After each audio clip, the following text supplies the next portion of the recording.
Afrika tunang'ara, elimu, utafiti, ushauri tunatoa, tupo mahiri katika mafunzo ya angare, ni barabara maji tunavuka, na TVET imetuthibitisha cheti za shahada hadi uzamili katika mafunzo ya angare. Tisheye wametuthibitisha nchini kimataifa.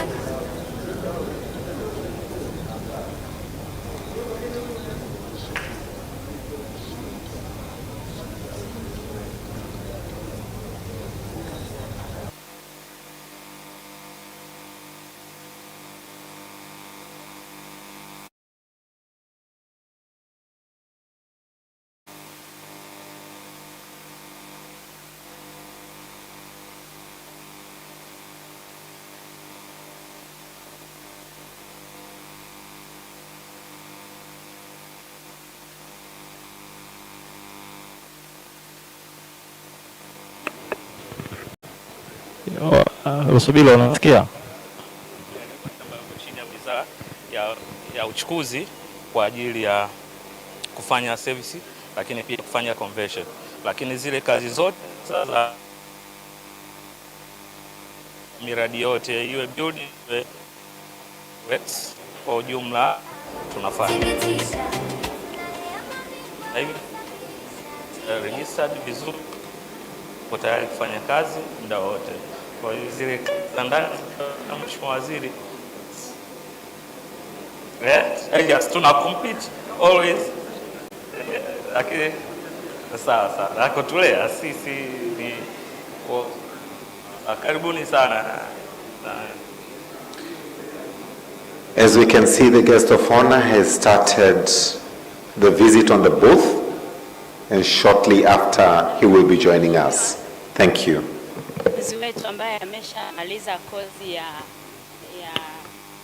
na ameanza nilikuwa natamani na karibu na kwa majina naitwa Naila Kombo Hamad, ni mwanafunzi wa NIT. Ili mafunzo yangu ya PPL, kozi ya kwanza. Kwa sasa hivi nimeanza kozi ya pili ya CPL ambayo ni commercial. Mpaka sasa nimefikisha masaa 100 na kwa ajili ya kukamilisha level hii ya pili ya commercial. Mheshimiwa, sisi kama unavyotuona kuna engineers upande huu na kuna marubani wenzangu ambao wako kwenye njia ya kumaliza PPL ngazi ya kwanza private, na kuna cabin crew upande wangu wa kushoto. Ni swala la finance, so tuchukue muda mrefu, inakuwa ni kama zinazidi. Ombi letu kwako ni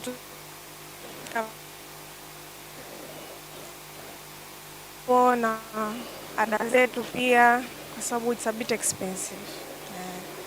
Lakini yote tunakushukuru mpaka sasa tumefikia hapa, sio kitu kidogo. Sababu kwanza kama Tanzania, nakumbuka nyuma hapo kulikuwa bidi kutafuta chuo nje.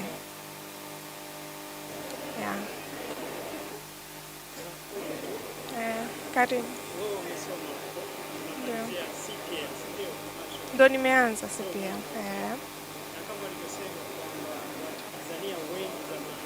Ndio. Ndio.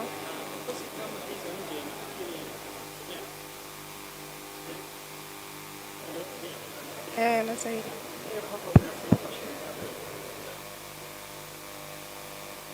Chip, yani base sio kubwa. Na zaidi. Tanzania. Nje ilikuwa shilingi ngapi? UTEC inazidi. Nje ilikuwa ngapi? Sasa unaambiaje ambao walikuwa mpango wa kwenda kusoma. Wewe umesoma hapa, umeona unapeleka ujumbe gani? Sababu ujumbe ni muhimu. Mimi ningependa kuwashauri Watanzania wenzangu ambao wana ndoto kama hii ama kama za wenzangu hapa nyuma, inawezekana. Kwa sababu sasa hivi Tanzania tumewezeshwa, na kama unavyoona mpaka mimi nafikia hapa, ina maana mambo sio mabaya. And kwa sababu gharama pia ni za kueleweka, ziko ndani ya uwezo wetu kama Tanzania. Sio kama nje kwa wenzetu.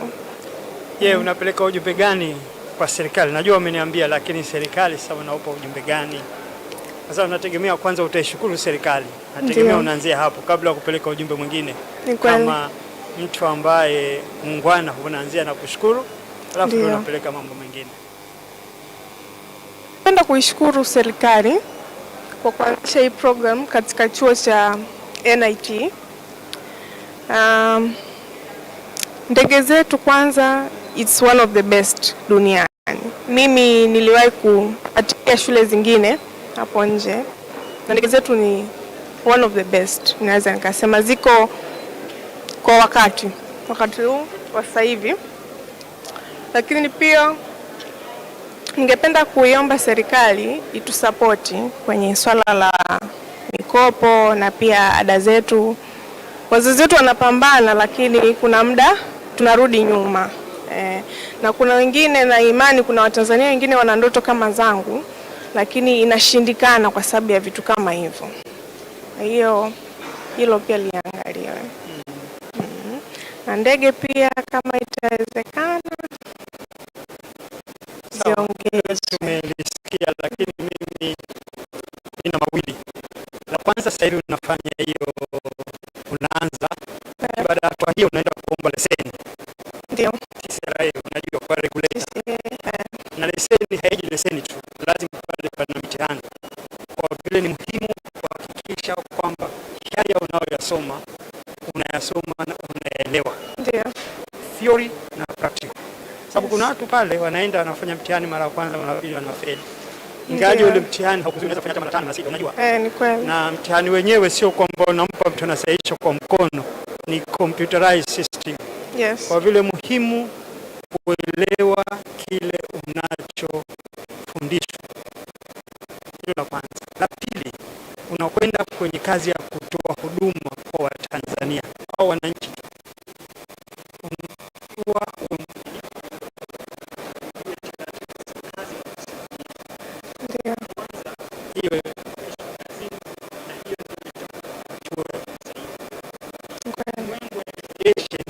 Umefunguka dunia nzima.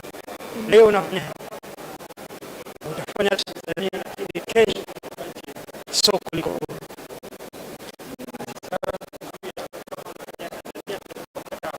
Lakini baada hapo ukienda kule kumua wasija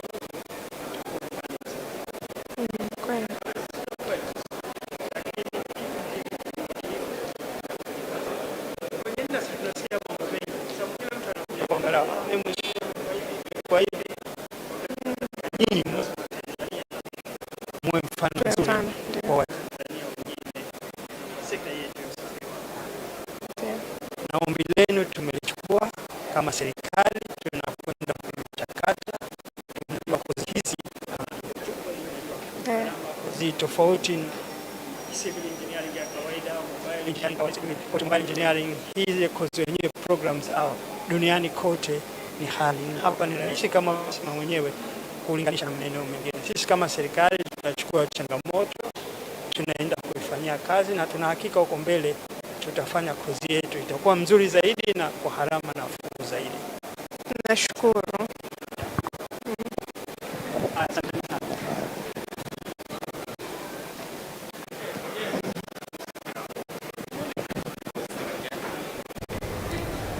Good morning. Morning, His Excellency.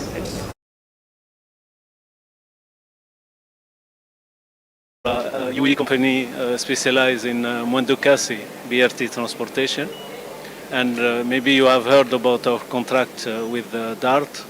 We are in preparation of operating phase 1, So our team is already here. We started hiring drivers, setting up our workshops. We have already 90 articulated buses that are already here in the custody, and we have 87 more. So a total of 177 buses, 18-meter buses are coming, and we are pretty soon we will start operation in Dar es Salaam, inshallah. And we are pleased also to enter the microcosm of transportation and transport in Tanzania. We have been helped so much by Dr. Prosper and NIT. We are in cooperation with them for training of drivers, also for hiring staff, as they have an expertise of recruitment for staff. So we are in good line of shaping a good relationship with NIT, and we hope we'll do our best for Dar es Salaam community. If you want, we can show you some samples of our buses that are coming. I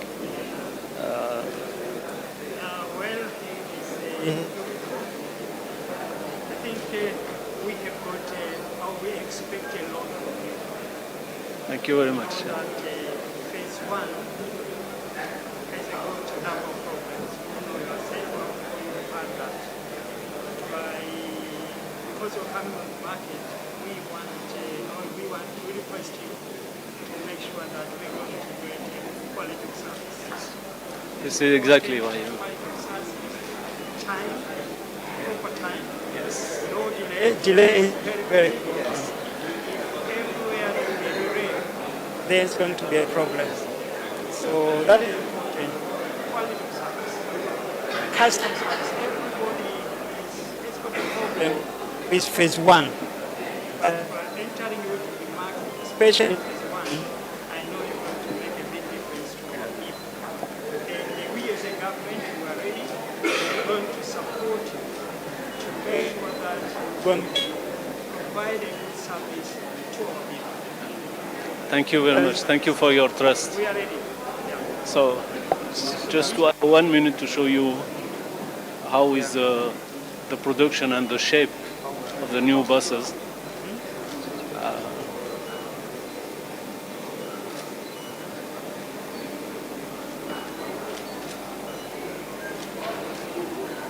We are in collaboration with King Long. King Long are the bus provider, and for the technology and the ITS system, Intelligent Transport System, we are in cooperation with Streamax. They are a well-known platform for Intelligent Transport System.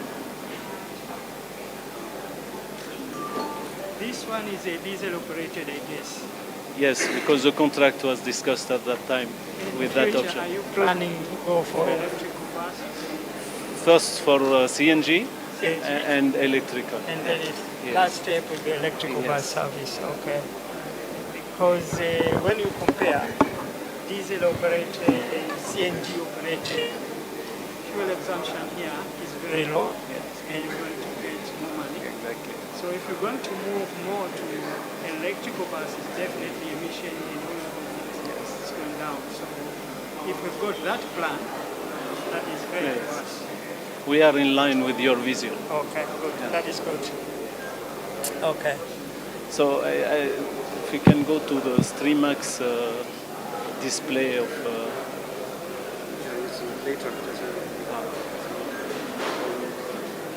No, it was before.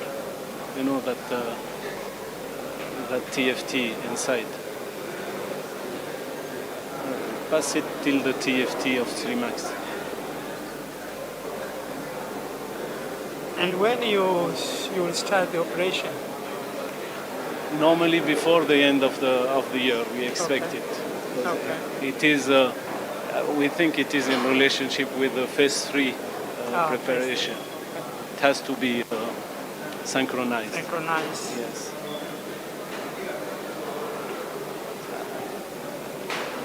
That one is the same here. This is the one is TSX. Yeah. Here you have the dashboard for the drivers, and he can monitor all the cameras inside the bus. He can also monitor his route and his stops and his timing. When you were speaking about respecting the timing, it's one of the key because he will have the planned time and he has the real time with the different colors. When he is late, it will be red. When he is early of time, it will be red. When he is late, it will be blue. When he is on time, it will be green. This is the way how we respect the planned time that we announce to the people. In future, do you plan that one ticket will travel all lines, phase 1, phase 2? Is there any possibility of that one? Yeah, this is the vision of DART. This is But if there is that opportunity to go together with all operators for one ticket, are you ready to do so? Yeah, they are on. It's already there. Okay. Currently, it's already applied. Okay. When you go to phase 2 and phase 1, Yes. with the same card, Yes. you can use here and there. I think. No, but I'm not aware of, because I'm just coming here. 6 months I'm here. Okay. I know that DART, they have that vision plan. of integration. Okay. And we cannot imagine something else than integrated Integration, yeah. network. Okay. It Good. is the vision, yeah. Thank you so much. Okay. Thank you.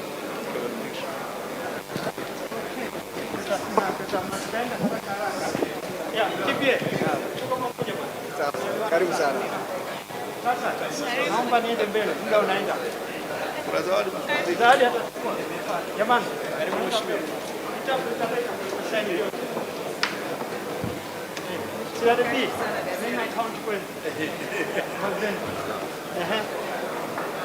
Karibu NIC. Kwa majina naitwa Nasoro Mwilima, ni mtumishi, ni afisa bima kutoka taasisi ya NIC. Taasisi hii ni shirika la umma.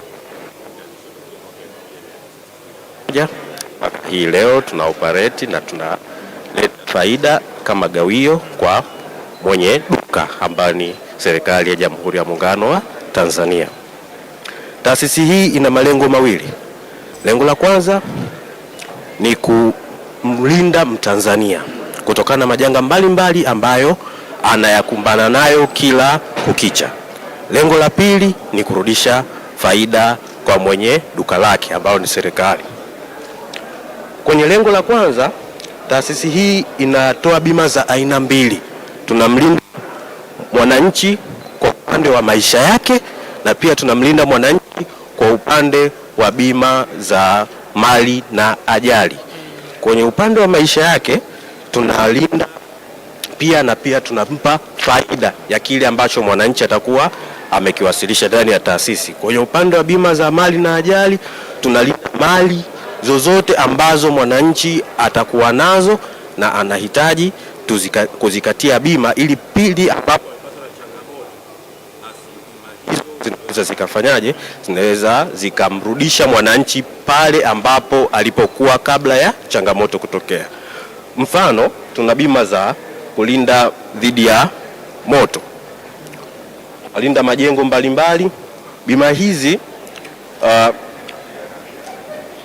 zipo kwa ajili ya wananchi wa aina zote, wananchi wa kipato cha juu, wananchi wa kipato cha chini, na bima hii ina thamani ndogo kuliko bima nyingine zozote. Mfano, tunachukua nyumba yenye thamani ya shilingi milioni 100. Nyumba yenye thamani ya shilingi milioni 100 unakuta unakatia bima kwa mwaka mzima kwa mwananchi mwenye hali ya kipato cha chini. Nyumba yenye thamani ya milioni 30 atakatia shilingi 53,100. Bima hii pindi ambapo mwananchi amepatwa na changamoto ya janga la moto, bima hii itaenda kumrudishia mwananchi aidha kiwango cha sawa. Pia tuna bima za mazao, kadhalika mazao yote ya nafaka huwa tunayakatia bima, lakini mazao yote ambayo tunakatia mkulima anajenga kwa ajili ya biashara, sio kwa ajili ya chakula. Pia kwa upande wa bima za maisha tuna bima za malengo. Bima hii ni kwa ajili ya mtumishi binafsi. Bima nyingine, tuna bima za magari. Sawa. Tuna bima za... Umezungumza sana, utachukua muda mrefu. Ndio, karibu. Message, najua nyinyi mko kwenye industry ambayo ina ushindani mkali. Sahihi kabisa. Na NIC, samahani, sio NIT. NIC ni taasisi ya serikali. Ndio. Lakini mnafanya kazi ya serikali. Ndio. Ndio mnafanya kazi ya serikali. Ndio. Mtoke.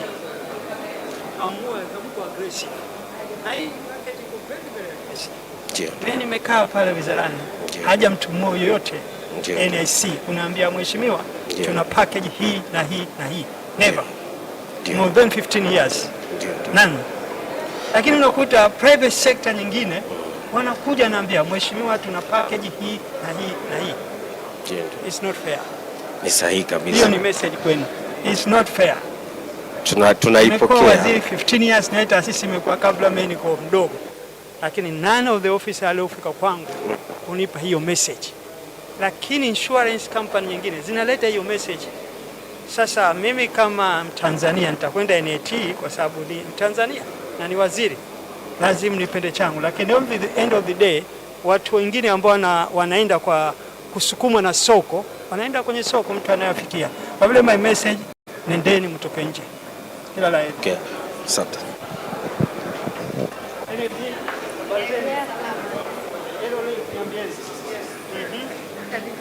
Karibu sana. Message gani hapa? Sisi kama Aerolink kwanza nataka kumtambulisha, tuna mkurugenzi wetu na mfanyakazi wetu pia Edith. Kazi yetu kubwa, tumeshirikiana na taasisi chini ya wizara yako, taasisi kama sasa 3, NIT, TCA na hivi karibuni tumeanza mazungumzo na Police Air Wing. Kazi yetu kubwa ni kuweza kuongeza sanaa ya uhandisi wa ndege, kuweza kufanya impact and creation of the opportunity within Tanzania. Ukiangalia kwa sasa kuna uhaba mkubwa wa wahandisi qualified and competent, lakini tuna vijana wengi wale wana huo uwezo na wanaweza kusoma. Changamoto kubwa ile tunapata, na tutashukuru sana serikali, ni wameweza kututengenezea infrastructure nzuri, lakini sasa sisi kama wawekezaji binafsi tulijitolea, na kama tuliokuwa kwa industry zaidi ya miaka 20, tunaweza ungana aje na serikali kuweza kufanya hii impact na hii infrastructure ile imetengenezwa na serikali iweze kutoa huduma ama kwa Watanzania na si Watanzania peke yake, kwa sababu ina uwezo wa kutoa East Africa nzima na hata Afrika. Tuliweza kushirikiana na NIT na tulishazindua mwaka uliopita program ya kwanza ya kuweza kutoa international standard and recognized license which is through IASA, na tuko katika kosi ya kwanza na kushirikiana na NIT kuwezesha tu kwa sababu ya sustainability, kuweza kuongeza instructors kuweza kutoa hao mafundisho katika level ya kimataifa. Step ya pili ni create impact. Tunataka kujaribu na tuko chini ya miguu ya serikali kuweza kutoa hii huduma katika jamii nzima, ili Mtanzania wa kawaida ule amepitia masomo yake, amemaliza form 6, aweze kuingia katika hii sekta ile kipato chake ni kikubwa, na sio tu uhaba upo Tanzania lakini dunia nzima. Sasa we have a real opportunity here to be able to export, not only use internally but export Tanzanian expertise through NIT, through TCAA, through now other sectors of the Ministry of Transport, to give and empower local Tanzanians, Africans, so that we can now start exporting this skill globally. Not just the other skills that we do, but very possible to have Tanzania as an aviation hub. Asante. Nimeenda pale dakika 2 zilizopita. Nimekutana na vijana, watoto wale wanasoma CPL na kozi nyingine.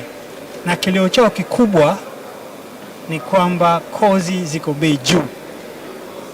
Bei juu. Na wewe mwenyewe umezungumza kwamba unataka kumfikia kila Mtanzania. Hatuwezi kumfikia kila Mtanzania kama bei zetu ziko juu. Mumeelewa?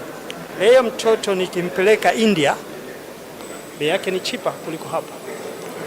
Na India, sitaki kusema quality yetu sio mzuri, lakini na India wana quality vile vile. Sasa nyinyi kama mko kwenye industry, mnafanyaje ili hii bei iweze kushuka? Sababu watoto wengi hapa wanatamani wafanye hizi kozi, lakini pale wamesema kozi moja inaenda milioni 90, milioni 100. Watoto wa Kitanzania hawawezi kuafford, na serikali hatuwezi kuafford kuwalipia wote, haiwezekani, sababu serikali ina mambo mengi sana. Nyinyi kama mliopata fursa ya kuingia kwenye hii sekta, mnafanyaje kuwasaidia hao vijana? Asante sana. Mbinu ya kwanza ile tumekuwa tukifanya, unajua hii course zinakuwa bei gharama kubwa kwa sababu ya wale expatriates wale wanakuja kutoa hizi mafunzo. Wapi expatriates? Sasa tumeungana, tunatoa kutoka Europe. Tunafanya in partnership with ATO, which is tunafundisha aircraft maintenance engineering. You don't have local? At the moment, the local expertise that we have are not accredited to give European standard. That is the challenge that we have. However, the 8 instructors that we have, we will have the first internationally accredited instructors through NIT. So gharama inaanza kupungua with the first initiative that we did with NIT. Cha pili, tumeungana na KPMG.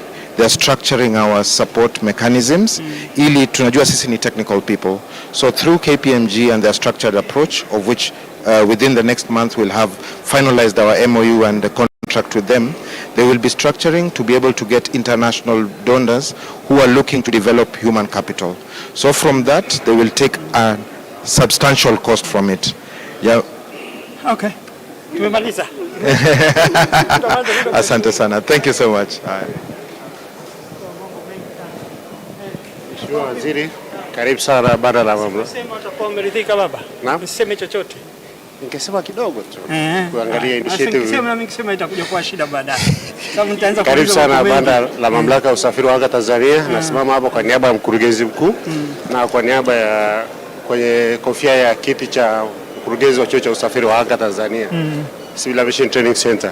Kwa sasa mamlaka iko kwenye initiative za kuboresha mifumo yake na sasa tunaendelea na issue kuu 3 ambazo tunaendelea nazo Mheshimiwa Waziri. Ni maandalizi ya ukaguzi wa EU, European Union, ambayo tunategemea tarehe 1 hadi tarehe 4 Oktoba na Septemba. Tayari tuko vizuri.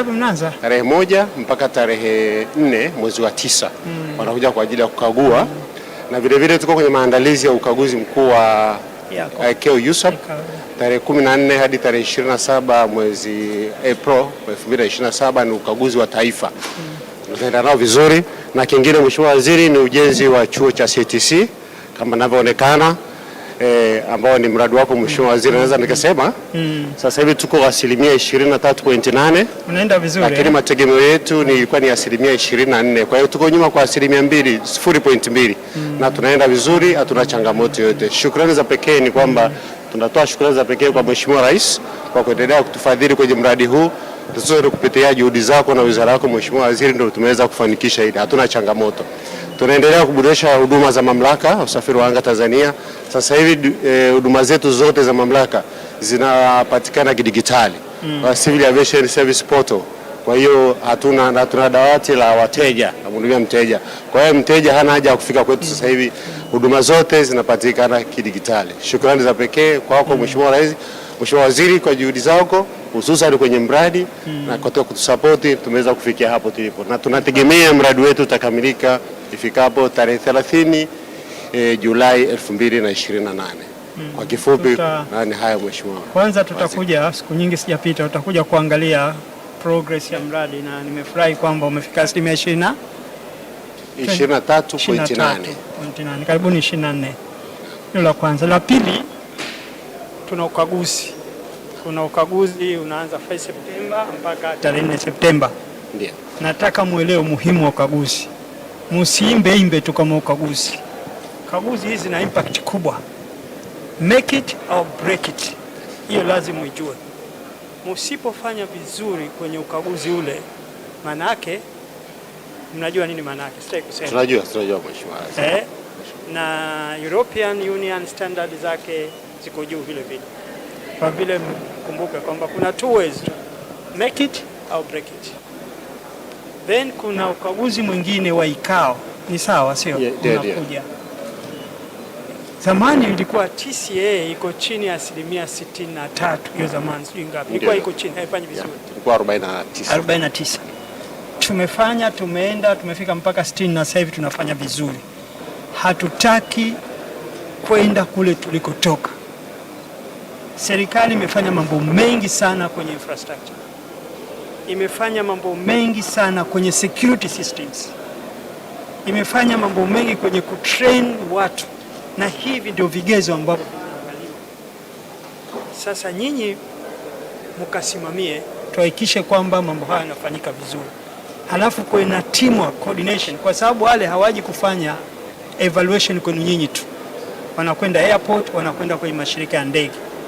Sijajua atachagua airport gani, pengine nyinyi mmeshapata taarifa, lakini sio muhimu. Airport zote ambao watachagua lazima tujipange, tuhakikishe kwamba tunapata above 70. Ndio la msingi. Hatutaki kurudi tena kwenye 48%. Huko tumetoka na tumesahau. Umeelewa? Mheshimiwa Waziri, tunakuhakikishia hilo na chini ya uongozi wa Dr. Jabiri Bakari. Sasa hivi tuna timu, tumeformulate timu zinafanya toka mwezi wa 7 kutoka sehemu zote, wadau wote wa sekta ya usafiri wa anga wameshirikishwa kuhakikisha maeneo yote, na tuna vikao mbalimbali tunashirikisha wadau wote kuhakikisha kwamba tunatembea pamoja. Lengo ni kifika tarehe 30 mwezi wa 8 kesho kutwa, tunataka tujitathmini ili kwa maandalizi ya ukaguzi wa tarehe 1. Kwa hiyo tuko vizuri, tunakuhakikishia kwenye site, msipeane tu report. Kwa sababu wale wanakwenda kwenye site, kama itachaguliwa Kia watakwenda Kia, kama atachagua Zanzibar watakwenda Zanzibar. Lazima muende kwenye zile site. Sio mnakaa mnapeana, mimi niko hivi niko hivi, akaenda kule gari la faha halifanyi kazi. Hiyo inaanguka moja kwa moja. Mheshimiwa Waziri, na kuhakikishia zile kamati zote 3 zinazunguka kila point kuhakikisha kwamba wanajiridhisha na yale mapungufu ya ambaye yalibainishwa wakuu wa taasisi hizo. Tuliitana kwa pamoja, tukakaa kwa pamoja na kuelezana na kupanga mikakati namna ya kuzifunga. Kwa hiyo hilo linaenda kuhakikisha Mheshimiwa Waziri. Tutabidi tuwaite kabla, sababu hili jambo ni muhimu sana. Tukiwaachia zamani ilikuwa hatuachii. Tukiwaachia hili jambo linaweza likafeli. Lazima tuwaite. Alafu itakuja kwa too late. Na hatutaki kulaumiana. Kila laheri. Tuko tayari. Nashukuru sana Mheshimiwa. Yes. Atachukua kijana.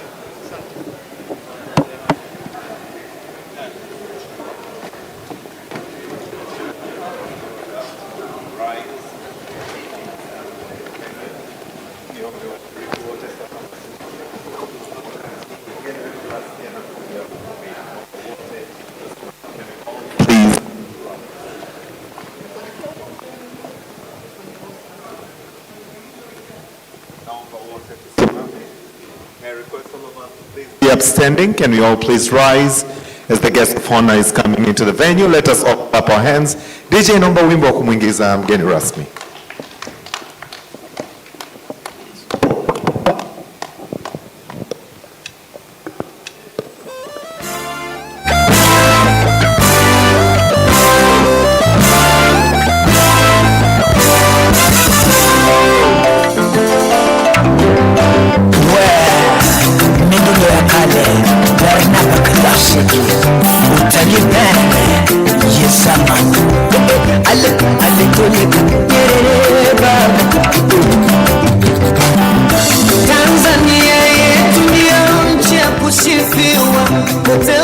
Guest of honor, may I kindly request you, as this is the international conference, to rise so we can sing the national anthem and that of the East African community to be followed by the opening prayers. May I request all of us to please remain standing for the national anthem and the East African community anthem.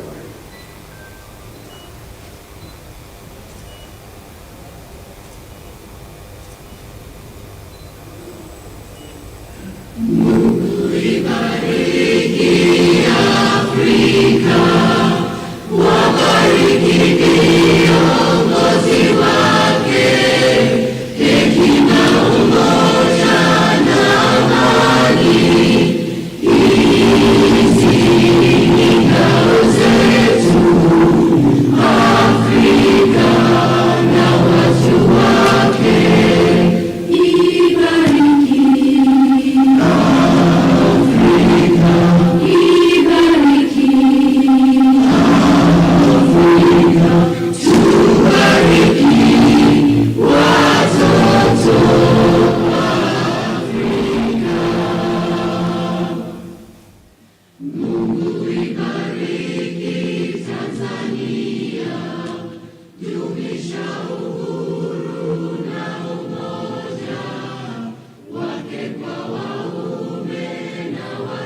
tuwezeshe kuishi kwa amani, tutimize na malengo yetu.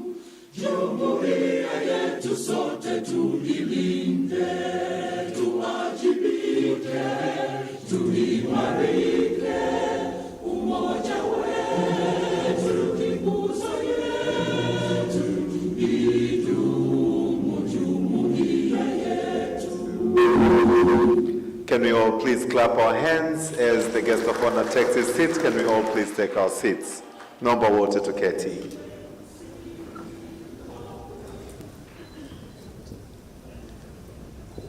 Guest of honor, as we start the 4th International Conference on Transport, Logistics and Management, may I kindly request you that we invite the religious leaders to pray for us so that we have God's providence throughout the 2 days of this conference. With your permission, now I will invite Sheikh Othman Zuberi from the Islamic Council to please come and start, to be followed by Bishop Zefania Simon from CPCT and Father Charles Mhina from CCT. Viongozi wetu wa dini, karibuni.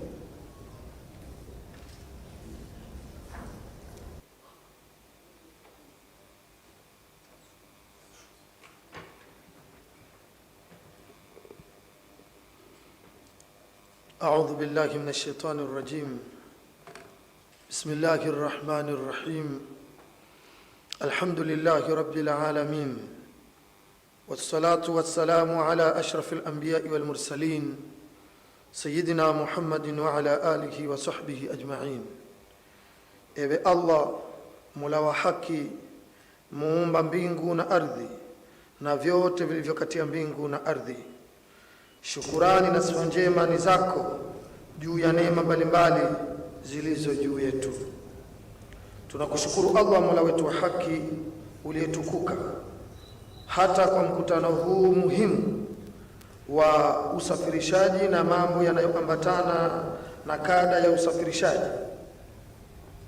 Tunakuomba Allah, Mola wetu, ufanye mkutano huu kuwa ni ufunguo wa milango ya mahusiano mema ya kibiashara na kijamii kwa taifa letu la Tanzania na mataifa mengine. Tunakuomba Allah, utuondoshee vikwazo vyote vya mipango na barabarani, angani na majini, ili watu na bidhaa zisafirishwe kwa salama na amani. Allah, Mola wetu mtukufu, waelekeze wasafirishaji wale wa barabarani, wa kwenye maji na angani, na watumiaji wa njia zote za usafiri kwenye usalama na amani ya safari zao. Allah mtukufu, tunakuomba iwezeshe serikali yetu na hususan wizara husika kusimamia mipango yote kwa weledi, ustadi, kwa manufaa ya taifa letu. Allah mtukufu, tunakuomba uibariki nchi yetu tukufu ya Tanzania kwa kudumisha amani yake na kustawisha mshikamano wa raia wake. Allah mtukufu, tunamkabidhi mikononi mwako rais wetu mpendwa wa Jamhuri ya Muungano wa Tanzania, mama yetu Dr. Samia Suluhu Hassan. Mzidishie hekima na busara zake, mpe maarifa, mpe na ulinzi wako yeye pamoja na wote wanaomsaidia, hata taifa letu lifikie maslahi yake. Allah mtukufu, tunamkabidhi mikononi mwako waziri mhusika mwenye dhamana ya usafirishaji, Profesa Makame Mnyambarawa. Allah, tunakuomba umpe msaada wako, ulinzi wako, hekima na busara, ili awafikishe Watanzania kwenye maslahi ya wizara yake. Allah mtukufu, tunakuomba وصلى الله وسلم وبارك على نبينا محمد وعلى آله وصحبه أجمعين. آمين آمين والحمد لله رب العالمين.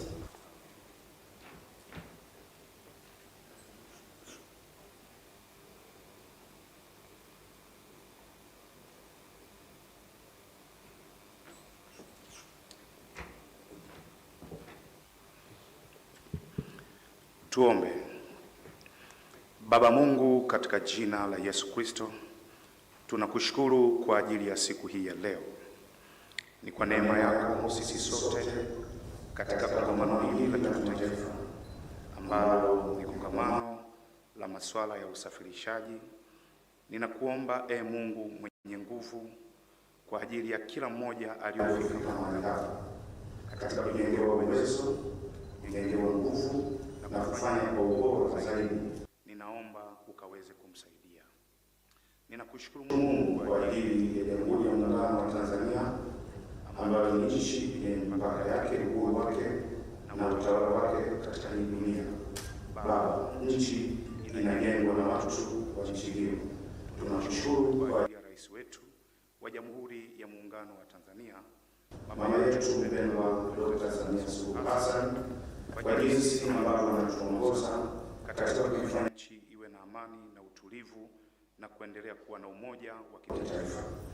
Ni asante Mungu kwa ajili ya utukufu wako na enzi yako, hata kwa ajili ya Mheshimiwa Rais kutupatia waziri Profesa Mbawala ambaye tuko naye mahali hapa katika kongamano hili la kimataifa. Ninakuomba Mungu kwa ajili ya uwezo wako na nguvu zako, mambo haya yote ya kusafirisha binadamu pamoja na bidhaa katika nchi na nje ya nchi pia, tunaomba Mungu ulinzi wako wa kimungu, kwa sababu wewe umesema mtu ailindapo nchi yake mwenyewe bila wewe afanya kazi bure. Tunakutanguliza wewe Mungu katika jambo hili lote, hasa kama nchi yetu na wigo wake wa taifa unakutambua wewe Mungu uliotuumba sisi sote.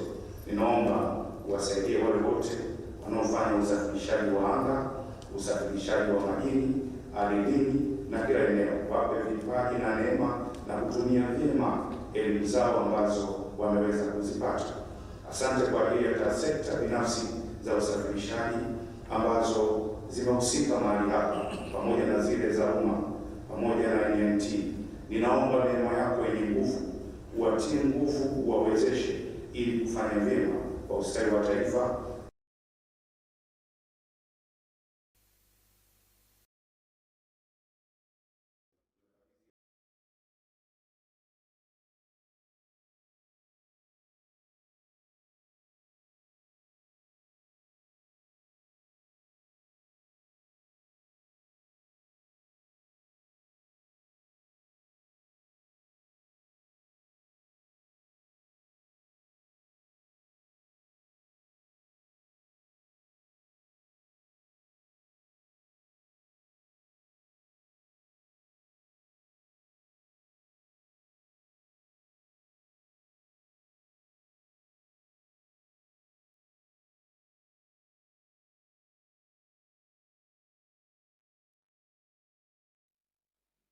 Tunakuomba uongoze na kutawala mkutano huu kwa hekima, maarifa na uelewa.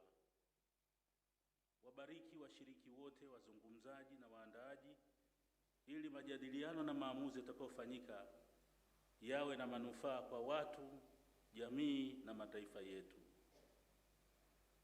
Tunaiweka mbele zako Tanzania na nchi zote zinazowakilishwa katika mkutano huu.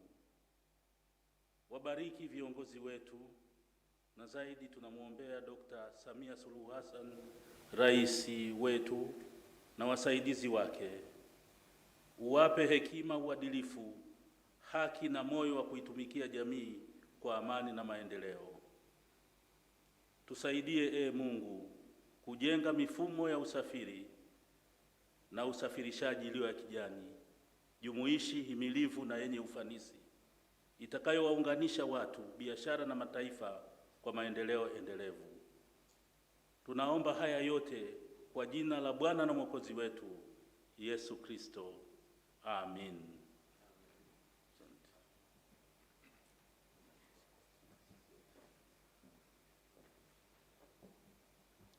Thank you so much, Father Cosmas, and all the religious leaders for guiding us through the opening prayers.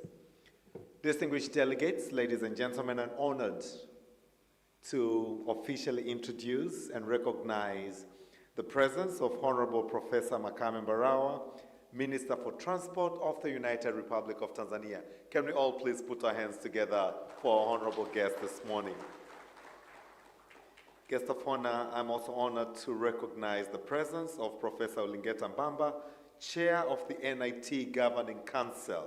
Can we all put our hands together for him?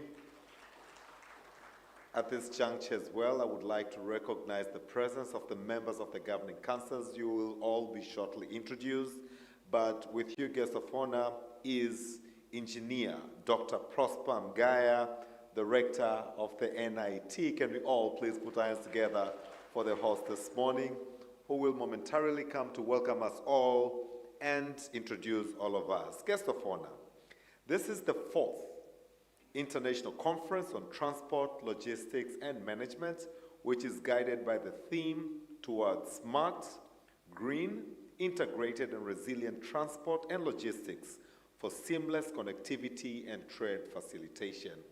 We are honored, Tanzania, yet again, to organize this international conference for the next 2 days, pondering on the given theme. Allow me now, without further ado, to invite Engineer Dr. Prosper Mgaya, the Rector of NIT, to come and introduce to you the audience that is here, as well as extend a welcoming remark to you, to be followed by the remarks from our sponsors. May I request CRDB as well as NMB to prepare for your brief remarks representing all the sponsors. But for now, let us put our hands together for Engineer Dr. Prosper Mgaya. Karibu sana.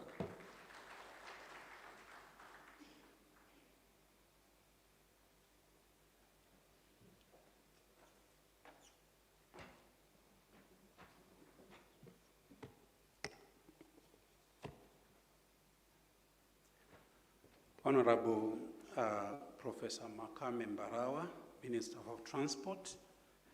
Now, allow me to, before I give my remarks, the welcoming remarks, allow me to introduce the guests who are with us today, starting with the Governing Council members. I understand the Governing Council chairperson, you have already been introduced.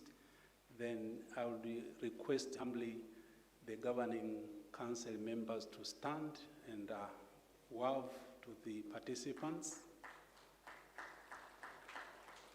Thank you very much. I will also take this opportunity to welcome or to introduce to you the Deputy Rector, Dr. John P. John, who is with us today. Also, let me introduce to you the chief executives from our ministry. The guest of honor has been accompanied with the officials from the ministry: Andrew Magombana, Benjamin Mbimbi, and also let me introduce to you, guest of honor, the NIT management team, wherever you are. Can you stand up, please, so as the guest of honor can see you? Thank you very much. Let me take this opportunity also to introduce to you the government officials who are with us today, wherever you are, please.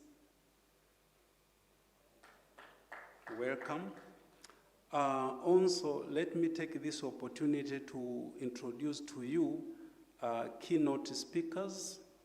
These are who are with us today, starting with the Professor Sando from the USA. Professor Sando, please. Then we have Professor Zakiru from the UK. Welcome. We have Madam Edith Kisamu from Elolink. Then we have Mr. Takahashi from Japan. Welcome. But with us today, honorable guest of honor, we have the CEOs from the public and the private institutions, starting with the LATRA CEO, Dr. Habibu Suluo, please. Representative of the rector from DMY, Professor Mwesila. Professor Mwesila, he's somewhere there. Representative from the DG TCAA, Aristides Kanje, welcome. Then representative from ATC, that is Engineer David Mfunguja. Representative from the Rector IFM, Professor John Kingu, welcome. Representative from the Chief Executive Moi, VNL Muhando. Representative from the DG from TASAC, Saidi Mkabakuli. Thank you very much.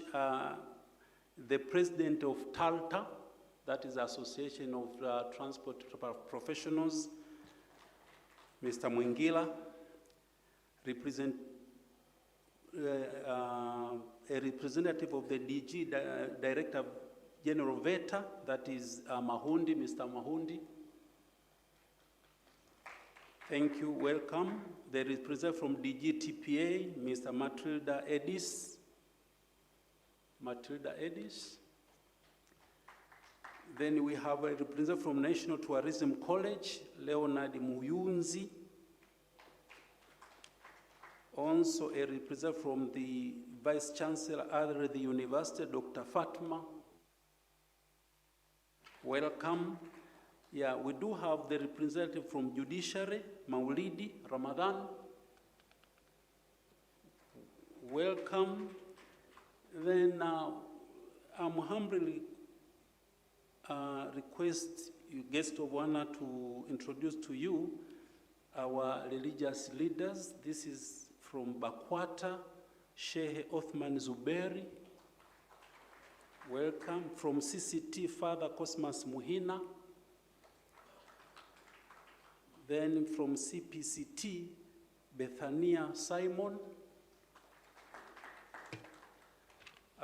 Guest of honor, we do have also NIT staff who are with us today. Wherever you are, please, you can stand and the guest of honor recognize your presence, please. This is the international conference that is going to see the presentation from the researchers. We have invited the postgraduate students from the NIT. Wherever you are, postgraduate students, please. You can wave, they are here. Welcome so much. After this introduction, Honorable Guest of Honor, Professor Makame Mbarawa, Minister of Transport, Professor Olingeta Mbamba, Chairperson of NIT Governing Council, members of NIT Governing Council, Chief Executive Officers, the Deputy Rector Academic, Research and Consultants, government officials, NIT management team, distinguished keynote speakers, and paper presenters who are with us today, our sponsors from CRDB, NMB, and TransAid, wherever you are, please, can you stand and wave to the guest of honor? Thank you very much for the support. And also, we do have the alumni NIT, invited guests, distinguished participants, ladies and gentlemen, good morning. Kazi na utu, Jamhuri ya Muungano wa Tanzania. Honorable guest of honor, allow me to give an opening, welcoming remarks. I would like to begin by giving thanks to God Almighty for giving us today's gathering possible. As we are aware, all of us, without His mighty power, we could not be in this place today. It is with a greater pleasure, deeper honor, and that I welcome you all to this 4th International Conference on Transport, Logistics, Management of 2026. on behalf of the National Institute of Transport, welcome so much to this particular remarkable event. Honorable guest of honor, on behalf of the organizing committee and the entire National Institute of Transport, I would like to express our appreciation to you for agreeing to be a guest of honor in this particular event. I do understand you have busy schedule, but you have decided to set aside time to join us today. Thank you so much. Let us put our hands together to thank the guest of honor. Further, I'm glad to welcome you to this 4th International Conference on Transport, Logistics and Management. Please feel free and easy and look forward to fascinating presentations, discussions, insightful research findings, and significant resolution to further our transport sector. Honorable guest of honor, since the establishment of this conference in the year 2023, it is our dream to make this conference one of the greatest platforms that offers solutions to transport challenges across Africa and the entire globe. Reflecting on our growth of this particular conference, we are proud to have attracted more than 50 articles this year. And from the 50 articles, we have been able to select 30 that are going to be presented in this particular event. Also, these particular presentations, they have been divided into 5 sessions that in sub-themes that I'm going to mention later. This marks an increase in international participation with a participation of around 16 participants, including the keynote speakers, and 2 compared to only 2 in the year 2023 in the first conference, highlighting the expanding of global interest in this particular conference. Over 4 consecutive years, we have brought together a diverse group of researchers, scholars, and professionals from 150. As we are talking today, the 4th International Conference, we have attracted more than 250 participants. This continuous growth goes along with the increase in keynote speakers from foreign experts from 2 to 5. Honorable guest of honor, this year's theme is towards smart, green, integrated, and resilient transport and logistics for seamless connectivity and trade facilitation. Reflects the direction in which the transport industry is moving. It calls upon to generate innovative, research-driven solutions that will shape the industry for sustainable and resilient transport systems capable of supporting economic growth, regional integration, and global competitiveness. In this year, presentation will be divided into 5 sub-themes. The first one will be on the smart transport system-related technologies. The second will be on the safe and affordable transport mobility. The third will be on logistics and supply chain management. The fourth will be on greening mobility, transport infrastructure modernization, and the strategic financing partnership for sustainable development. And the last one will be on the cross-cutting issues in transport and logistics. Honorable guest of honor, as Tanzania continues to invest heavily in transformative projects, including the construction of standard gauge railway, modernization of ports, and expansion of airports, the expansion of bus rapid transit systems, and the strengthening of multimodal transport network, the demand of innovative research. The demand of innovative research in the transport sector has become more urgent than ever before. These investments are not just infrastructure milestone, they are the backbone of inspiration set out in Tanzania Vision 2050. It is therefore fitting that this conference brings us together at this critical moment to generate the ideas and solutions that will carry our transport sector and our nation towards that vision. Honorable guest of honor, as the organizer of this conference, I encourage all participants to actively engage in the discussions, share your experiences, and establish collaborations that will extend beyond this particular event. Together, we can build a smarter, green, more integrated, and more resilient transport and logistic systems that facilitate trade, improve connectivity, and therefore promote socio-economic development.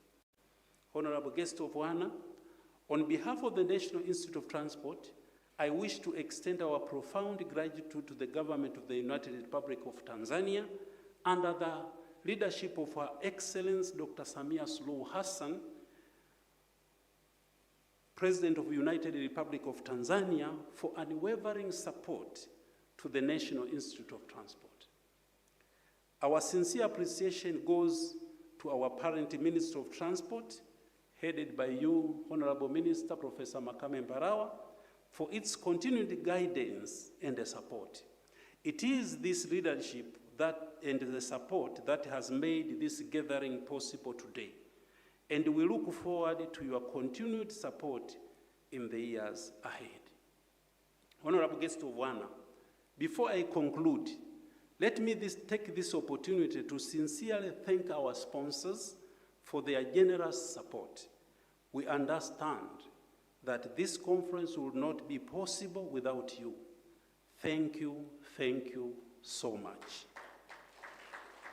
I would also like to thank the organizing committee who tirelessly made this event possible. Honorable guest of honor, once again, thank you so much for accepting our invitation to officiate the 4th International Conference on Transport, Logistics, and Management. Thank you for your attention.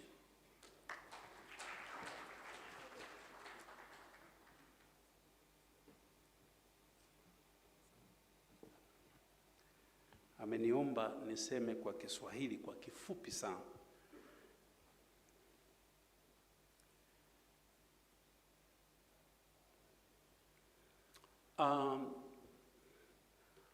Ndugu washiriki wa kongamano hili la kimataifa la 4 na Watanzania ambao wanatusikiliza, hili ni kongamano la 4 ambalo linafanyika hapa Mlimani City siku ya leo mpaka kesho.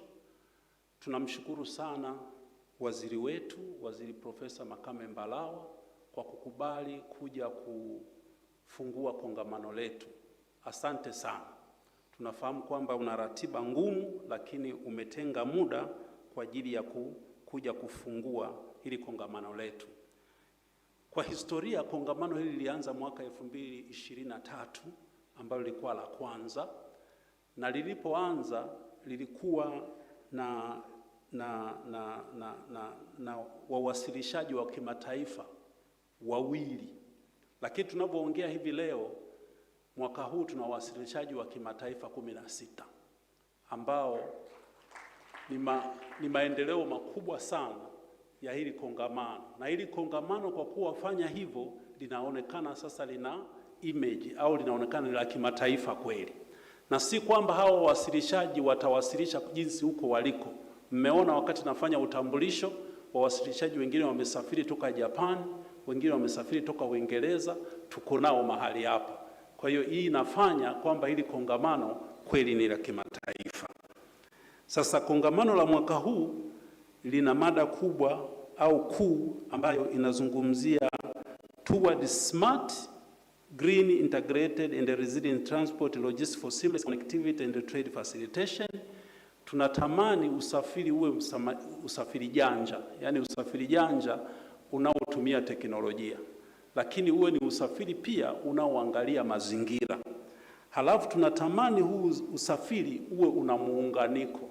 Yani sasa hivi tuna reli, tuna usafiri wa anga, tuna usafiri wa majini. Mnakumbuka wiki 3-4 zilizopita Rais alizindua meli kule Kigoma. Kwa hiyo tunategemea usafiri, reli ikichukua mizigo ikifika Kigoma, kwa hiyo ichukue mizigo isivushe kwenda Burundi na Rwanda. Sasa huu ndio muunganiko ambao tunauzungumzia. Kwa hiyo katika mawasilisho ya leo tutapata mawasilisho mbalimbali ambayo yanaongelea maeneo haya yote, na pia tutakuwa na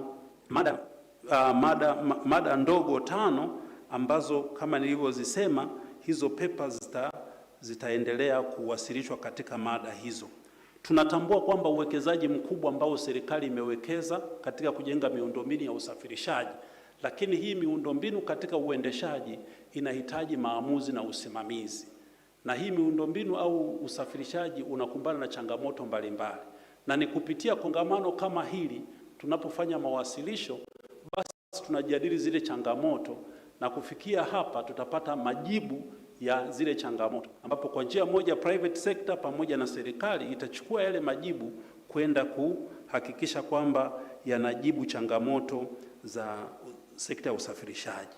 Lakini haya yote au kongamano hili kama nilivyosema, toka la kwanza, la pili, la tatu na sasa ni la 4, halingeweza kuwezekana bila ya ushirikiano mkubwa ambao tunaupata toka serikali yetu. Serikali imewekeza sana Chuo cha Taifa cha Usafirishaji, na niseme tu kipekee tunashukuru wizara yetu ya uchukuzi kupitia waziri wetu Profesa Makame Mbarawa ambaye ametuunga mkono kwa kiasi kikubwa. Niseme tu kwamba hata sponsors ambao wamepatikana wengi ni kutokana na juhudi kubwa za wizara ambazo zimehakikisha kwamba hili kongamano linafanikiwa. Baada ya kusema hayo, naomba niwashukuru sponsors wetu NMB, CRDB na wengine wote ambao hata sijawataja, lakini tunawashukuru sana. Bila nyinyi hili kongamano lisingewezekana.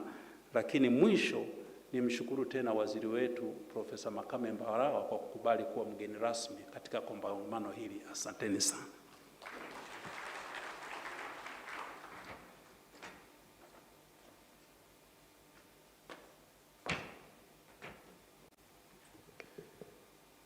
Asante sana Dr.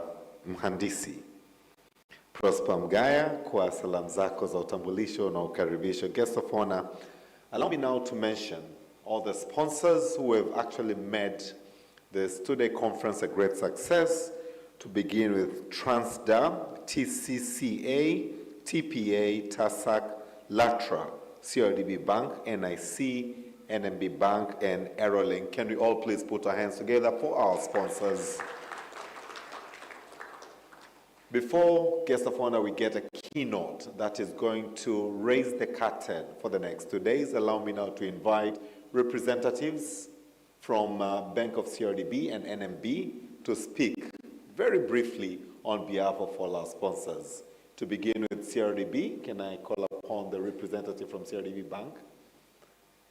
As she comes, let's extend a warm round of applause to them once again, while NMB prepares for your remarks.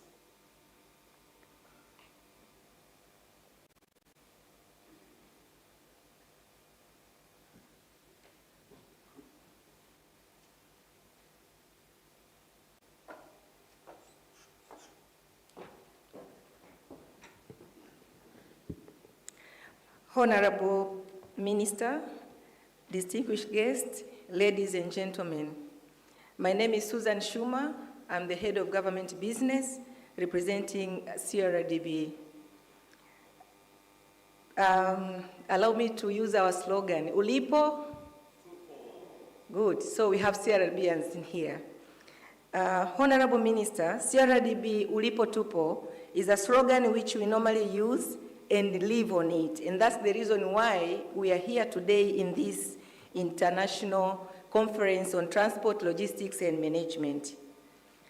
At CRDB, we are the leading bank. So I can say I'm representing the leading bank in Tanzania, the bank which is not leading only on assets and its capital, but also in how we are implementing our Vision 2050.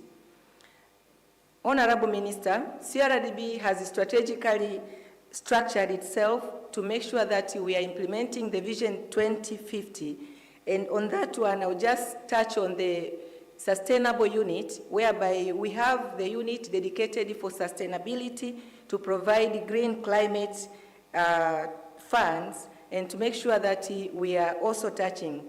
I'm saying this because we are having this theme on the smart and green transport, whereby we have been touching that in the providing facilities to make sure that we are committed on this one. So I'll just simply, because we have few minutes, I'll just say our commitment. So at CRDB, we are committed to work with the government, NIT, but in your ministry, we have varieties of institutions which we are working together. They have been supporting us, and we really appreciate the way we are getting support from these institutions. We are committed to work with the transporters, regulators, technology providers, development partners, and private sectors to develop innovative financing solutions for Tanzania's transport and logistic transformation. Our message is very simple. Vision 2050 requires investment. Integrated logistics requires capital. And CRDB is ready to mobilize and structure capital. We do not see smart and green transport simply as a vehicle financing opportunity. At CRDB, we see it as an opportunity to finance Tanzania's economic transformation, from vehicles to infrastructure, from large projects to small entrepreneurs, from individual assets to integrated ecosystems. We have a number of projects. I'll just mention one, the one which I think we are all aware of it. CRDB has financed a project of Moffat through Dar Rapid Transport, whereby you can see we are touching on that green slogan. And Minister, lastly, CRDB is ready to partner with your ministry, institutions, to implement Vision 2050. So we are here to ask for NIT to count CRDB as a strategic partner when it comes to transport. Thank you.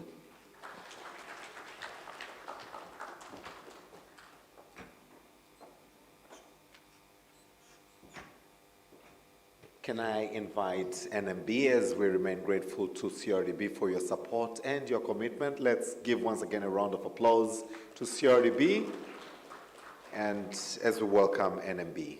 Karibu sana.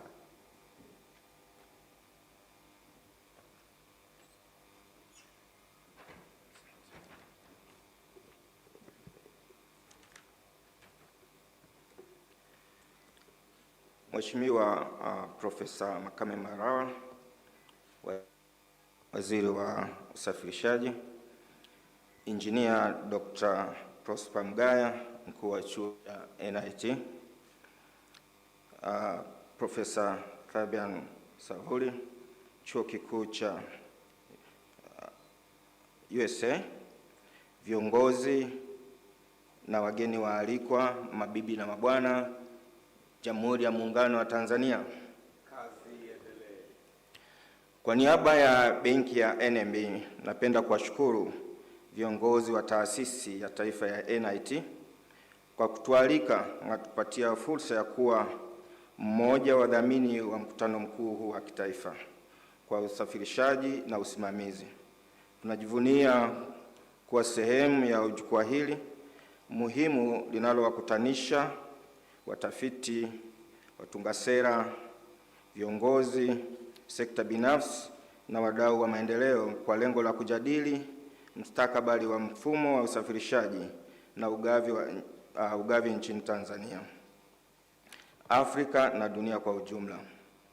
Mheshimiwa mgeni rasmi, kauli mbiu ya kuunganisha wanataaluma wa kimataifa, viongozi, viwanda na watunga sera ili kuendeleza mnyororo wa ugavi wenye ustahimilivu na ni muhimu sana katika kipindi hiki ambacho biashara za kikanda na kimataifa zinahitaji ufanisi mkubwa katika kulipeleka taifa mbele. Hatuna shaka kuwa sekta ya usafirishaji ni uti wa mgongo wa ukuaji wa uchumi. Uwekezaji katika barabara, reli, bandari, viwanja vya ndege na mfumo wa kidijitali ya usimamizi wa ugavi una athari za moja kwa moja katika ongezeko la biashara.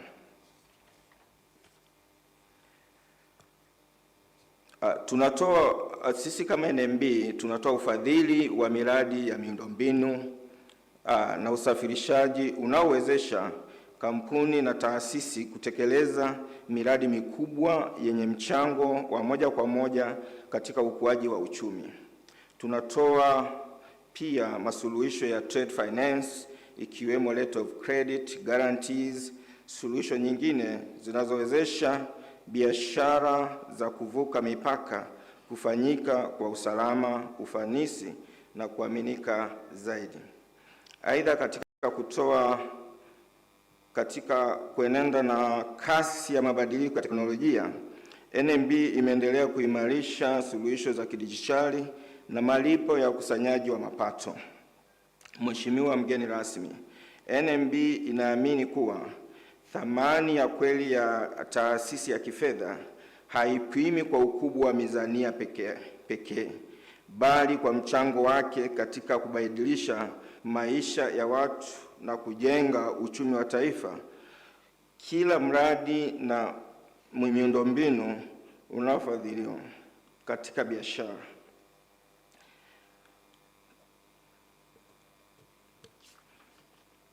Kwa msingi huo, tungependa kuwasihi wadau wote wa sekta za usafirishaji,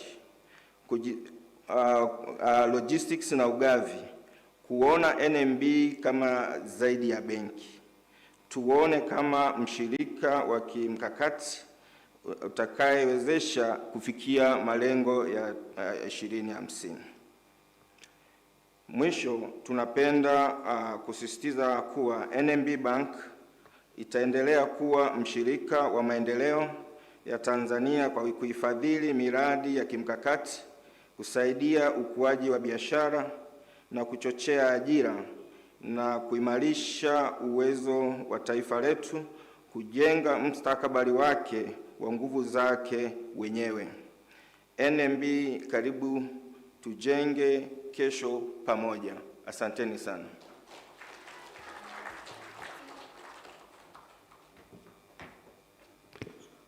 Thank you once again to CRDB, thank you once again to NMB, but especially to all our sponsors for having made this two-day conference a great success. Guest of honor, before we hear the speech that you have for us this morning, allow me to invite Professor Tobias Sando. Professor Sando is the Professor, College of Computing, Engineering and Construction at the University of North Florida, United States of America, who is coming to dissect the theme of our two-day conference with his speech dubbed Towards Smart, Green and Connected Transport, Emerging Vehicle Technologies and Digital Service Platforms. As he has gotten onto the stage, let's still give him a warm round of applause, ready to listen to his presentation. Karibu sana.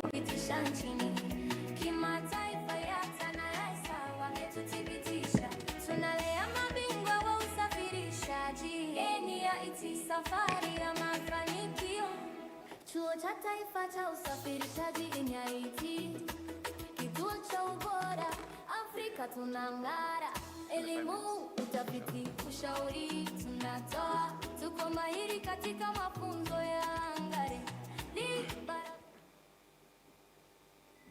Honorable guest of honor,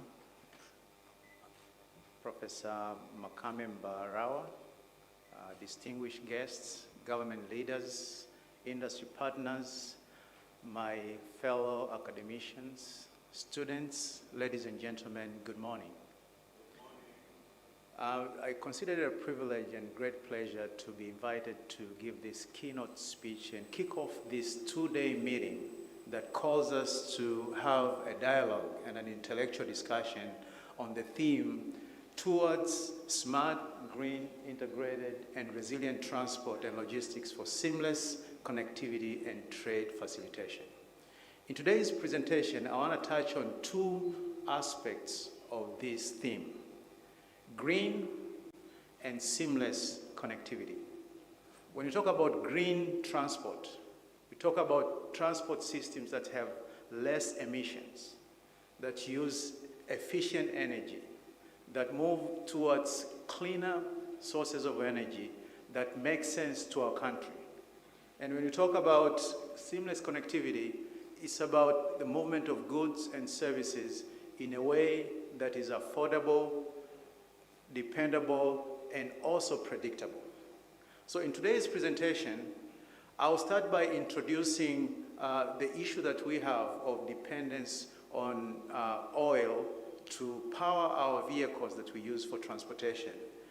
But then I'll spend a lot of time to discuss about the adoption of CNG that we've seen happening, especially in the city of Dar es Salaam, and how that can be a game changer moving forward. I'll touch a little bit about smart logistics, and then I will discuss the need for the government to work with academic institutions to foster innovation and development.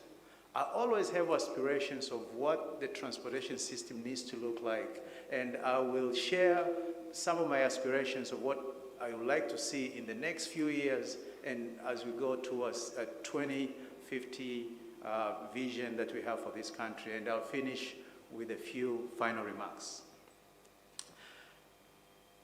Conventionally, our vehicles that we use for transportation have been using petrol and diesel. As a country, we spend about $2.8 billion for importing oil and petroleum products annually. That accounts for 17% of the foreign currency that we use for imports.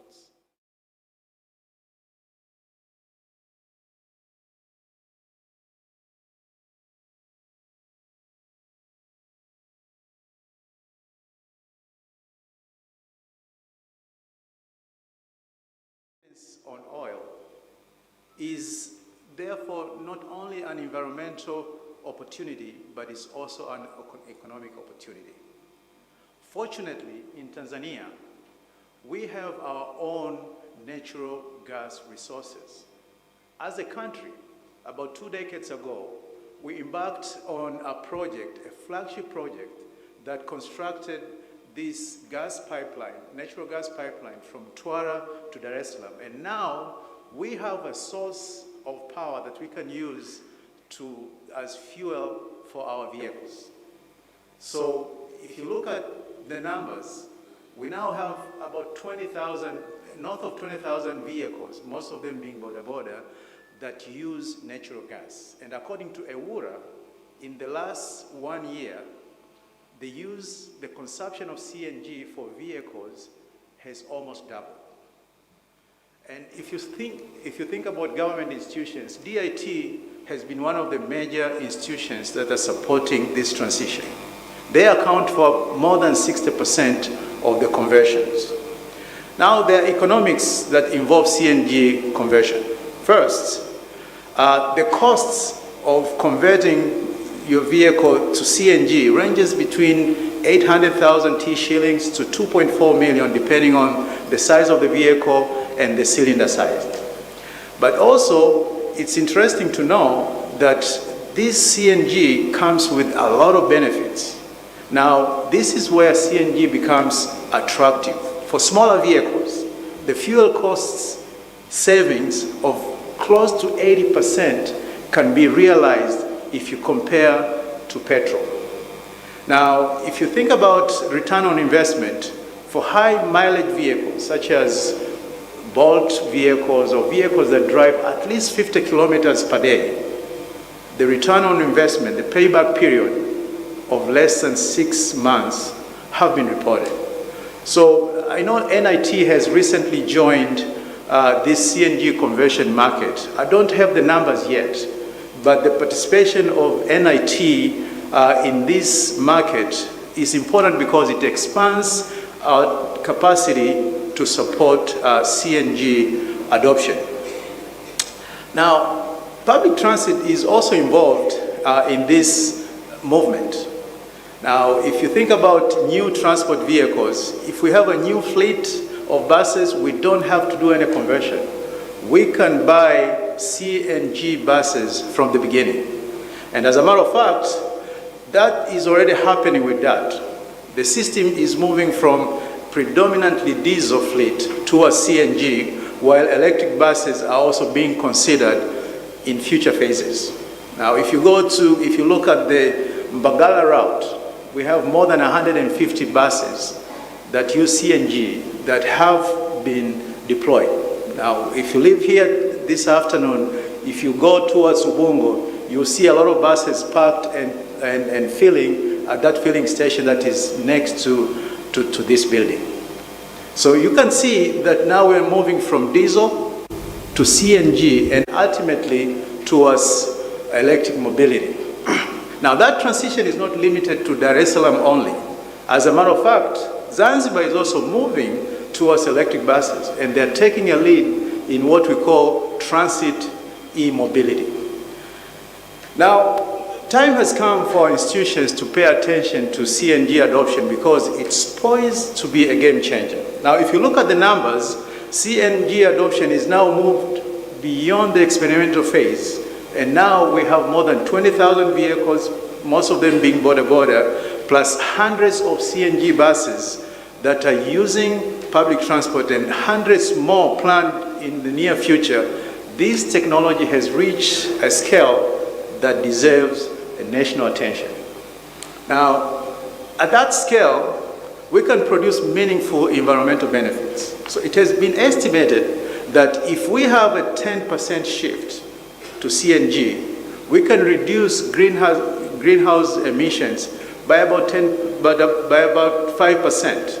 And if we achieve 30% shift, we can reduce greenhouse gas emissions by more than 15%. As a country, these emissions have a financial value because this CNG adoption, as it increases, our country can potentially aggregate those deductions and explore opportunities to be involved in the carbon credit market. Now, our country is not new in this carbon credit market because we have been participating for so many years, especially in the forestry industry. Thanks to SUA, they have developed a lot of consultation and guidelines that help those who plant trees to benefit from carbon credit, the carbon credit market. And very recently, we have also started participating in what we call improved cook stoves, majiko ya efficient energy. Okay, ambayo Samia mradi wa Mama Samia. So we are also participating in that way. I think that NIT can play a very significant role with the help from the government to help develop the methodology that can be used and is needed for transport projects to participate as well. Then this could eventually turn this cleaner transportation technology into another source of climate finance.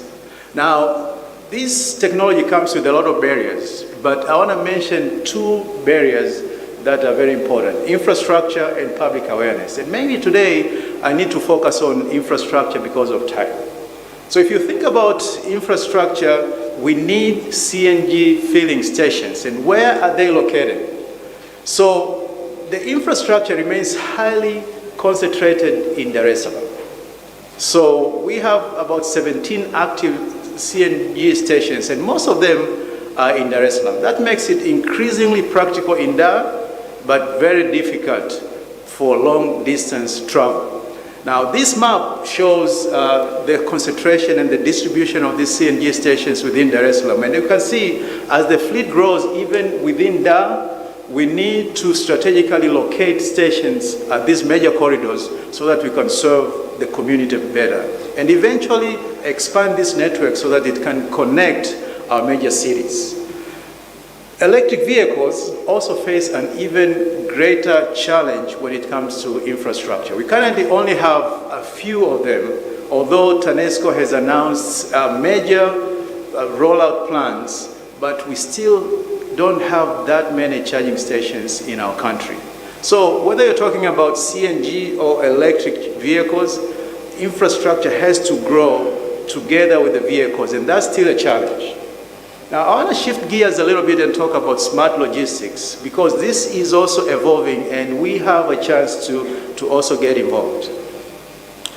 If you look at smart logistics, think about the way things work today. Now, in DA, you can have digital delivery platforms that you can use to order food. Okay? So if you need food, you can go online and order food and it's going to be delivered at your door.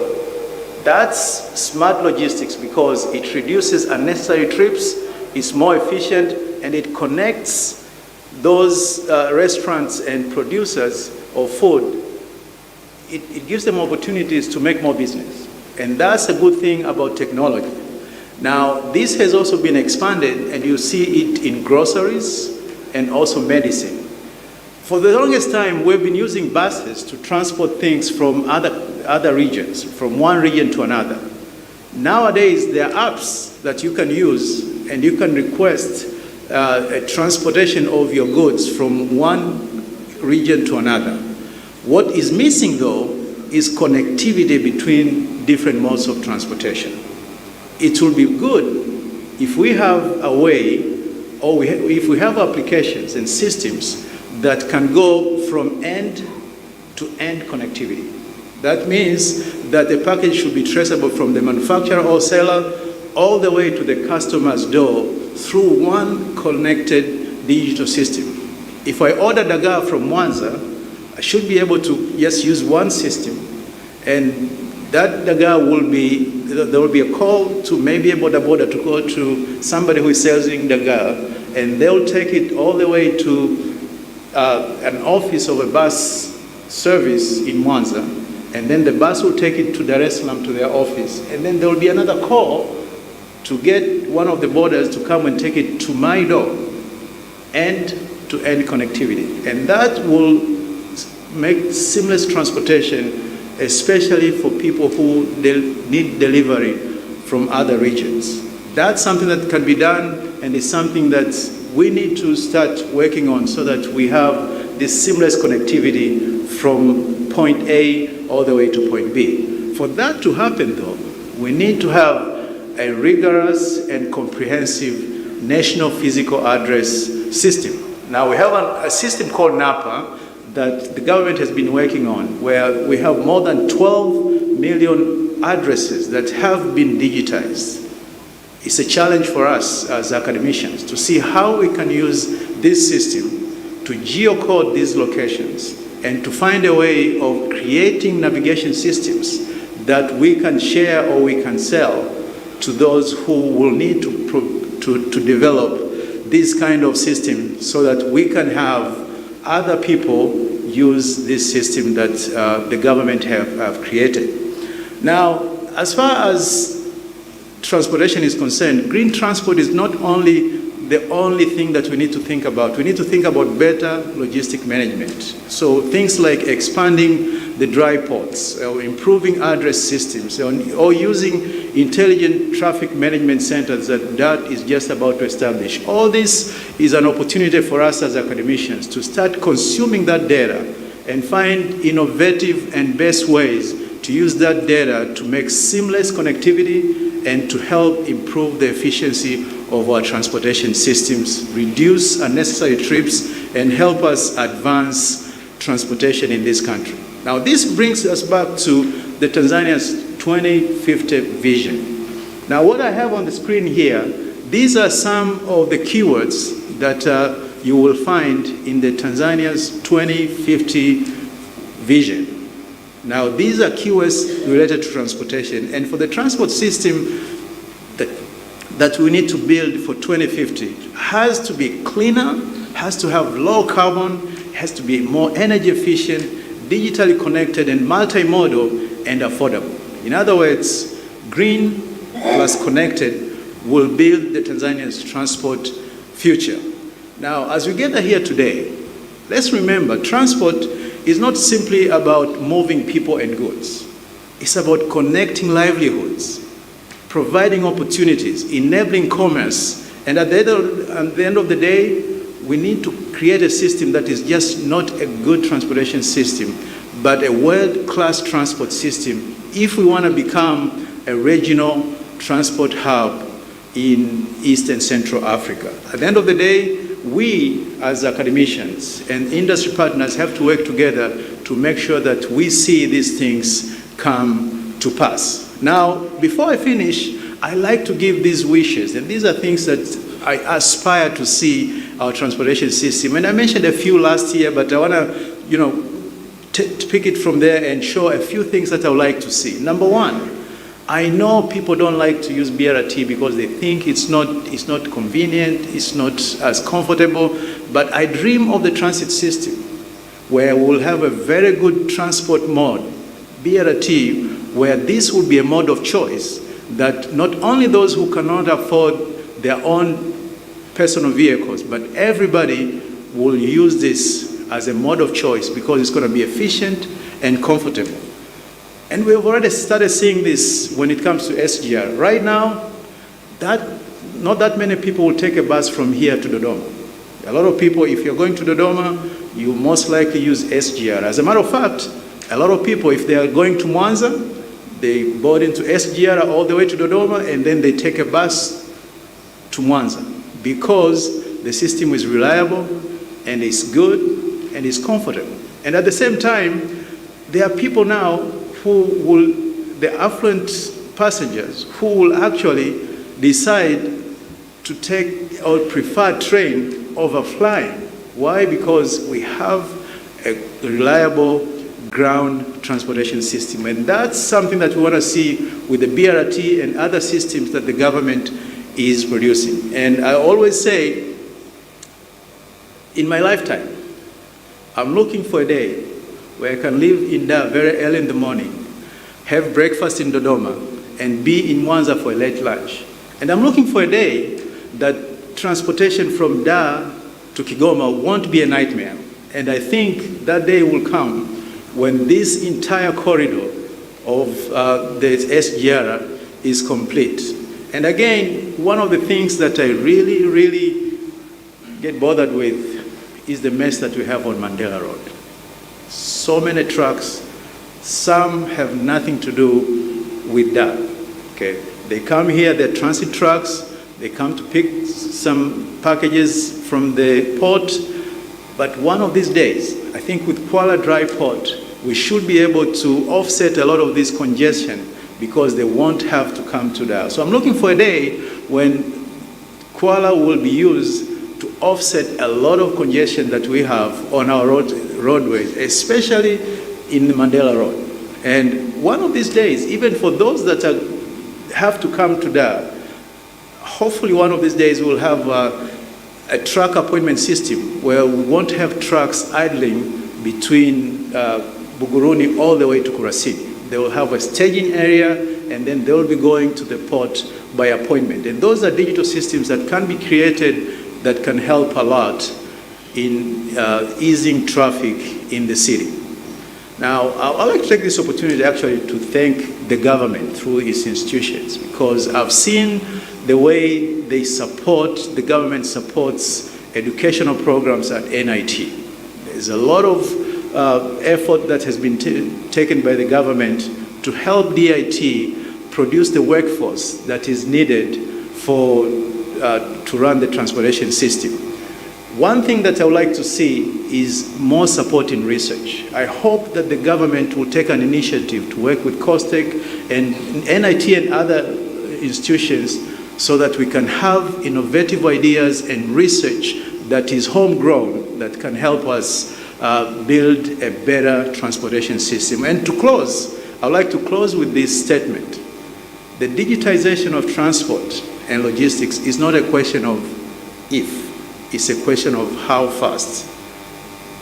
In Tanzania, we can choose either to be only consumers of innovation, or we can choose to be both the developers and the consumers of the solutions that will shape the transportation of the future. Thank you so much for listening, and I'm looking forward for the next 2 days to have very good dialogues with you.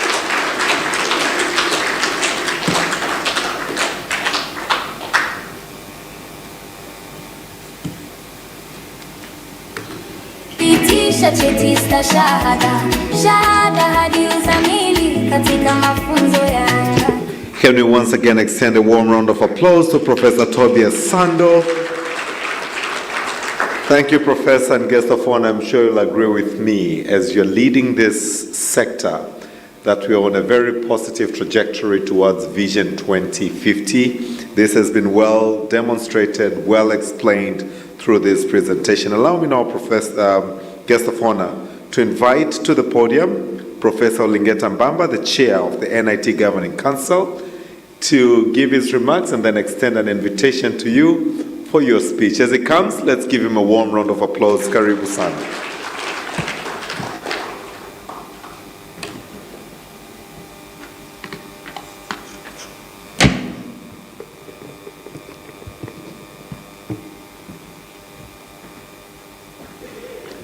Honorable Minister for Transport, Professor Makame Mbarawa, members of NIT Governing Council, Rector, the National Institute of Transport, Engineer Dr. Prosper Mgaya, government officials, distinguished heads of development agencies, invited guests, media, NIT alumni, distinguished participants, ladies and gentlemen, kazi na utu.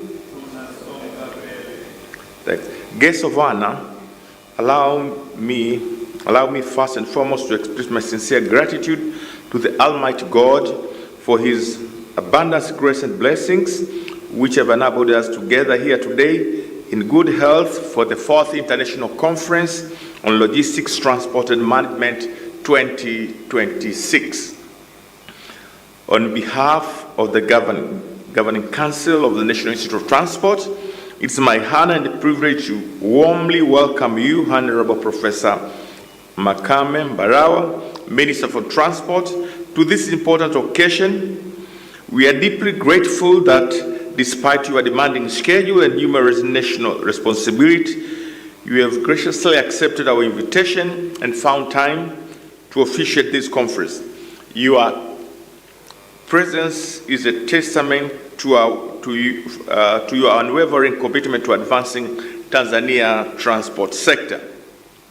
Guests of honor, Governing Council is entrusted with the responsibility of providing strategic oversight to ensure that the Institute effectively fulfills its core mandate of teaching, research, and consultants. This conference is a clear demonstration of the Institute's continued dedication to promoting knowledge creation, fostering innovation, and generating practical solutions to emerging challenges within the transport sector.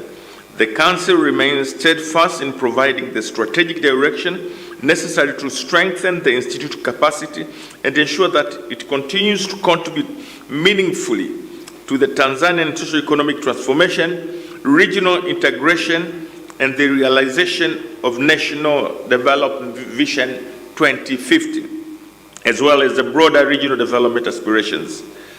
Guests of honor, this conference underscores the Institute's recognition of the remarkable keynote speakers, development partners, invited guests, distinguished participants, ladies and gentlemen. It is a great pleasure to join you today for opening of the 4th International Conference on Transport, Logistics, and Management.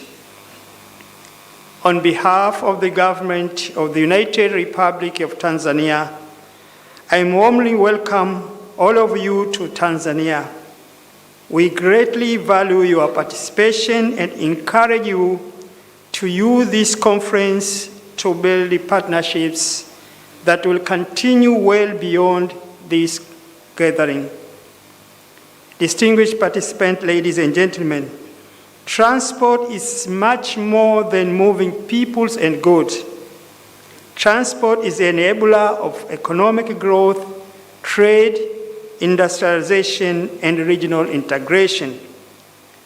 Under the leadership of Her Excellency, Dr. Samia Suluhu Hassan, President of the United Republic of Tanzania, the government continues to make major investment across all modes of transport.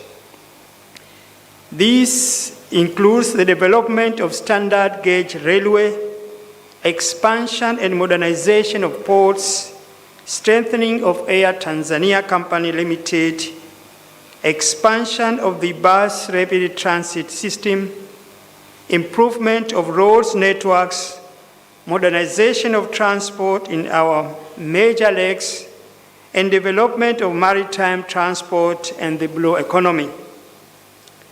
Our objective is not simple to build infrastructure, but to develop an efficient and integrated multimodal transport system connecting our railways, roads, transports, airports, and waterways.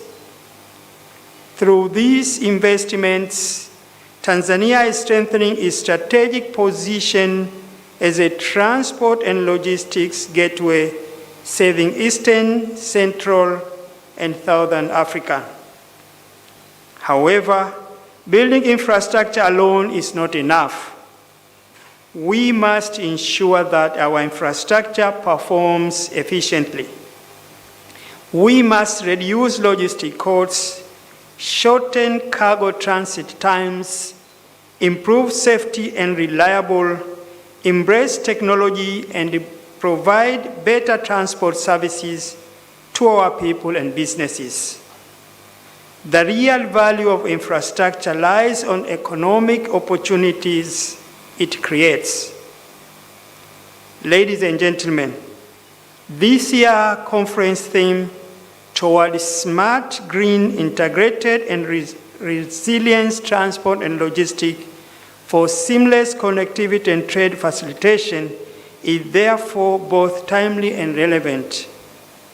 The future of transport will be shaped by digitalization, artificial intelligence, automation, clean technology, and climate resilience. We can no longer plan roads, railways, transport, and airports independently. They must operate as one integrated transport and logistics systems. As we implemented Tanzania Vision 2050, this integration will become even more important.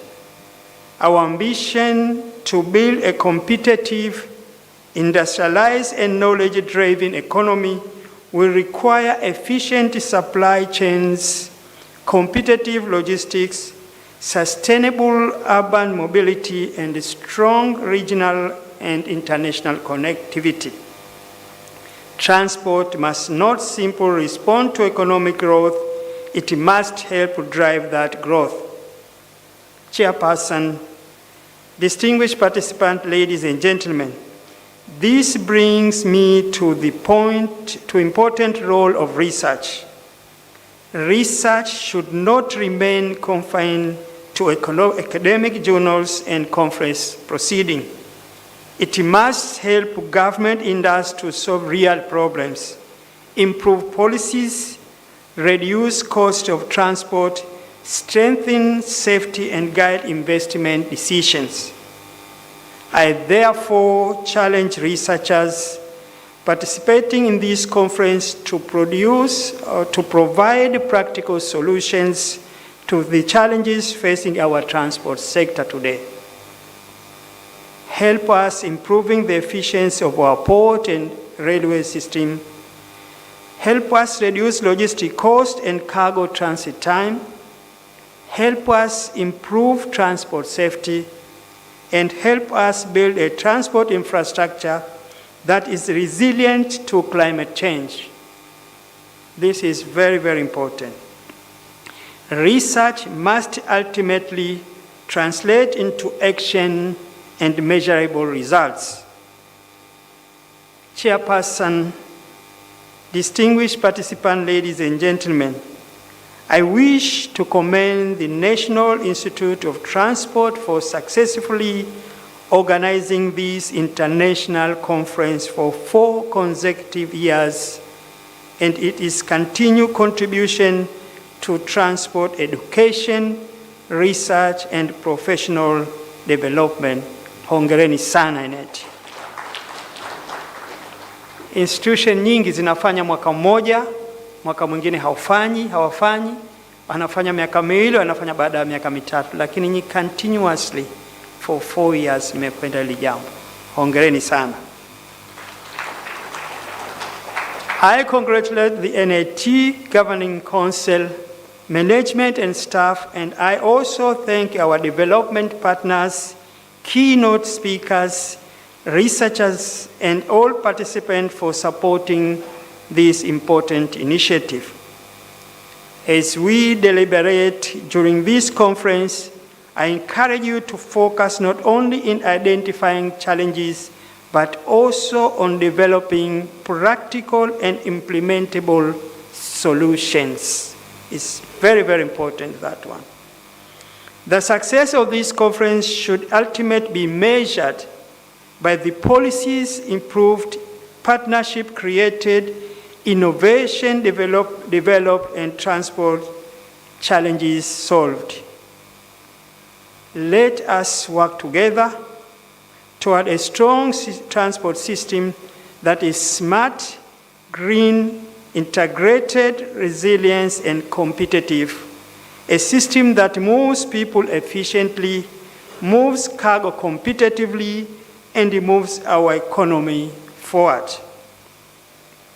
Chairperson, distinguished participants, ladies and gentlemen, I want to remind you that Tanzania does not need research that simply produces reports and ends up in shelves. We need research that translates knowledge into action and delivers measurable results.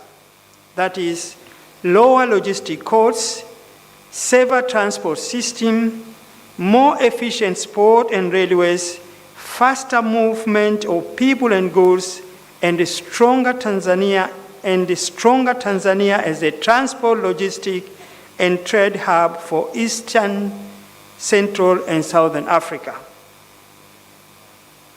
Chairperson, distinguished participants, ladies and gentlemen, before I finish my speech, if you allow me, I want also to speak in Swahili, because we have got a lot of people, they want to know what is happening today in Mlimani City.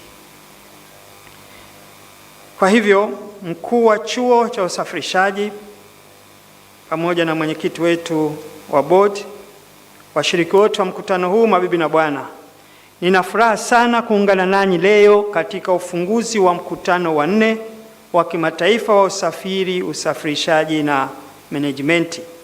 Kwa niaba ya serikali ya Jamhuri ya Muungano wa Tanzania, ninawakaribisha kwa moyo mkunjufu wageni wetu wote kutoka nje na ndani ya nchi ambao mko hapa, karibuni sana.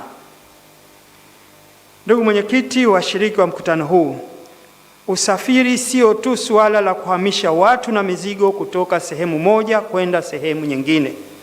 Usafiri ni kichocheo cha biashara, uwekezaji, uzalishaji na ukuaji wa uchumi kwa ujumla. Chini ya uongozi mahiri wa Mheshimiwa Dr. Samia Suluhu Hassan, Rais wa Jamhuri ya Muungano wa Tanzania, serikali inaendelea kufanya uwekezaji mkubwa katika sekta zote za usafiri. Tunaendelea kujenga reli ya kisasa SGR, kuboresha bandari, kuimarisha shirika letu la ndege la Air Tanzania, kupanua mfumo wa mabasi yaendayo haraka, kuboresha barabara pamoja na kuendeleza usafiri wa majini na uchumi wa buluu kwa ujumla.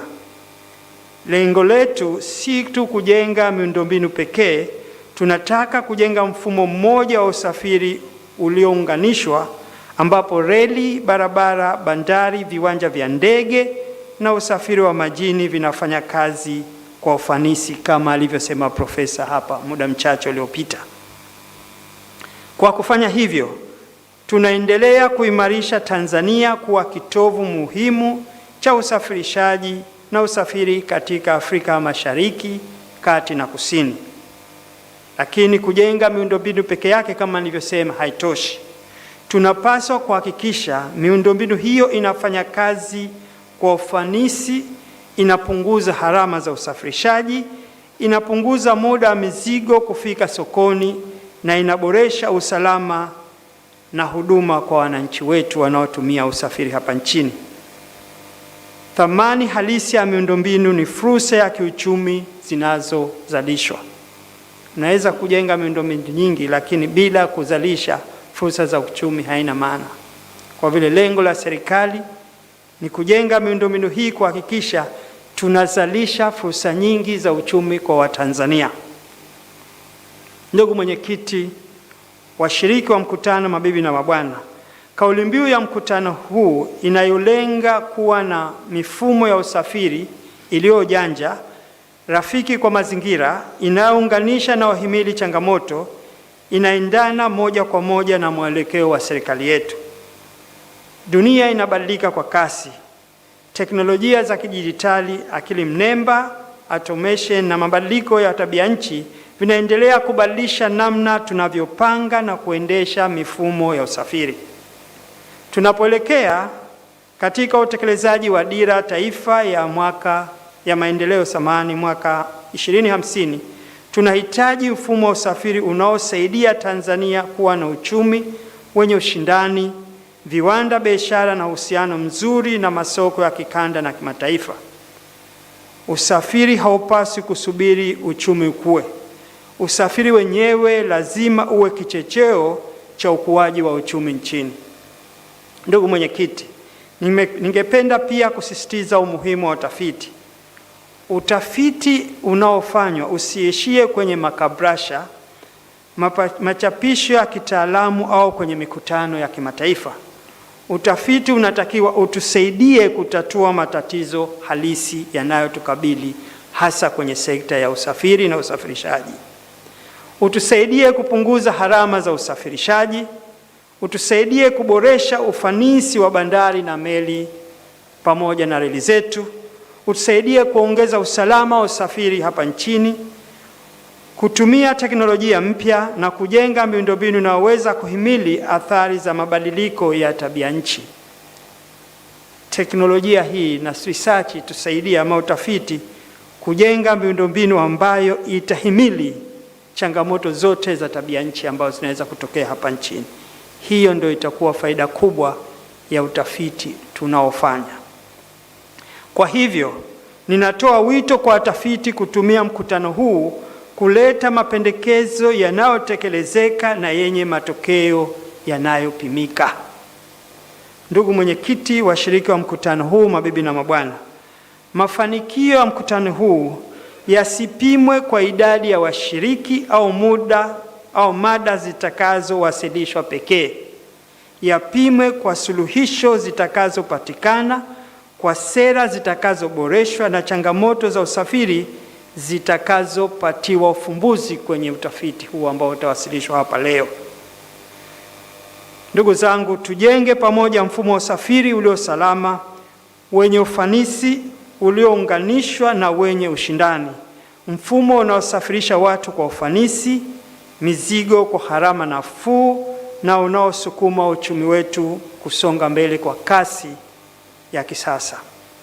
Ndugu mwenyekiti, washiriki wa mkutano huu, mabibi na mabwana, kabla ya kumaliza, ninaomba niwakumbushe kama nilivyosema kwa lugha ile ya kwanza, Tanzania haihitaji tafiti zinazoishia katika kuandaa taarifa na kuhifadhiwa kwenye makabrasha. Hatuhitaji hayo. Tunahitaji tafiti zinazobadilisha maarifa kuwa vitendo na kuleta matokeo yanayopimika.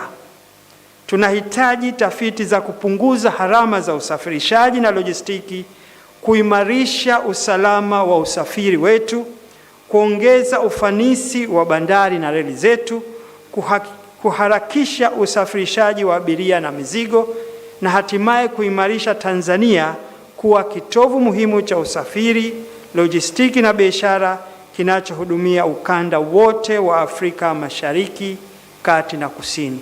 Tunahitaji utafiti wa namna hiyo. Ninaamini NIT pamoja na watafiti wengine mna uwezo wa kulisaidia taifa katika upande huo. Ninaomba tushirikiane na serikali ili tuweze kwenda mbele. Ndugu mwenyekiti, washiriki wa mkutano huu, mabibi na mabwana, Chairperson, distinguished participants, ladies and gentlemen, with these few remarks, it is now my great honor and privilege to officially declare the 4th International Conference on Transport, Logistics and Management open. I wish you fruitful deliberations and productive engagement. Thank you so much for your kind attention. Asanteni sana na Mungu awabariki kwa kila alolitenda. Chuo cha Taifa cha Usafirishaji NIT, kituo cha ubora Afrika tunang'ara. Elimu, utafiti, ushauri tunatoa. Tuko mahiri katika mafunzo ya angare. Ni barabara maji tunavuka. Asante DJ. Let's once again give the guest of honor a big round of applause for officiating our conference. May I request all of us to kindly take our seats. So briefly we shall give our sponsors the acknowledgement certificate for their support. Once you come and once you've received your certificate, please remain just down the stage for a joint group photo. Can I call onto the stage Transda? Transda, please come and receive your certificate while NMB get closer. Kimataifa ya TANARASA wametuthibitisha, tunalea mabingwa wa usafirishaji. NIT, safari ya mafanikio. Chuo cha Taifa cha Usafirishaji NIT, kituo cha ubora Afrika tunang'ara. Elimu, utafiti. Transda, please come this side. Come this side. Can I call onto the stage NMB Bank? While CRDB prepares, let's give our hands of applause to NMB. NMB. Shahada hadi uzamili katika mafunzo ya anga. Tisheye wametuthibitisha nchini. Kimataifa ya TANARASA Naomba uje hapa CRDB, while Aerolink, please prepare. NIT, safari ya mafanikio. Chuo cha Taifa cha Usafirishaji NIT, kituo cha ubora Afrika tunang'ara. Elimu, utafiti, ushauri. Thank you so much. Aerolink, while LATRA, please prepare. Barabara maji tunavuka. I request the sponsors to remain back. Samani, excuse me.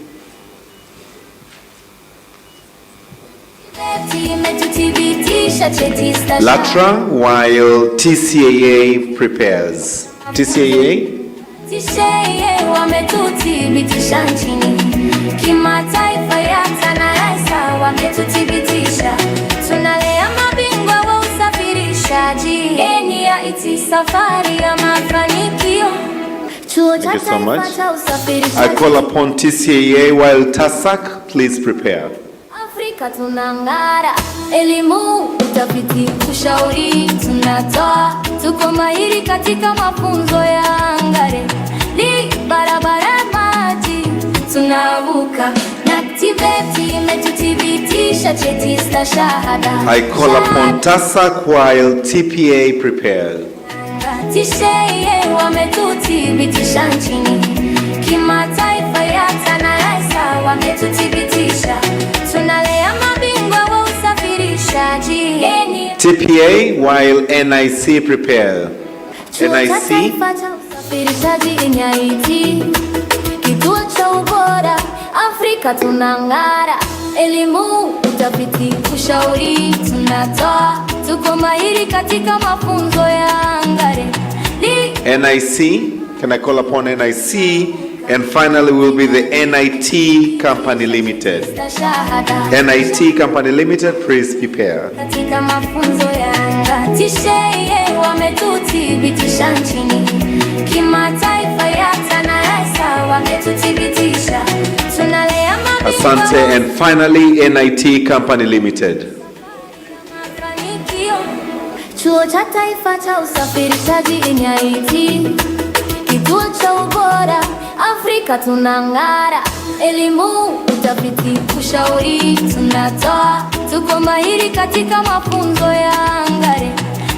Let us once again give our sponsors a big round of applause, acknowledging their very candid support to making this conference a great success. Can I request now all the sponsors to please come back to the stage for a group photo? Naomba viti vitangulie.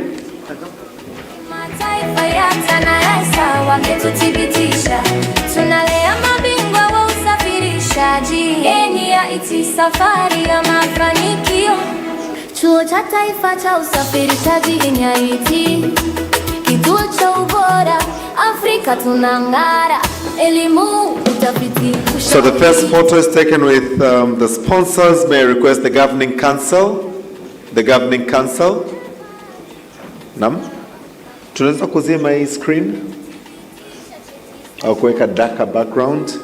May I request the governing council to please come close to the stage.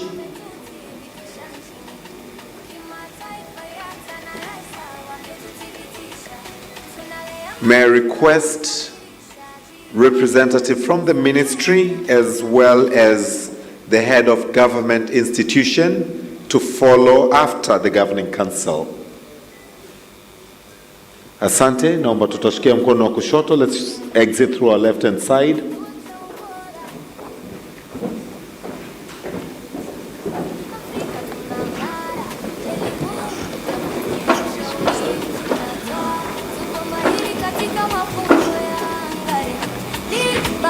This is the governing council on the stage right now, to be followed by representative from the ministry. I'd also like to request the members, the heads of government institution, all their representatives to prepare for the next photos. Religious leaders, you will follow. Thank you so much, governing council. May I call upon ministry representative as well as the heads of government institutions. Karibu LATRA TASAC, wakuu wote wa taasisi pamoja na au wawakilishi wao. Wakuu wa taasisi pamoja na wawakilishi kutoka wizarani. Asante, naomba niwalete sasa viongozi wa dini. Sponsors, you've taken the photo already. I will call upon the presenters, the keynote speakers, to please prepare for the next photo. After our religious leaders, may I call upon the speakers, keynote speakers, as well as presenters to please come close to the stage for the next photo.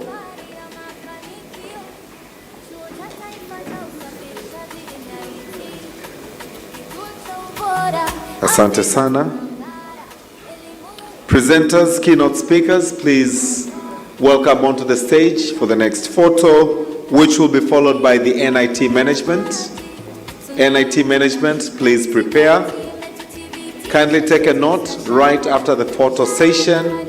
We shall all be abstaining to let the guest of honor take leave, while the rest of us will proceed for a 30 minutes tea break.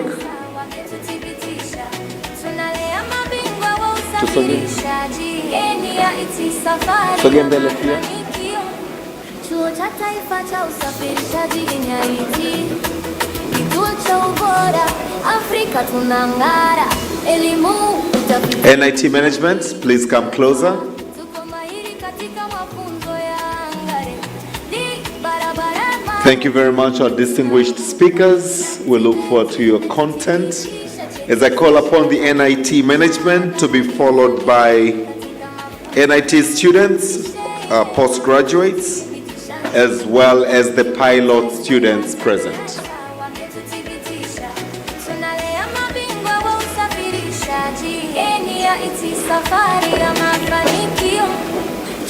Postgraduate students, as well as the pilot students, please prepare for the next photo session.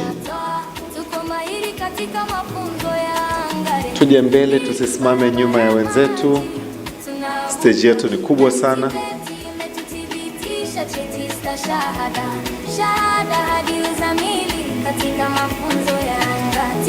Asante. Can I call upon postgraduate students as well as our future pilots.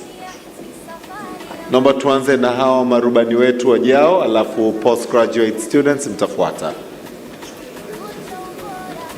Marubani wetu karibuni.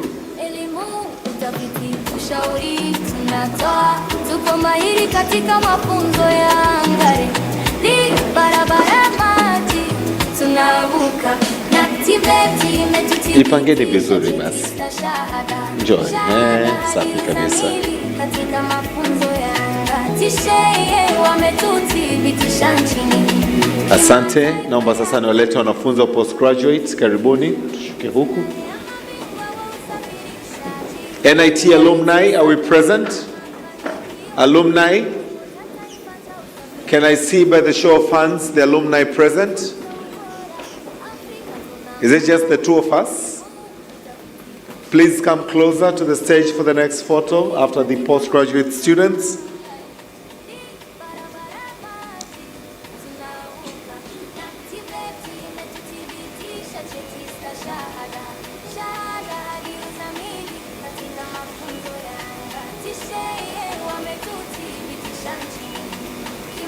Asante sana.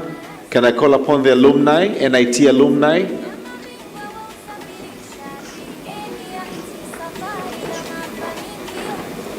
Organizing committee, please come closer to the stage. Organizing committee.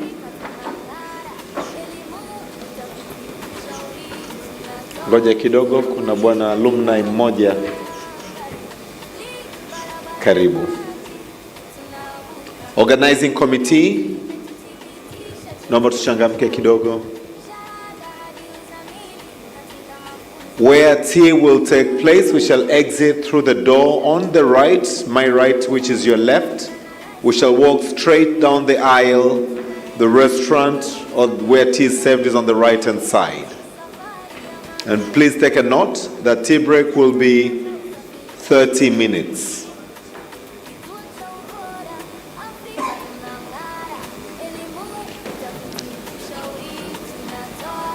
Tusogee kidogo kushoto.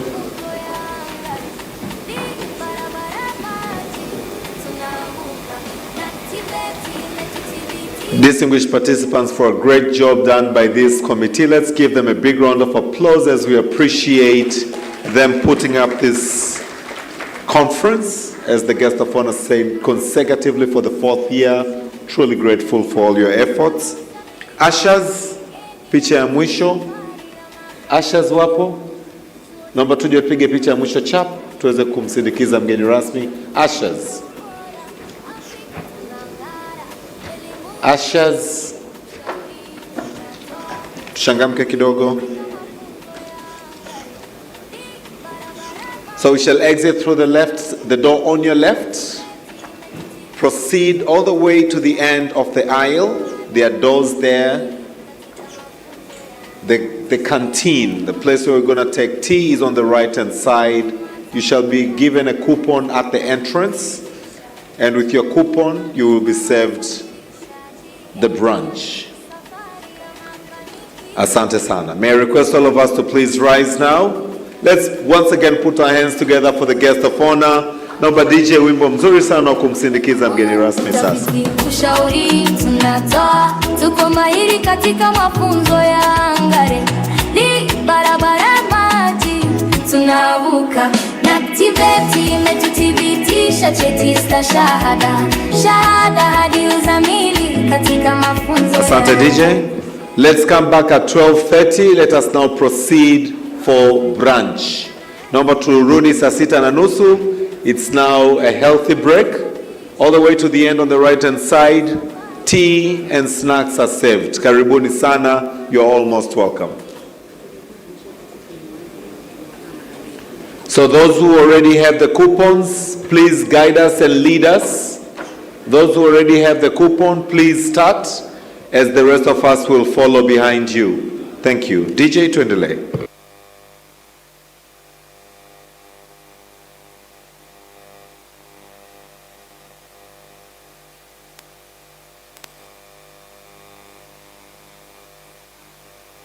Umoja wetu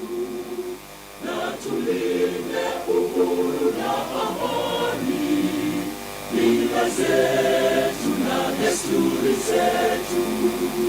Jumuiya yetu sote tuilinde, tuwajibike.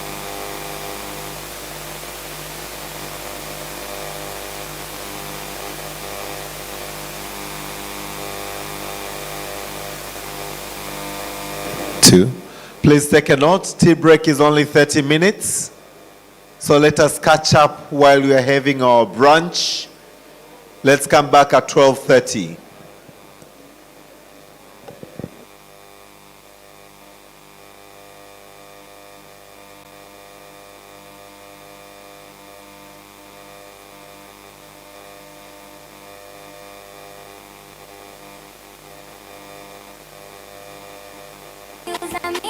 Katika mafunzo ya anga tisheye wametuthibitisha nchini, kimataifa ya TANARAISA wametuthibitisha, tunalea mabingwa wa usafirishaji. NIT, safari ya mafanikio. Chuo cha Taifa cha usafirishaji NIT, kituo cha ubora Afrika tunang'ara. Elimu, utafiti, ushauri tunatoa, tuko mahiri katika mafunzo ya angare, barabara, maji tunavuka.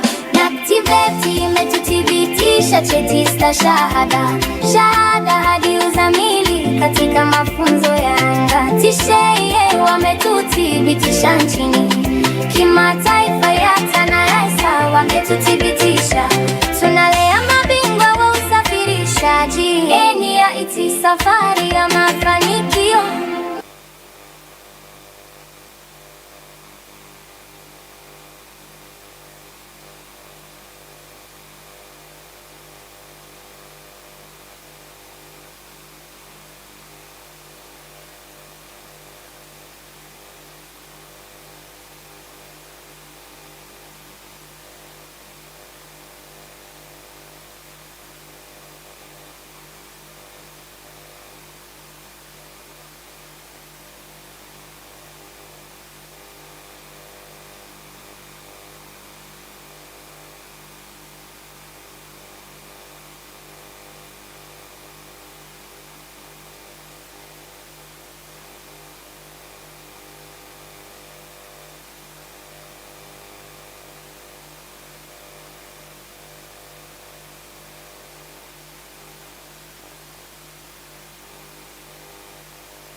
First paper will be presented by Kiminari Takahashi.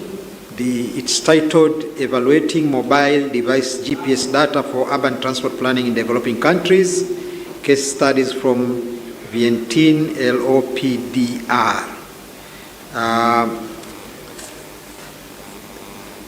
The presenter, Mr. Kiminari Takahashi, is an executive officer of the International Development Center of Japan and is a transport planning and infrastructure specialist with over 30 years of professional experience, including more than 20 years of engagement in Tanzania.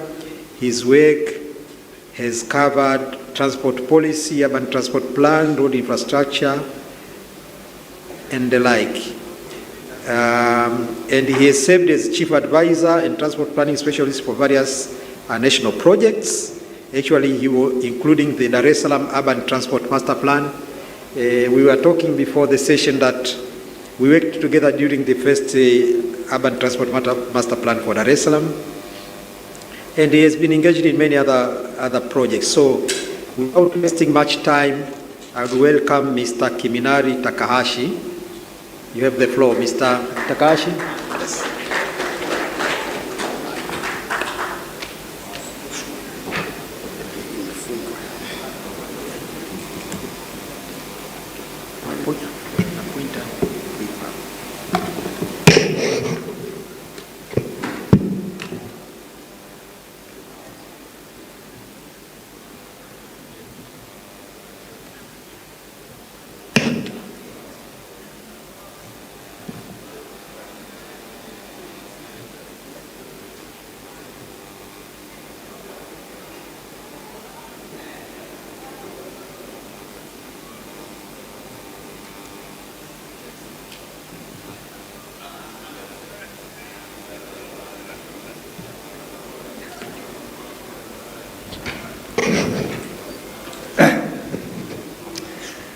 Okay, so good afternoon. Shall I start? So once again, my name is Takahashi, and I would like to present, as Professor Mfinanga mentioned, about the GPS data for the urban transport planning. Before that, I came all the way from Japan. And some of you might think, why this guy from Japan? As Professor Mfinanga mentioned, my first career here in Dar es Salaam, I was teaching at Daltech, or DIT, back in 1993. So almost 35 years ago, I was here.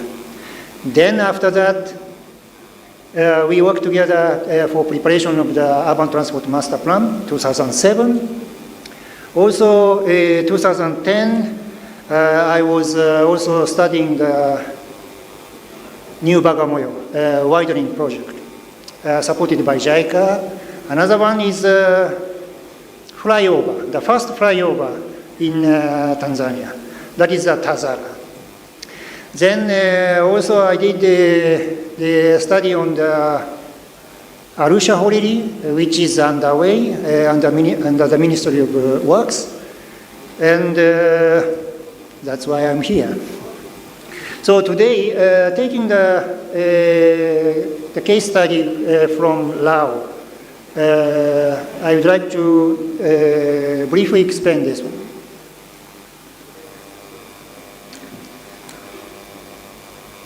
About the GPS, the mobile GPS, I think some of you already might be aware.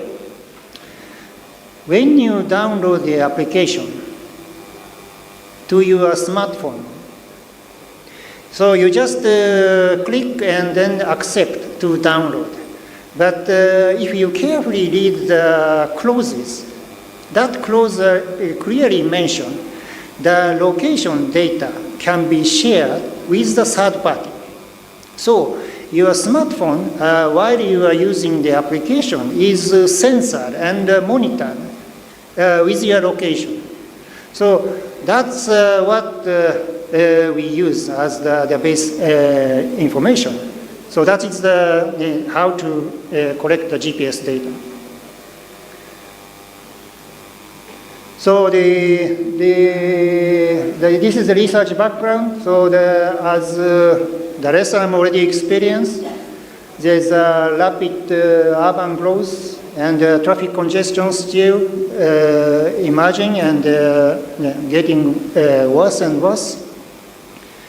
So the master plan, which was prepared together with Professor Mfinanga, it was 2007. The JICA continued to conduct and also prepare another master plan, 2018.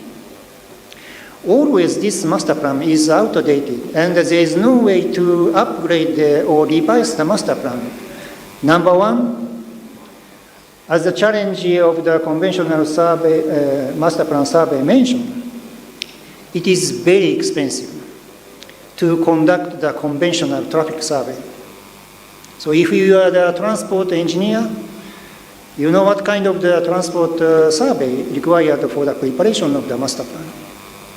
Home interview survey, screen survey, traffic count, public transport passenger interview survey, parking survey, etc. So to obtain all these data, it is quite expensive, and it is very difficult to upgrade or revise the master plan by the local authority. So currently we can use this smartphone and also the GPS data, and which is commercially available for anyone. So I take the case studies in Laos, one of the Asian country. Then this is the procedure of the research. First, we acquired the GPS data and we did some basic analysis. After that, we also did some literature review and also did some more thorough or detailed analysis of the GPS data. And in order to get the reliable models using this GPS data for the transport planning, we compare the conventional traffic survey result with the GPS data.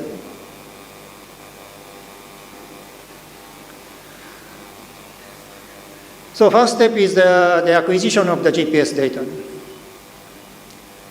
In Laos or in Vientiane, in order to conduct the conventional traffic survey, we spend about $500,000 USD. Once again, home interview survey, parking survey, traffic count survey, passenger interview survey, etc. This actually requires a huge amount of the money.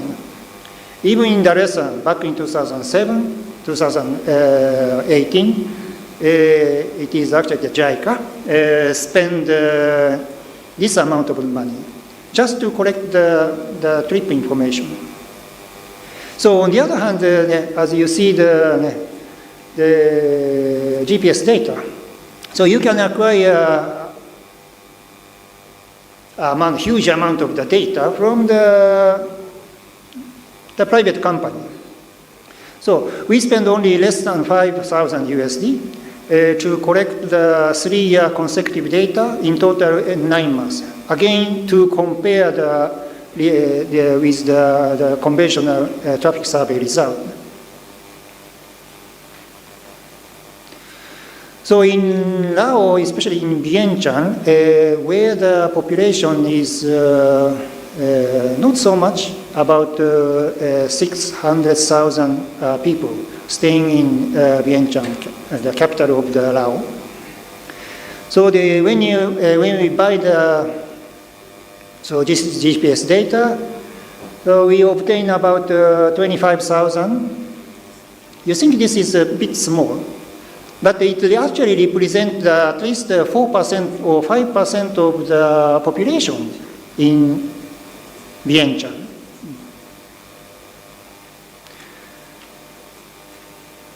By the way, I should mention that the Google,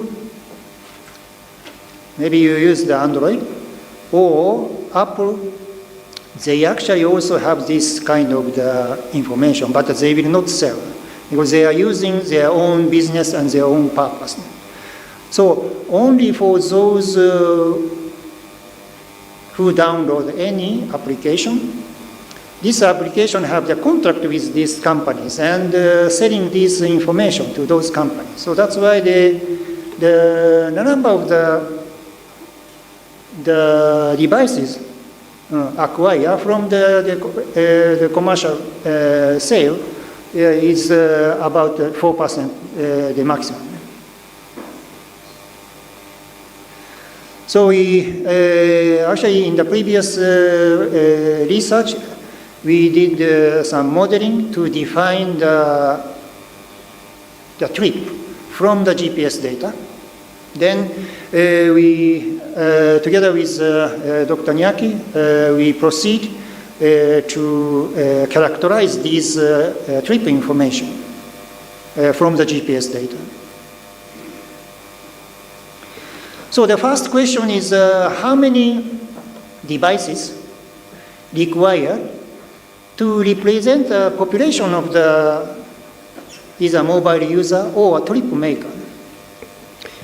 So I don't go to the detail, but in conclusion, at least 2%, if you have the 2% devices registered in some cities, and using this 2% of the device and the plot data. So this 2% can represent the population of the trip makers from our research result. So if you apply this result to Dar es Salaam, where 5 million or 6 million population, so you need at least, you can collect at least 100,000 devices, and it's easy to purchase from the sellers. So the next analysis was made how to define the trip purpose by using again this smartphone and GPS data. Again, in conclusion, we see some, the up figure is the distribution of the trip purpose by using the conventional data. And the bottom figure shows the distribution of the trip purpose by using the smartphone. And you can see there are similar trend, but still when you look at the detailed share, then still there's some disparity. The result shows we need more thorough, or we need more detailed business, building information in order to identify the trip purpose. And we also did another analysis to define the trips by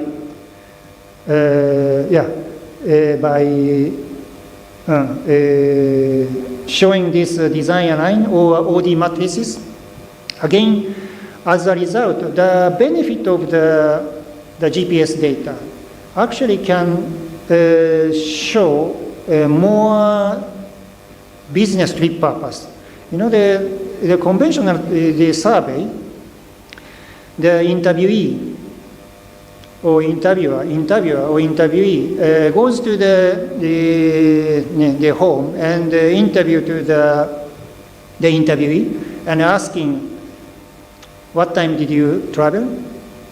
And also, what time did you reach? How long will you stay? And how long will you take to come back home? And the interviewee actually hesitate to provide the detailed information. Either they forget or they don't want. And this is very comprehensive the survey. So that's why it is very difficult to get to those small trips, like going lunch, going meeting, and the shopping. So we found the benefit of the GPS data can easily get these small trips. Yeah, we also compare the actual traffic survey, which we have done in this corridor, then compare with the GPS data. And finally, we found very cross correlation, meaning that using the GPS data, you can also estimate the number of the trip and also the route information. So as a result, as I say,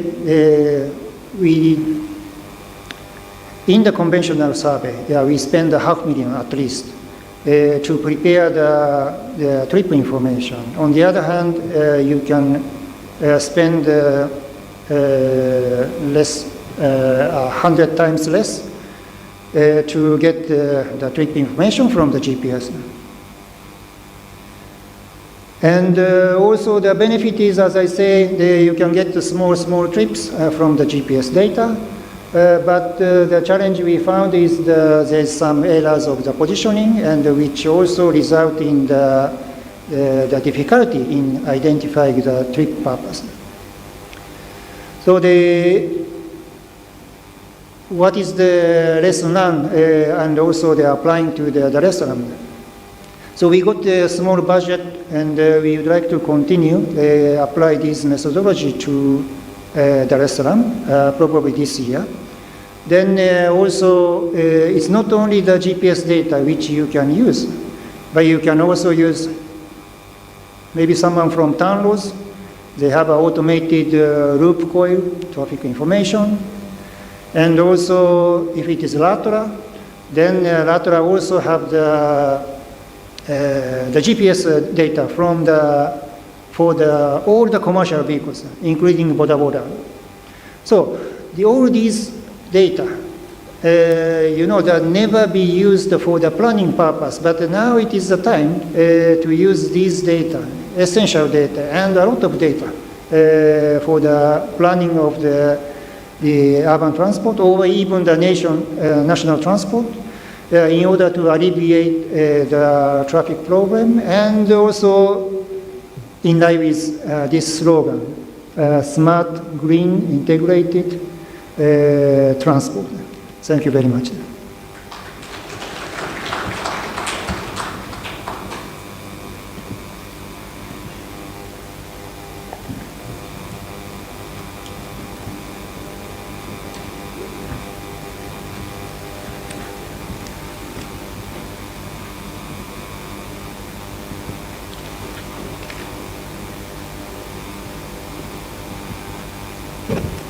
Thank you very much, Mr. Takahashi, for that insightful presentation.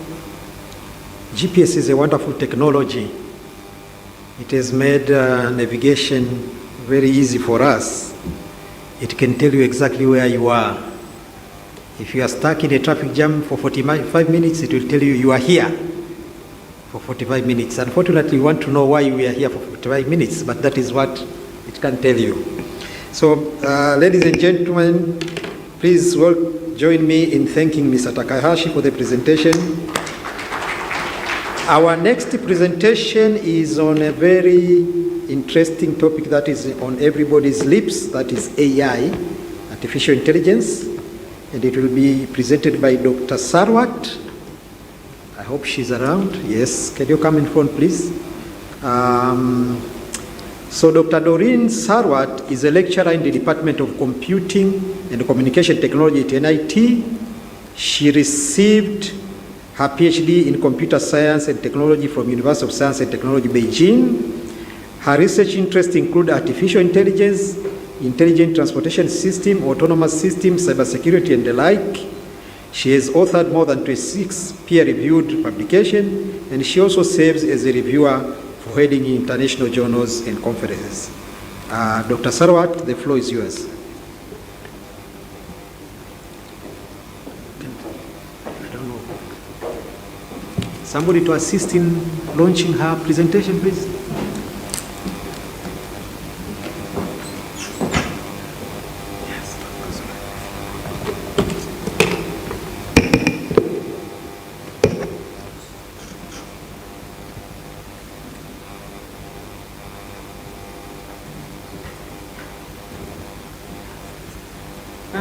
Good afternoon.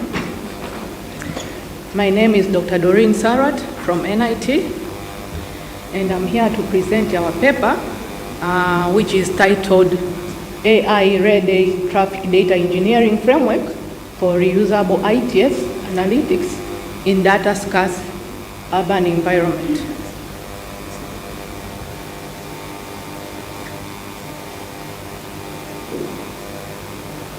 Starting with the background and the motivation, at the moment we know that we can use AI in intelligent transportation system, and especially in the urban traffic management, there are activities such as the short-term traffic forecasting, the traffic state recognition, the anomaly detection. So all these require the use of AI in order to perform these activities. And on the other hand, we have the data engineering challenge. So with the AI bottleneck at the moment,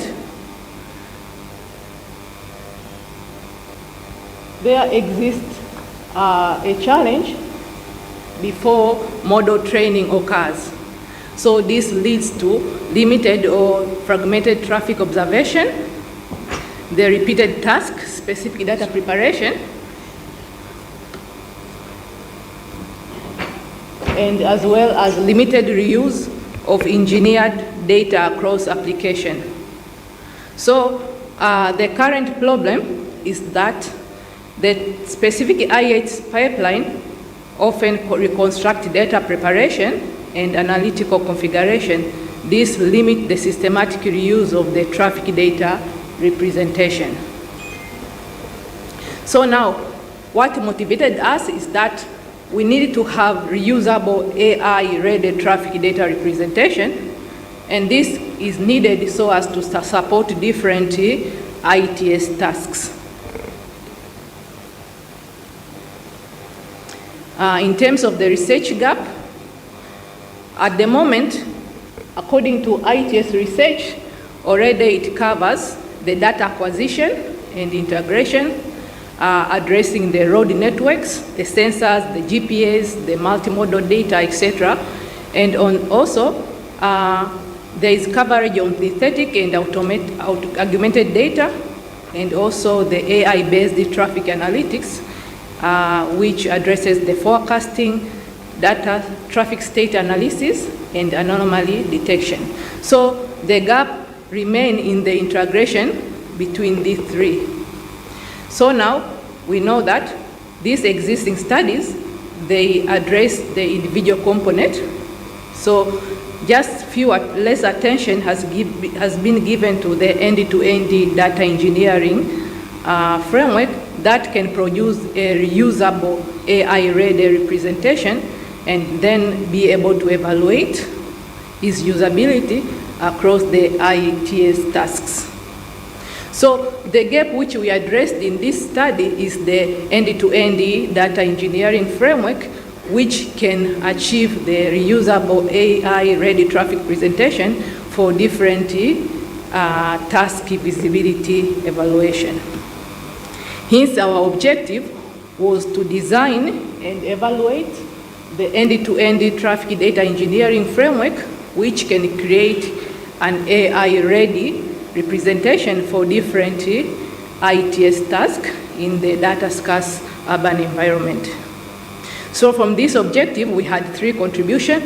The first one was to develop the end-to-end engineering framework, then to establish the AI-ready data presentation, and lastly, to demonstrate the feasibility across the three ITS tasks. We followed this architecture. So our architecture has 5 layers, and we separate the reusable data engineering from the task-specific ITS analytics. So the first layer was the sensing layer. So this one was the one which dealt with the acquisition of the traffic observation. And then the second layer was the ingestion layer. This one dealt with the validation, the harmonization of the traffic observation, and hence the standardization of the data. And the third layer was the processing layer, which dealt with the cleaning of the data. Then from these 3 layers, we are able to achieve an output, which is now the AI-ready traffic data representation, which consists of the different records such as the spatial temporal records, the reusable engineered features, as well as the task-ready analytical variables. Then from the output of this output became an interface to the fourth layer, which is the AI service layer, which comprises of the 3 tasks, which where these tasks are the ones which we validate. So with these 3 tasks, they had different configurations, and also from the AI service layer, we had the last layer, which was called decision support layer. But this decision support layer will be implemented and evaluated in future work. Then, now, in order for us to be able to achieve the IA-ready representation from the raw traffic, first we need to have our input, so capturing of our traffic observation, but we did this from the synthetic data traffic because at the moment we had a shortage of data, so we used the synthetic data as our input. Then we validate and standardize. Then we had to integrate and engineer, which include all the cleaning processes. Then we are able to achieve our output, which was the AI-ready traffic representation. So for us to achieve this AI-ready traffic representation, we had to use evaluation criteria, and we had 6 evaluation criteria to use. So at the moment, there is no AI-ready readiness universal standard, so we had to derive our criteria from the data principle literature, and then we came up with our own criteria, which are 6, which consist of the schema consistency, the spatial referencing, the temporal alignment, and the feature completeness, label integrity, as well as the feature configurability. Then from there, we had to go hand in hand to those 3 tasks, which were traffic forecasting, traffic state recognition, as well as anomaly detection. So with these 3 tasks were configured independently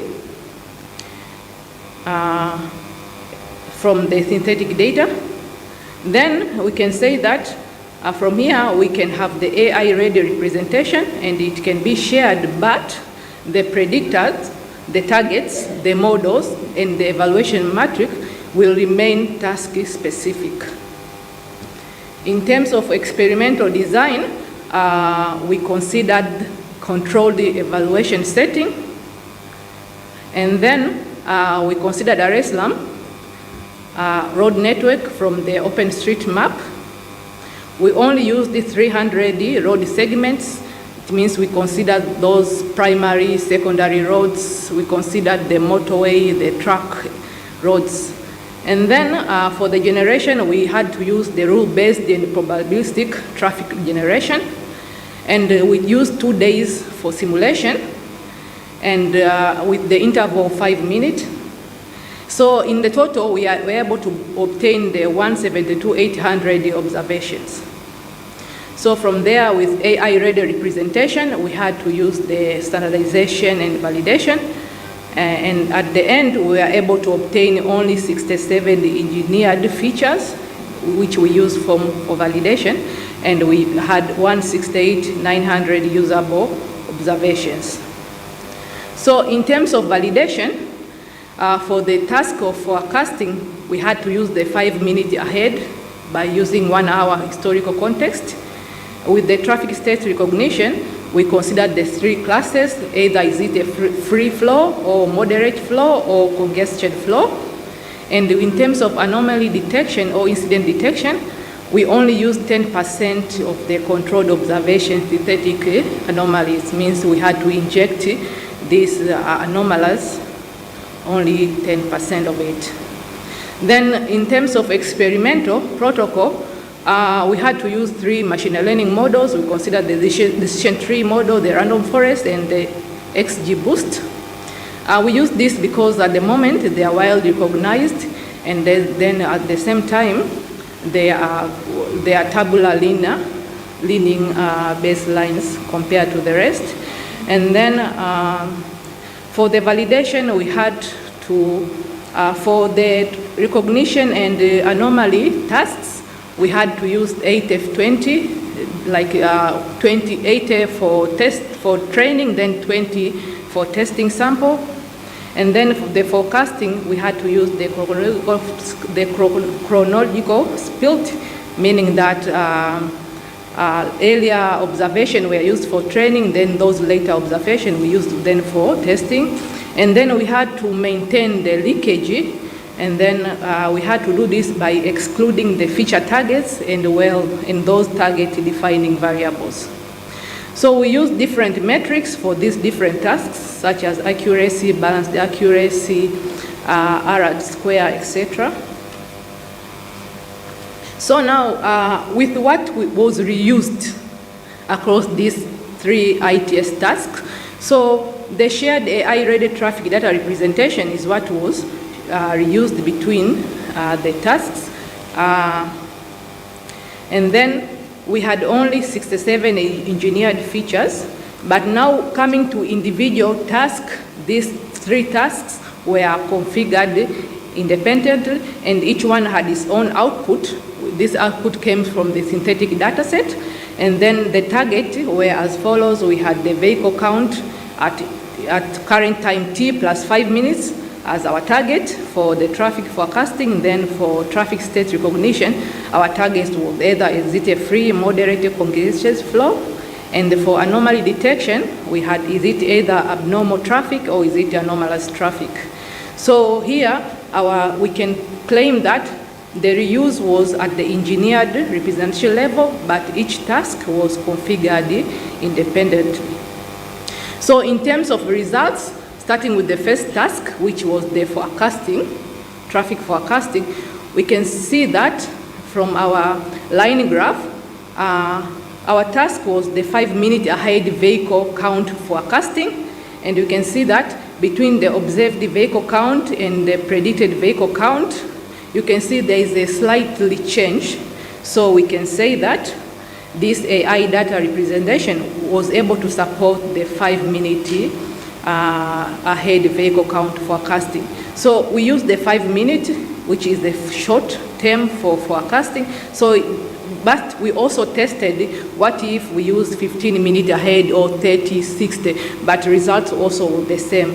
The change was very little. With the traffic state recognition, our task was to determine the 3 traffic state recognition. So using our dot plot, you can see that from the results, either dealing with the free flow or moderate flow or congested flow, our F1 score was almost equal to 1. So we can say that we are able to achieve higher class recognition performance. And then we are able to do this by being able to control the leakage. In terms of anomaly detection, which our task was to check the binary traffic anomaly detection, it means we were able to identify or predict normal versus abnormal traffic. So you can see from our confusion matrix, we had the results as follows. We had the false positive as 116, this is not bad. And then false positive is 875, also not bad. So we can say that with our random forest model, we had the highest attack class F1, while the other model, which is the XGBoost, also showed the discrimination performance. So compared with the 3 tasks, the forecasting, which is a regression task, and these 2, which are classification task, we can see the results, and each one showed the evidence of the usability. So in terms of validation scope and future work, at the moment what we are able to establish is in this study was the reusable data engineering workflow, and the remaining task for future is we need to validate using the sensing system and the operational traffic observation. And the second is the AI-ready representation, was constructed. Now the remaining part is extending beyond the 2-day synthetic horizon, and we need to evaluate the cross-network as well as cross-city transfer, because now we have seen that this can work for Dar es Salaam city. What about if we use Kampala city or any other cities? Can it work? We have to see through that. And then we are able to establish the cross-task configuration, and the remaining task is we need to assess the streamlining, the latency, the throughput, the scalability, as well as the operational robustness. And then we did this, we used the controlled technical feasibility, but now the future work should be, we need to evaluate also other ITS tasks, because at the moment we dealt with only 3 tasks. Also, what about heterogeneous sensing sources and also multimodal data environment? So conclusion-wise, we can say that we are able to, our proposed approach, which is the architecture was developed, and then we were able to do the cross-task evaluation for the 3 tasks, which was traffic recognition, traffic state recognition, the forecasting, and the anomaly detection. And then the controlled technical feasibility. So our results were able to support the controlled technical feasibility of the representation level reuse across this task without require identical task data set or even a predictive model. This is the end. Thank you very much.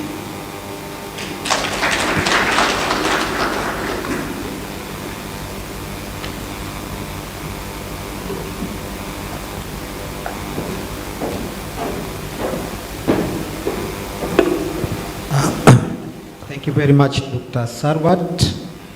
Please join me in thanking Dr. Sarwat for the presentation. Our next presentation is by Dr. Patrick Urassa.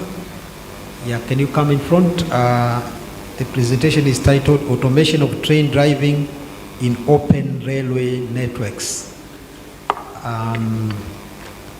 Dr. Patrick Urassa is a PhD in railway engineering from the Norwegian University of Science and Technology, and his research focuses on the implementation of automatic train operation in open railway networks.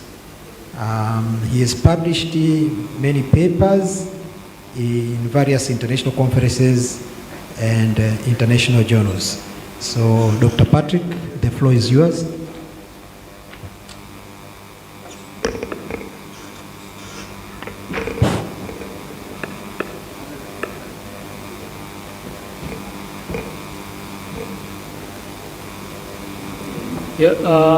Thank you, Chair. Good afternoon, everyone. My name is Patrick Urassa, and I'm here to present one of our work. I was with my supervisor, Niels Olsson, and the title is Automation of Train Driving in Open Railway Network. So in the course of presentation, I'll walk you through introduction, methodology, finding, conclusion, and future research avenue. So starting with an introduction, railway traffic is experiencing notable growth, and this is evidenced in literature and in multiple studies, multiple contexts. For example, in China, between 2000 and 2013, they recorded an increase in passenger by 5.5%, while in North America, rail carries approximately 25 to 50 of land-based freight.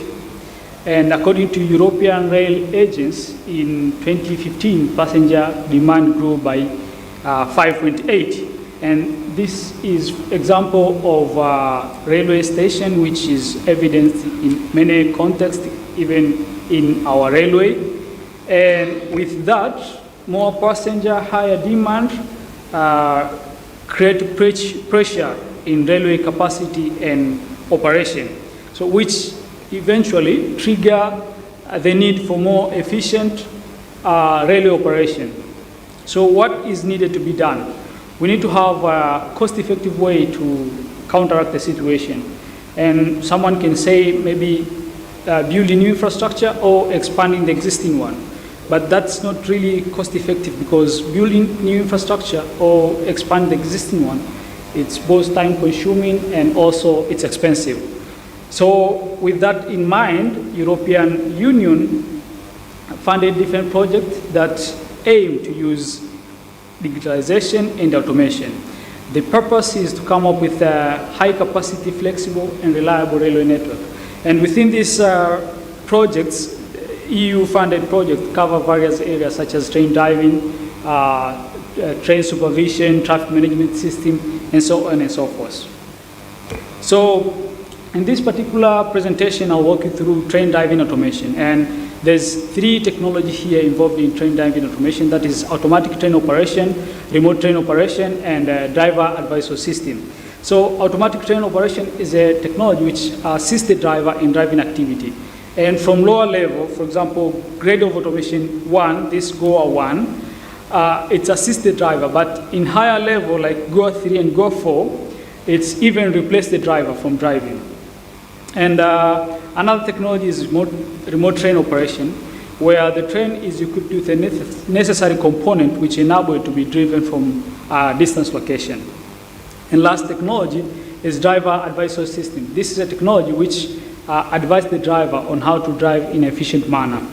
And the difference between this and the other two is that this driver advisory system just gives an advice only. It doesn't execute the command. So coming to the next picture here, the title of my presentation is Automatic Train Operation in Open Network. So the picture represents a typical example of open network. You can have a lot of definition from the picture. First of all, it's old locomotive. Old train, which implies that it's an old technology. And also there is snow, which also indicates that extreme weather condition. And it's open. There's indicate interaction with other mode of transportation. And by far you can see mountains, which indicate that it's mountainous terrain. So this is where we want to implement automation in this technology. So with that, we try to see the constraint associated with the open network. First of all, we have a human-dependent infrastructure design, and another thing is open network vulnerability. Open network, it's open to everything. And another constraint we consider inherent challenge of automation. That is to say that automation in itself cannot deal with a new situation. It has to be pre-trained. So open network comes with a lot of surprises, and automation faces challenge when dealing with the surprises. So another constraint we took into consideration is non-interoperable infrastructure, while the other one is aging operator-dependent train, and last constraint is operational diversities. In open network, there's different rules and regulation from one place to another, and all of this we took into consideration.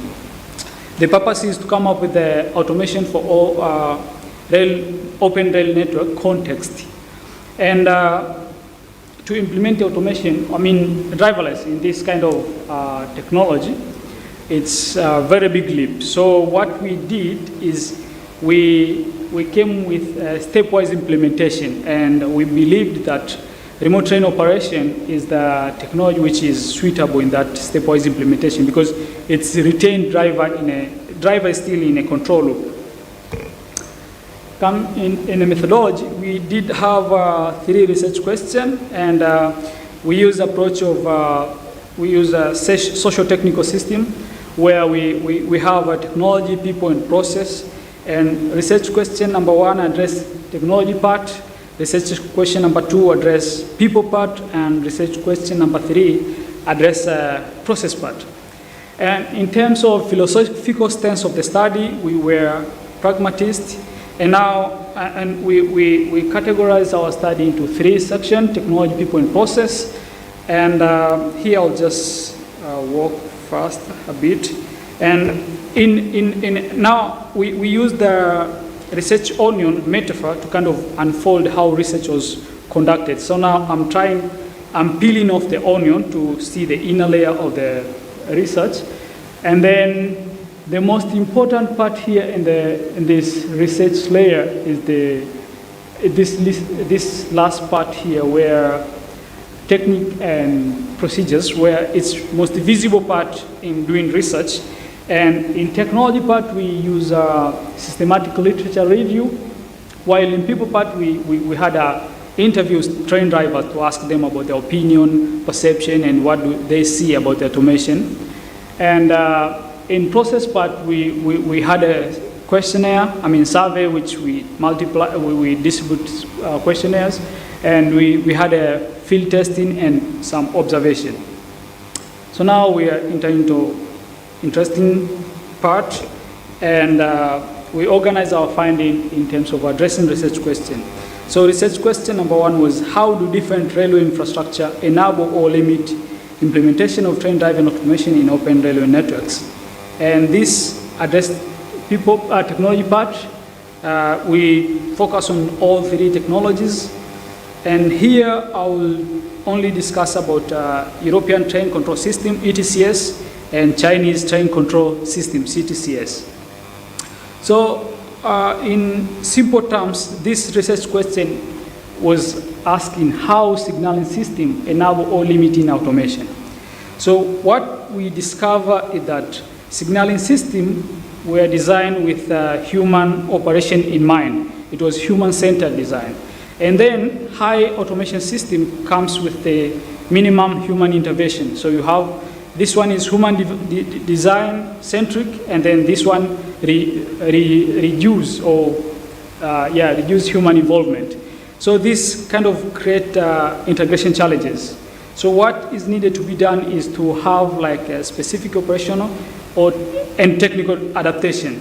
And this was for both ETCS and CTCS. And that is to say that we need to have a control architecture or specification for higher grade of automation. And another research question number 2 was how do train driver tacit practice and perception of automation shape the possibility for implementing train driving automation in open network? This addressed the people part, and I'll walk you through train driver practices that represent human-dependent limit to automation, and also train driver challenge addressed by automation. First of all, some of the human-dependent limit to automation is this degraded mode operation. When it happened there's a degraded mode in train operation, the special movement authority is granted, and this special movement authority is communicated between the driver and someone in the control center.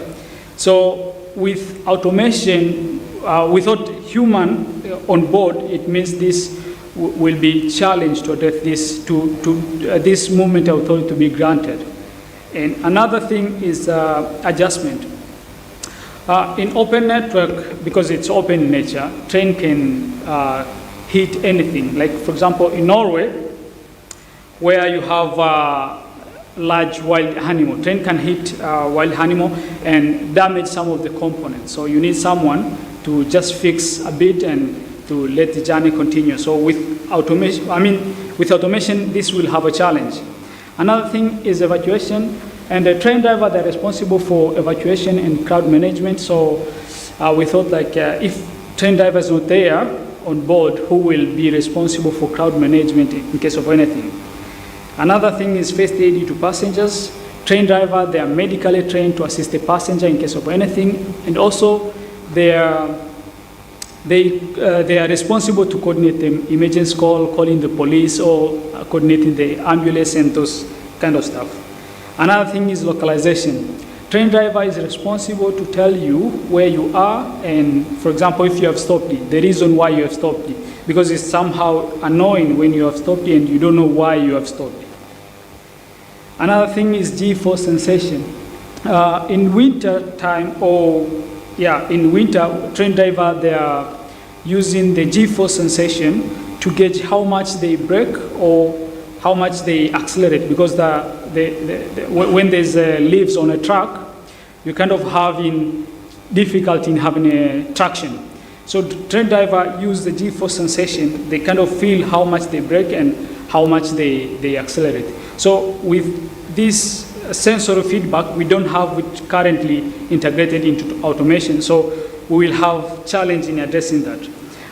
So these indicate how intricate context-dependent nature of train driver expertise. And also another thing is challenge addressed by automation. And here you have human error, you have fatigue, tardiness, you have strikes from the train driver, you have station operation variabilities. All of these were addressed by automation. So when you have automation, you have faster recovery from delay, extended period of operation, operational flexibility, and other human-centered issues are solved by automation. Research question number 3 is how can remote driving be operationalized in open network? So this addressed the process part, and focus only was in remote train operation. And I'll walk you through prototyping and field testing. And in prototyping and field testing, we create a demo train from scratch, and we integrated some perception system. We had some measurement and instrumentation, and eventually we managed to put our train running in open network. And testing, and we had our testing in different locations in Norway and Sweden, and these are specification for testing site. And we had in live demonstration, we were televised by Norwegian television. This is like a TBC of Norway, and here is a short clip of our thing. It has subtitles. It doesn't have voice.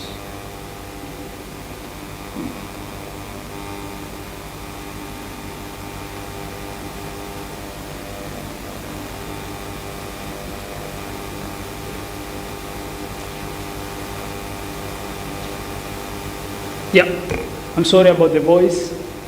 Yep. Conclusion and future research avenue. So in conclusion, technology, people, and process are interconnected. That is to say, automation and signaling system must work together. But currently, human-centric design of signaling system create integration challenge when human involvement is reduced. So you need specific operation and technical adaptation. In people part, human cognitive limit and expertise should shape the technical design of the system. And also, this essential situation task still require human. We cannot really automate everything. And train driver must be prepared for redefined responsibilities, because for sure, some of their tasks will be taken away. In process part, operational procedure must be redesigned to align with automation constraints, and process must be adapted to ensure safe coordination among all components. So that is to say, automation should not replace the driver, but rather to complement. We need to have a human-centric automation for open network. Yep. Future research avenue, continue developing integrated system architecture for higher automation level. Examine operational impact in open network through empirical real-world data, because what we have done is based on pre-deployment and deployment phase. So once this technology is implemented, then you can have you can collect the data and do some analysis to look at to see how impact it has in operation. And lastly, test large rolling stock, higher speed, more complex track geometry, and denser operational environment. This marks the end of my presentation. Thank you.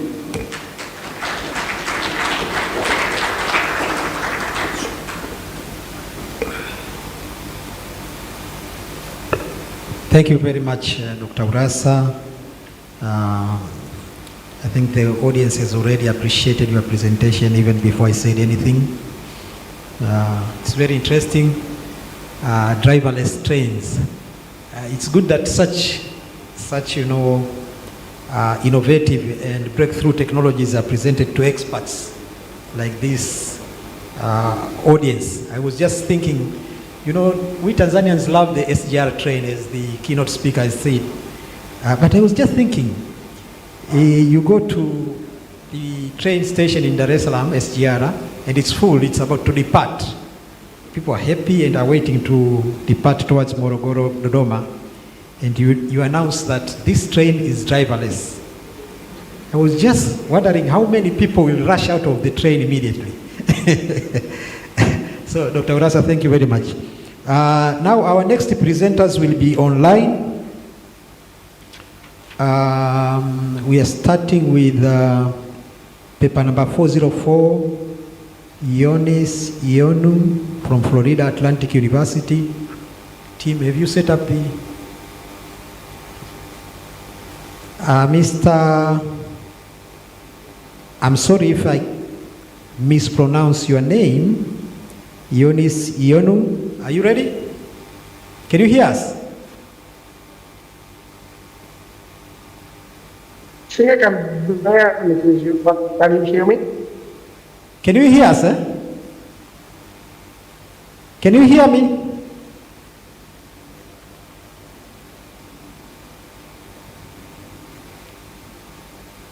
I can't hear you. Can you hear? Okay, so our next presenter is, as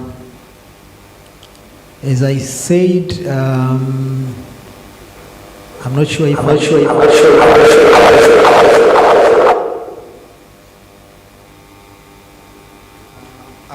next presenter is Mr. I'm sorry if I pronounced it, I will pronounce it wrongly, but the best I could do is Mr. Ionis Ionu, who has been an fMRI researcher since 2023. He holds an integrated bachelor's and MSc in mechanical engineering from the University of West Attica. And his work spans multiple projects in freight transportation, particularly in big data, data mining, and optimizing freight operations. His research interests focus on emerging technologies like autonomous vehicles, electric vehicles, and truck platooning. So, Mr. Ionu, the floor is yours. You can start your presentation.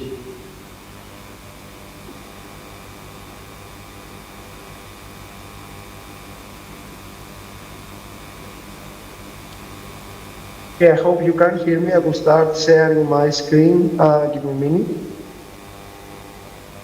Okay, there I am. Can you please confirm once again that you can hear me? Either on chat or, I don't know, on WhatsApp with Dr. Muya. Recording in progress. Recording stopped.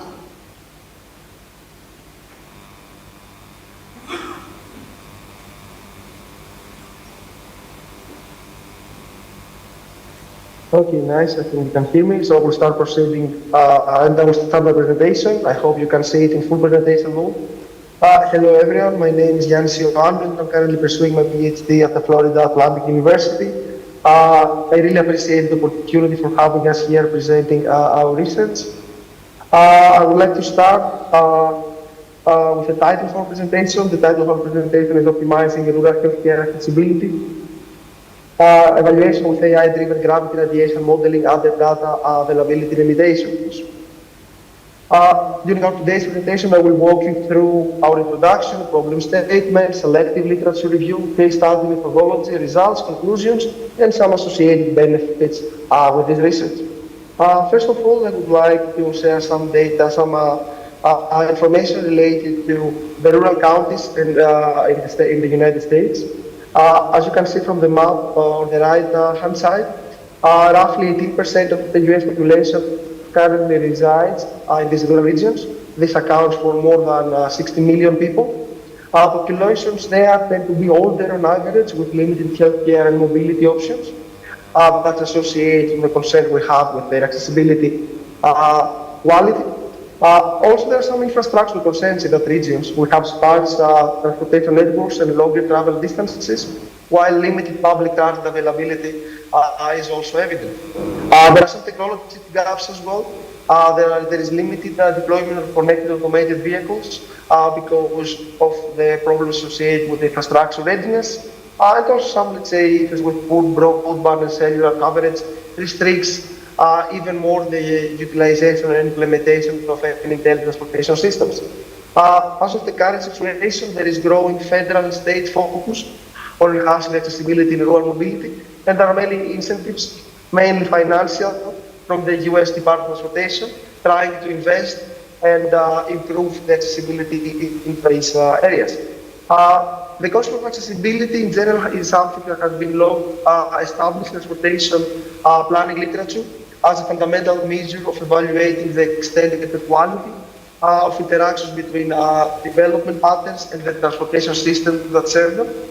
In this context, let's say, accessibility constitutes the ability of different individuals to reach essential destination. This can include primary health care, social services, emergency amenities, education, and employment opportunities. So there is this thing associated with special accessibility healthcare population, which constitutes a critical determinant of population well-being. And this is something which remains, as of now, let's say, a central concern in public health and transportation planning. I believe that's something that is true for not only the United States, but everywhere else in the world. There are numerous ways and methods to quantify this accessibility. Let's say we can use indicators associated with travel costs, or other indicators that might be associated with the quantity and the quality of available opportunities.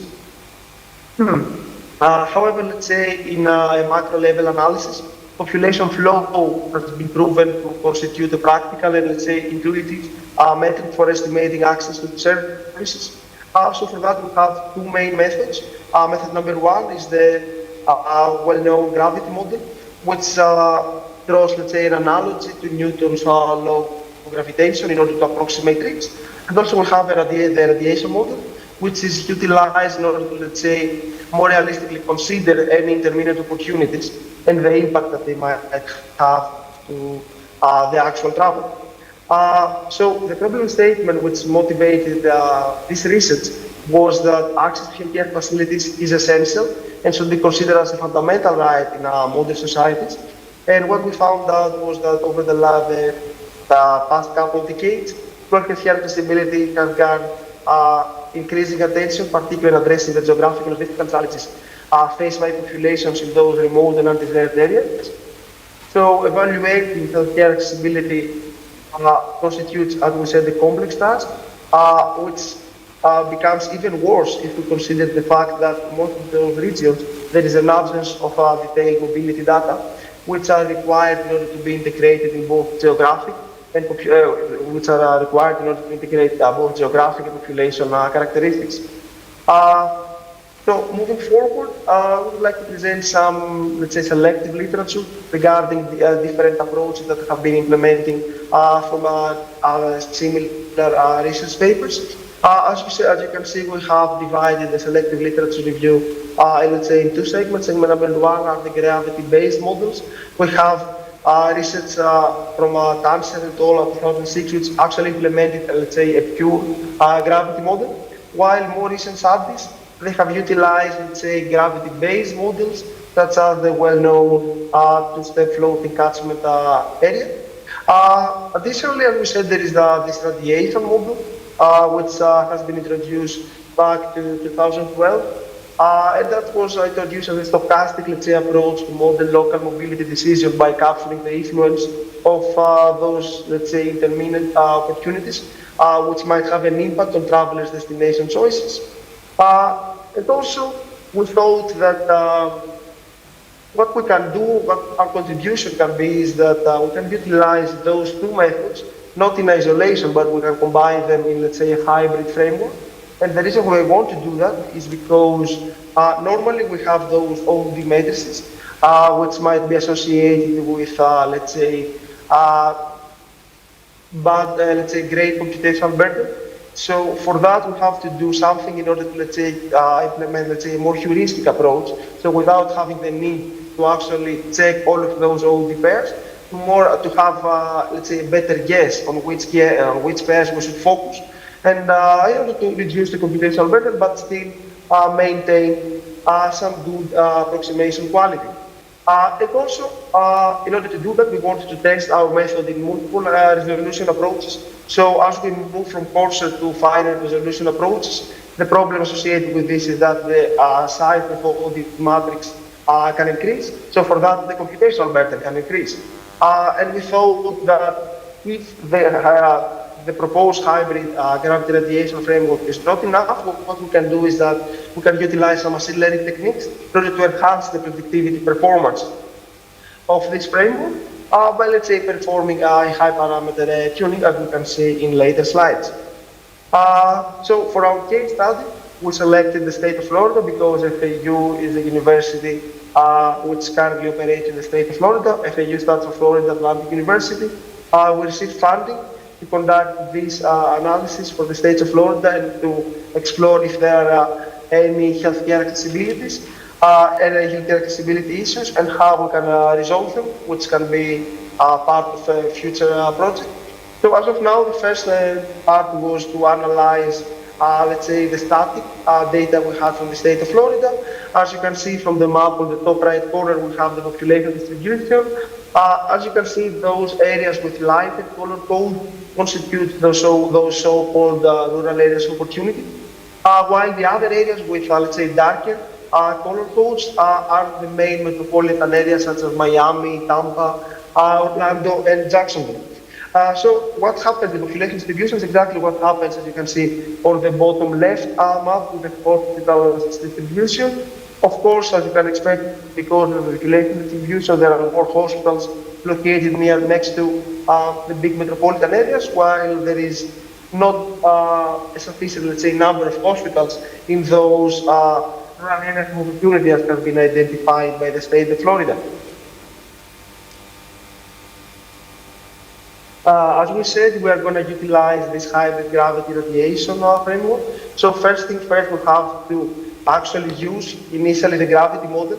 So the gravity model is going to be utilized the whole OD matrix, but the thing is that gravity model doesn't have parameters that grow exponentially because of the size of OD matrix. So in the first step, that gives us flexibility to actually utilize the gravity model to the whole OD matrix in order to, let's say, compute an attractiveness score for hospitals. Then we can rank hospitals, and then we can select only the top 10 hospitals in order to feed them to the radiation model, which is associated with more computational burden, and that's the one we essentially want to reduce the computational burden associated with.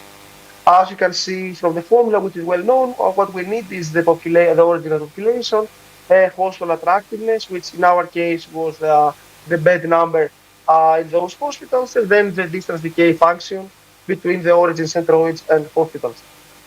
So as we said, from the radiation model, we wanted to calculate the traveling probability, and then we can also calculate the potential traveling population, which is also derived from, let's say, a simple multiplication, which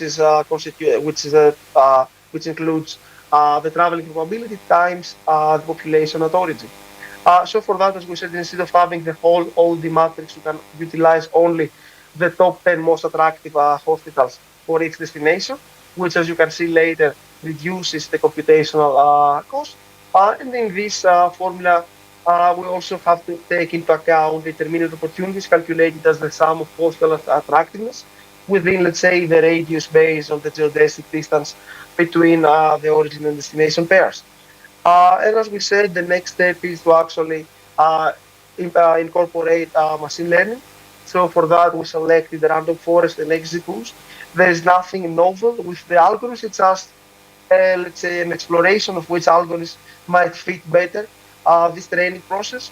The training goal is to actually minimize the discrepancy between the model predicted hospital variation shares and empirically observed visit percentages. Let's say a regression task.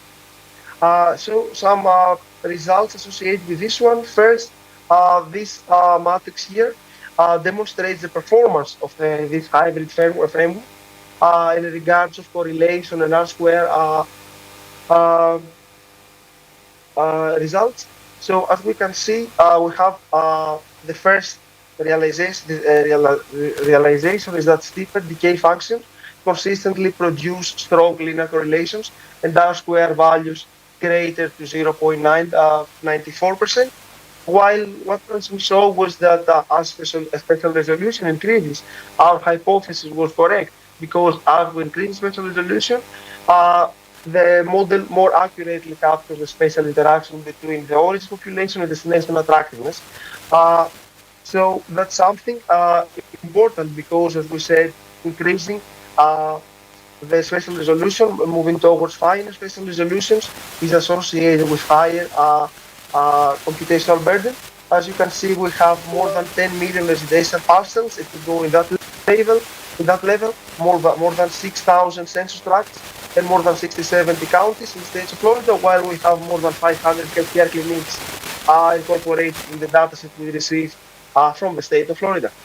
So for that, as you can understand, it doesn't make sense. We want to move towards finer spatial resolution such as census tract or residential parcel level.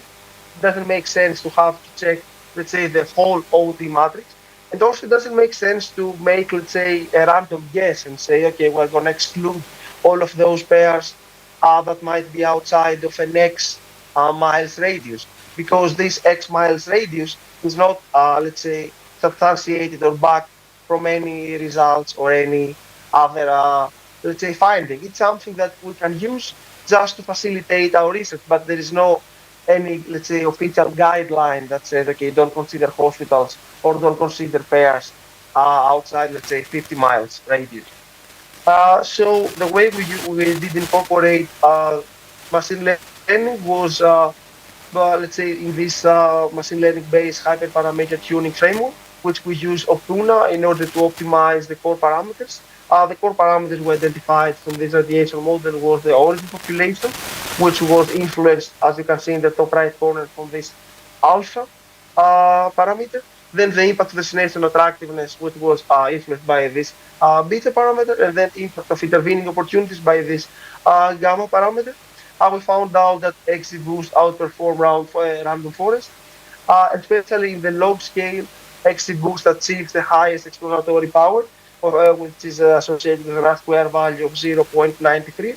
And as you can see, that's really close to the predictive accuracy of the pure, let's say, hybrid, the pure model without reducing the size, which means that we were actually able, by training this model, to actually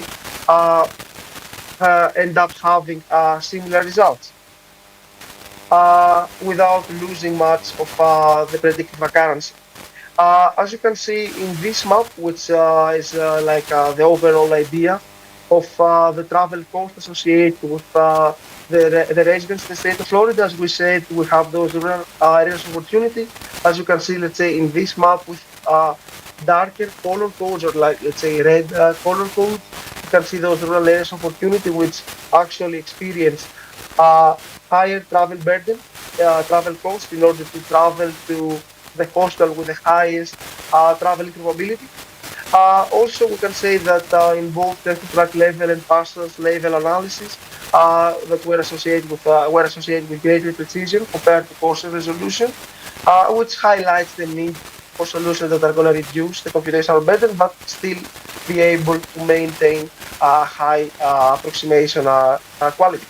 And that was something that we were able to achieve by utilizing this machine learning enhanced methodology, especially with this XGBoost algorithm, which was the one that performed better. But this doesn't mean that's like the one that might be better. Overall, it's the best amongst the ones we tested for this purpose.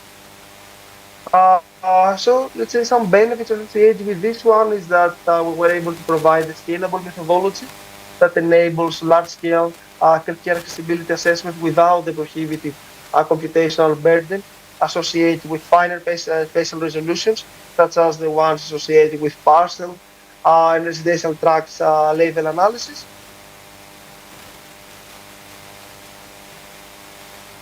Also, this might be something that can be associated with more efficient utilization of resources, as it reduces the need for extremely high resolution data. And I'm saying that because although we said that we can move to finer spatial resolutions, if we're not able to acquire a data set in that, let's say, fine level of accessibility of spatial resolutions, or specific accessibility resolution, spatial resolution, even in parcel level, the analysis might be good enough in order to approximate those trips. And let's say from technology transfer perspective, we were able to deliver a stable and efficient framework for local department transportation to utilize for future planning analysis. I think I'm well within the time schedule. But before concluding my presentation, we have to acknowledge some limitation. Limitation number one is that the validation of the proposed methodology is mainly impacted by the lack of high-resolution mobility data. The better data we have, the better insight we have about this methodology. And also factors such as hospital quality, insurance coverage, transportation availability, which often constitute critical parameters in real-world access decision-making, were not incorporated due to this problem of data limitations. So future work should address these two main limitations in order to be able to provide even better insights. Before concluding, I would like to thank CR2C2. CR2C2 is the Center for Regional and Rural Connected Communities. FAU is part of this University Transportation Center, and we received funding from the U.S. Department of Transportation in order to conduct this research. And also, I would like to thank once again my advisor, Dr. Kaiser, which is part of the research, also Dr. Lagarajan, which was part of this research as well, and his insights were valuable as he has a geomatics background. I think that's all from our end. Thank you so much for your attention. Please feel free to reach out to us if you have any questions. Thank you so much. Thank you very much, Mr. Yonu. Please hang around we'll need you back for the question and answer session if you'll be available. So let's move to the next presentation. It's now my pleasure to introduce our next presenter, Mr. Robert Daniel. I will leave the title of his paper for him to introduce himself. Mr. Robert Daniel is a Master of Science student in Civil Engineering at the University of North Florida and a graduate research assistant specializing in traffic and transportation engineering. His interests include traffic operations, transportation analytics, traffic modeling, and freight and maritime transportation. His current research focuses on forecasting regional containerized trade flows and developing practical tools for transportation planning. Mr. Daniel?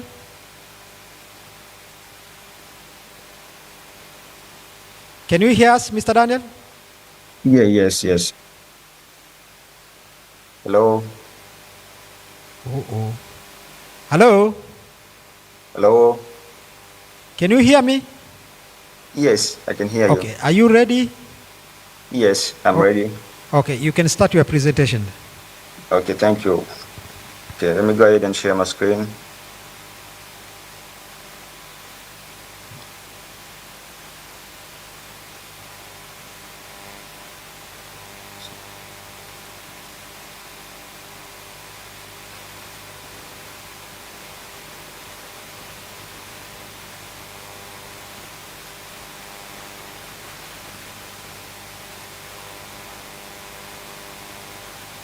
I hope you can see the screen. Okay, hello everyone. Thank you very much for this opportunity. My name is Robert and I'm here today with my colleagues Gabriel and Gabriel. Today we are happy to present our research on this conference, and our research is titled "A Multi-Horizon Machine Learning Models for Forecasting the US-bound Regional Containerized Trade Flow." So in this presentation we're going to show you how we utilize these machine learning models to forecast the future import container volume coming to the US from Caribbean countries, Central America, and Mexico. Also, we're going to show you our results and how we were able to implement our results into a decision support tool. So, we know that for sure that container demand is critical to the regional supply chain, as we have a lot of container cargoes coming to the countries from those mentioned countries through the port. But forecasting these cargoes is very challenging due to their unstable nature. But at the same time, capacity and other service decisions must be made in advance. So therefore, for this planner, the policymakers and stakeholders in the maritime industry, they have to make decision in advance before the corresponding cargo volume is actually known. So for them to be able to do the well-informed decision, they need a powerful forecasting models. So to implement this, we utilize shipment records of the import cargo volume from the Caribbean countries, the US, from January 2013 to November 2025. We also supplement this data by adding the microeconomic factors like unemployment rates, population, the industrial production index, the fuel price, and the tariff information. Moving forward, this is the framework that's showing the step that we went through from the trade data to the model engine all the way to the decision supporting tool. So beginning with the trade data. So the main step, the main thing that we did here at the trade data, we just cleaning our data sets and aggregated them from the daily data records to the monthly, and also removing unnecessary information that we are not interested in and have no importance in forecasting. Also, then we did the feature engineering. So here, we just processed our data that we have in a way that these machine learning models can be able to learn the seasonality and the trending momentum of this data. So by doing that, we added the lagging and the low interval. Sorry, okay, I can see the equals, what's happening. Okay, so after that, our data sets was ready for the training. So the model engine, we split our data into 3 main groups. The first group being the training data sets, which occupied the 6% of the whole data set that we had. And that was from 2013 to 2021. So here, our models were allowed to learn the trend, any statistical feature of this data. And then the other group was the validation group, which comprises of the 20% of the data set. And here, we are fine-tuning our model so that their forecasting accuracy can be improved. And the remaining data sets were reserved for testing, and by that, we are able to get the performance metrics of this model. And then from there, we got the results, and from the results, we are able to implement them by creating a dashboard, a decision supporting tool. So before I take you to the results, let me quickly explain what is done behind this machine learning model. So this machine learning model, the Random Forest, XGBoost, LuckyBM, and CatBoost, they do forecasting by actually generating main decision tree. So for the Random Forest here, it just generates many trees, and every single tree will do the forecast, but the output will be the average of every forecasted value from every single tree. On the other hand, these boosting models, they also create these trees, but they create them sequentially. So the following trees will be generated in such a way that they intend to minimize the error made by the previous tree. So that chain will proceed until when the accuracy of the model is improving. So with that being said, I'm going to switch my mic and allow Abel, who will take you through the results and the remaining part of this discussion. Thanks, Daniel. Now that Daniel has taken us through the modeling framework, I'll take us through the results, and more importantly, how do we translate our results into practical decision support. So the first question is that, how well do these models actually forecast the container demand? So we evaluated the performance using the 3 complementary measures. The first one was the weight mean absolute percentage error, which measures the overall forecast accuracy. And the second one was the root mean square error, which captures the magnitude of the forecast errors in TEUs. And third one was the forecast bias, which tells us weather model systematically overpredicts or underpredict the actual demand. So looking at the weight mean absolute percentage error, where the lower the better, the best performance was achieved by the enriched light GBM model at approximately 11%. And for the root mean square error, the lowest error was approximately 1,164 TUs, which was achieved by the baseline XGBoost model. And there is one important observation that we observed here, that is, there is no single model that dominates the performance metrics. And this is why we consider the accuracy, the error magnitude, and forecast bias together, rather than just focusing on the single metrics to make a selection of the model. So we also observed that the negative forecast bias across the methods, there was a negative forecast bias across the methods, which indicates that there is a general underprediction from the models. But the accuracy alone doesn't tell us the whole story. If the forecasts are going to be used to support the decisions, we need to understand what is actually driving them.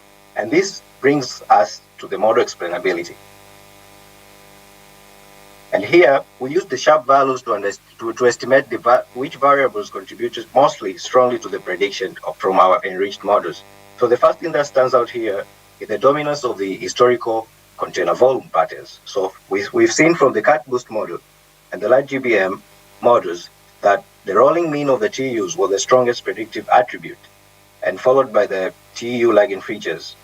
However, the external variables such as unemployment rate, the GDP, the population, the fuel price also provided the additional predictive information, but their contribution was relatively smaller, probably because their signal was already captured from the historical data. So now, from the planning perspective, the key takeaway here is that the recent and the recurring trade patterns contain the substantial information about future container demand. But the next question becomes, how do we move now from an accurate and explainable forecast to something that transportation decision makers can actually use? This is where we move from the prediction now to application. Rather than just allowing the forecasting models to remain simply as analytical output, we developed a decision support environment that brings together the trade analytics, the forecast results, and the reporting capabilities together in an interactive interface. And Gabriel is going to take you through that in details when I finish. Now, since we have presented this work to the International Conference on Transport, Logistics, and Management here in Tanzania, an important question for us is that what could this framework mean to the Tanzanian shipping industry?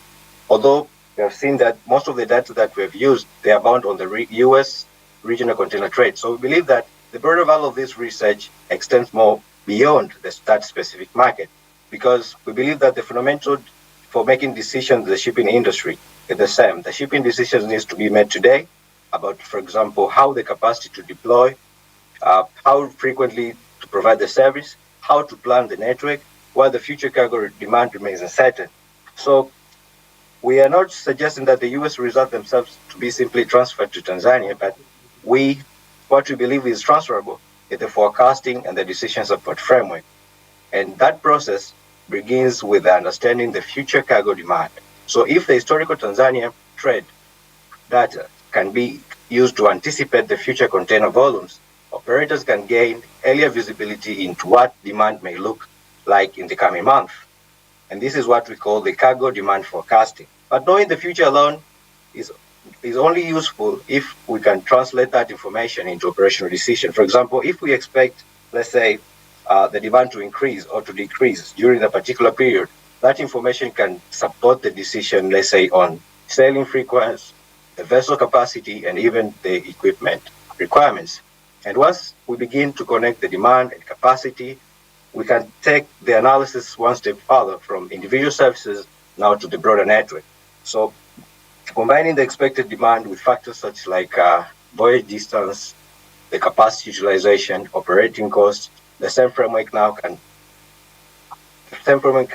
start to create to identify the opportunity that can result into a more efficient network planning. Of course, the decisions that are made, they're not in a static environment. We understand that the fuel prices keep on changing, the trade volume also change, and the market condition also change. So rather than just relying on a single forecast of the future, our framework can allow the decision maker to test the different scenario. For example, what happens to our planning decisions if the fuel prices increase, or if the trade grows in the region than expected, or if the demand across the market shift. So, and when we put this together, the logic becomes simple, that we started with the data trade, with the trade data, and then that generated the forecast. And then from the forecast, we get the planning insights. And then from the planning insights, the ultimate goal is to get the efficient and the most resilient tool. So for Tanzania, the opportunity is not simply to use the data to understand what happened in the past. The opportunity is to increasingly use the data to anticipate what may happen next and to make a better planning decision before it happens. So I welcome Gabriel to display the tool in brief, just to show you the important feature, the capability that our tool can do so far. So Gabriel, over to you.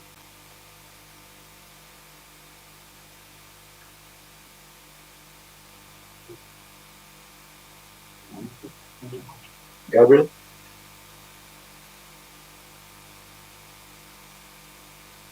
Okay.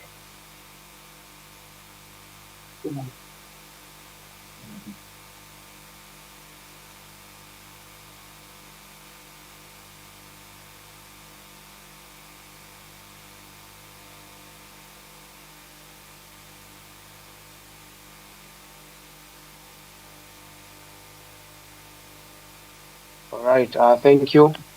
So, sorry for the delay. Let me share the screen. Hello? All right, I hope my screen is visible. Yes, thank you very much for this opportunity again. So I'm going to continue from where Abdul ended, and today I'm going to showcase a tool we have been building with one of our research partners, Crowley Maritime, which is a major US-owned operated logistic company here in the US. The system has two main modules, and the first is the analytics module, where we analyze historical shipping data. Where we analyze historical shipping data to understand the past performance and market trends.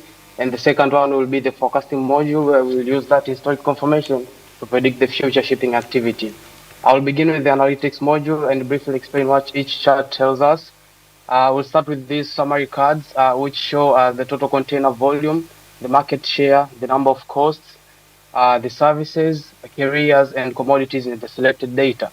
And also right below, we have the service mix chart, which just shows how various shipping services are being handled and how they handle the most container volume. We also have the seasonal demand, which shows months that are usually the busiest or the quickest. It points further from the center mean to high average demand. We also have the TEU distribution by coast, which shows how the volume is dividend among the coastal regions. And we also have the market share by carrier, which shows each carrier, each port carrier, and the role they play in the market. And we also move to top commodities by TEU, which shows us which commodities are being moved the most on the selected data. We also have the TEU volume over time, which shows us how the TEU volume ranges from time to time during certain seasons of the year based on the selected data. We also have the market volume and share by carrier, where we can view the top 5 carriers and the role they share in terms of the market volume in each month of a certain selected year. We can move below to the carrier momentum versus scale, where in this chart we show the carrier momentum versus the scale groups, where we divided into 4 categories. We can see the large carriers and the growing carriers, but we can also view the small and growing carriers. We can also view the large carriers, but which are declining. We can also view the small carriers, which are declining. We can move to the next chart, which is the carrier specialization profile, which shows commodities in each major carrier, which shows the commodities each major carrier is stronger in. We can also have the market concentration chart, and this the biggest message is it measures how competitive the market is, where green means volume is spread across many carriers, and red means a smaller number of carriers dominate the market. We can move to the market. We can move to the TU trend monthly, which is shows the trend of TUs across the months. We can also move to top 5 commodities and bottom 5 commodities by TU volume across the market. Also, we have the carrier comparison heat map, where we have various carriers and we can compare which carriers dominate in which in which months of the year in terms of volume. And also right below on our last chart, we have the detailed movements in terms of how we can visualize the whole data and use it for our purposes. And next, let's go to the second module, which is the forecasting module. And here I'm going to present it quickly in 3 parts, where we have the near-term planning, long-term outlook, and the what-if and scenarios. On the near-term planning, with the forecast approach that has been used here, there are 2 approaches. The first approach is the market-aware approach, where we use enriched data. And by enriched data, I mean that we use socio-economic drivers like inflation, GDP, and fuel prices to drive the forecasting. And for historical only approach, we use shipment history and seasonality data to drive our forecasts. In this example that I have here, we have the market aware for 12 months, whereby the left part, as you see from here, this is just the historical data, and from where the line begins, November 2025 ahead, this is the predictions that we have for the year 2026, from December 2025 to November 2026. And these forecasts are the ones that have been used based on the market-aware approach, where we have used the socio-economic drivers to drive this forecast. We also have other artifacts that have already been forecasted for the market-aware for 24 months, but we also have the historical only for 12 months, and we also have the historical only for 24 months. Yeah, so next, I'll move to the long-term outlook. Mr. Daniel, and here Mr. Daniel, if you can summarize and conclude, we are running short of time. Thank you. All right. For the long-term outlook, it's the same as the near-term plan outlook, but here we focus more on the range of 3 years to 5 years, where we strategically look, and here the focus is only on the market aware. And for the what-if scenarios, this is the main part used for planning, where people can adjust the values for tariff, GDP, population, fuel, inflation, and employment, and recalculate the forecast to see how these socioeconomic factors play a part in defining the TUs per monthly or per yearly. Thank you very much.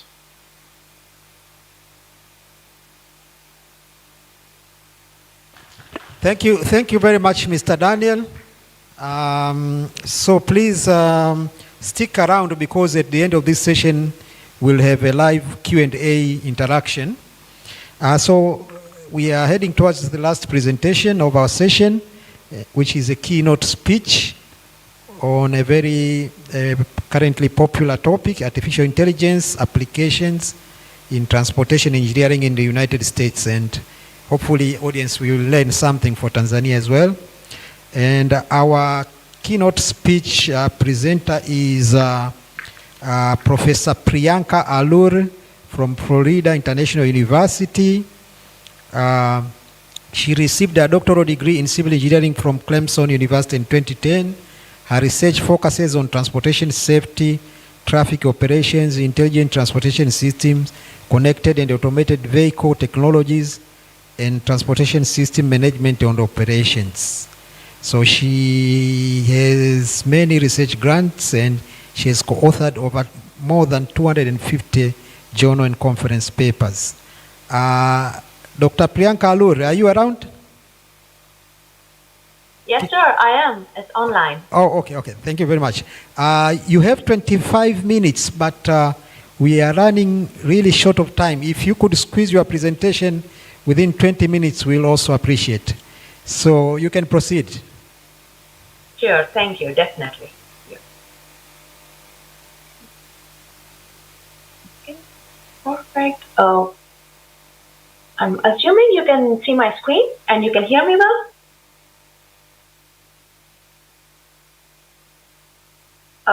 Can you see my screen and can you hear me?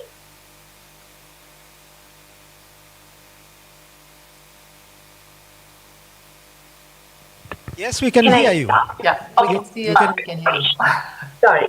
Yes, thank you so much. So good afternoon, everybody. I would like to thank the organizing committee for giving me this opportunity to talk about a very exciting topic that is on everyone's mind, which is the AI applications in transportation engineering. My name is Priyanka Luri. I'm a professor at Florida International University. And as I said, my research is in safety and operations. I am so sorry that I cannot be there in person, but I plan to attend the next meeting in Tanzania next year in person. So I'm keeping my fingers crossed. So before I begin, I would like to thank my students because they are the force behind this presentation and all my research. So I do have several students from Tanzania. I have Enoch, Odilo, Amy, Dennis, and Paul from India, and that is my research group with my past and current students. Whatever I'm speaking today, it is based on an ongoing research project with the Florida Department of Transportation here in the United States. And Dennis is the one who has been working on this research project. So the slides, if they're pretty, thanks to Dennis. If they're not, then it's on me. So when I was asked to talk about a topic, AI in transportation engineering, I know that I definitely want to talk about the existing AI applications and potential AI applications. But before that, I thought that maybe I would like to talk about where did we start with AI and where are we heading? What is the timeline of AI adoption? And from my perspective, what are the 3 generations of AI in transportation? We all agree that the latest buzzword is AI. We are either scared, excited, anxious, or skeptical about AI. So let me ask you a question. So can AI predict where the next crash will occur? Yes, maybe, but yes, definitely yes. Can AI help design safer roads? Yes. Can AI optimize traffic signals across an entire city or a state? Yes. Can AI replace a transportation engineer? For that, I believe that the answer is no, not in our generation and not in the immediate next generation. That's what I think. However, I want to have a caveat there that the transportation engineers who are proficient or comfortable with AI might replace the ones who are not comfortable with AI. So AI is here to stay. So we might as well just accustom to it and look at how we can use AI applications to improve safety and mobility on our roads. So again, when we talk about transportation engineering, what are the 2 words that come to your mind when you want to explain what transportation engineering is? The 2 words to me that come to my mind are data and decisions. If I have to explain to my mom what we do as a transportation engineer, I would like to say that we use data to make decisions. And when we say that, what data are we talking about? We are talking about traffic counts, speed data, crash data, travel time, traffic models. And these are all the data that AI would be using in order to help make informed decisions. And by decisions, what decisions are we making? We are estimating demand using counts, identifying safety problems where people are speeding, identifying high crash locations, evaluating conditions. All of these decisions are based on data, and that is where AI is strong at. So the next question that comes is like, did we all wake up one day in 2022 and AI is flip a switch and AI is all around us? No. So when we look at the timeline, which I kind of like to credit, and 1950, that is way before I was born, between 1950s and 70s, where the transportation is just really getting started with at least in the United States, with the interstate system, it is the humans that we define the rules and we drive the transportation engineering. And later, what we got are calculators and computers, Excel. I'm sure you still remember Access. MS Microsoft Access, and we have AutoCAD, Civil 3D, etc., where we are using computers to do the most of the calculations. And later, in the later 1990s and early 2000s, we have the ITS. And now comes the most interesting or exciting part, where we have the machine learning, the deep learning, computer vision, and more recently, the generative AI in the last couple of years. And what the future holds? Autonomous AI, where AI is going to learn from the decisions and help us, or maybe even make the decisions for us. So with this, I'm going to skip a couple of these slides in the interest of time. So when I think about AI, I do not believe that AI just came yesterday or last year, and it has been around. It's just that we did not know it as AI. The first generation, I would call it, which was maybe at least 5 to 10 years ago, we have the first generation where we are predicting crashes, predicting traffic, pattern recognition, video processing, automatically identifying dangerous locations for safety improvements, and automatically counting traffic. And this is more what we have, or maybe a couple of years ago, which is signal optimization, dynamic routing, dynamic tolling, incident management, automatic incident detection, variable speed limits, variable tolling, transit scheduling, and also work zone management. And we have the upcoming, or where we are stepping into the third generation, where we do have autonomous vehicles, connected vehicles. We also have adaptive traffic networks, AI integrated or AI controlled intersections where the traffic signals are completely controlled, or signal timings are changed by AI based on incidents, planned and unplanned events, weather events, etc. So what does it take in order to have or deploy AI applications? So the first thing that we need, if we are to deploy any type of AI application, is data. Data is a new oil. It is a new currency. The person or the agency that holds access to the data is the one who is going to make significant improvements or changes. When we talk about data, it is not just CCTV cameras. We have data, as the previous presenters talked about. We have GPS data, we have data from roadway sensors, we have transit data, weather data, crash, connected vehicles, drones, etc. But having the data itself is not sufficient, because we need models or algorithms, right? We have machine learning, deep learning, computer vision, natural language processing, the generative AI, and reinforcement learning. And with the algorithms comes the most difficult part, which is the computing, where we have cloud computing, edge computing. And we do all of these three things in order to make transportation decisions that are to improve safety, mobility, accessibility, improve operations, and sustainability. So I have, again, when we talk about yesterday, what we have with respect to transportation system, what we had yesterday were roads, vehicles, and signals. Simple. But right now, at least in the United States, I'm sure it is the same case with Tanzania as well, is that we have a lot of other infrastructure on the roads. We have sensors, we have cameras, we have connected devices, and also we have a lot of data. We have crowdsourced data, we have data collected from detectors, from sensors, cameras, and other data sources. And tomorrow, the future, what we have is we're going to combine all of these sensors, cameras, devices, etc., and club them as one, which is the infrastructure, which is, you would say, Internet of Things, and then we have the artificial intelligence, and then we have the humans who work with AI in order to make the most efficient decisions to improve safety and mobility on our roads. So where are we headed? We are headed towards a predictive environment where we are not going to wait for crashes or congestion, but we predict them beforehand. We are heading towards an adaptive environment where transportation systems, such as, say, for example, the simplest example that we can relate to is traffic signal timing, which continuously adjusts to the existing conditions, or dynamic tolling. And we are going towards a perceptive environment where AI understands what is happening, and we as humans do not feed in the information to the AI model, because it has the capability to extract the same information and infer from it through the cameras, sensors, and connected vehicles.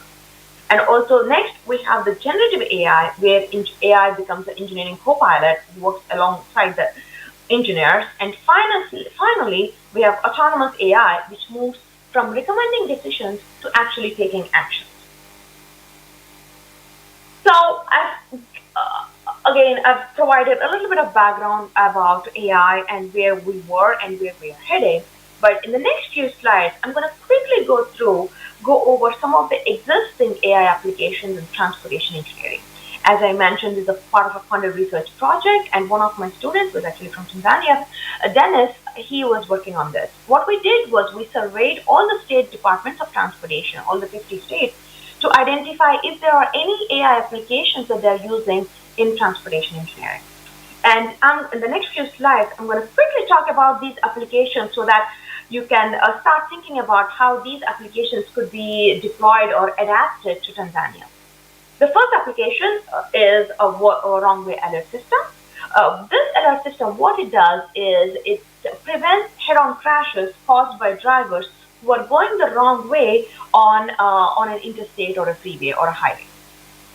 So what it does is like it reduces these collisions by detecting the vehicles that are going the wrong way, and or not only that, but issuing warnings or informing both the wrong way driver and the people who are driving the right way in real time, and also informing the police and the first responders to mention that we have a person who's driving the wrong way, we need to be, intercepting them as quickly as possible.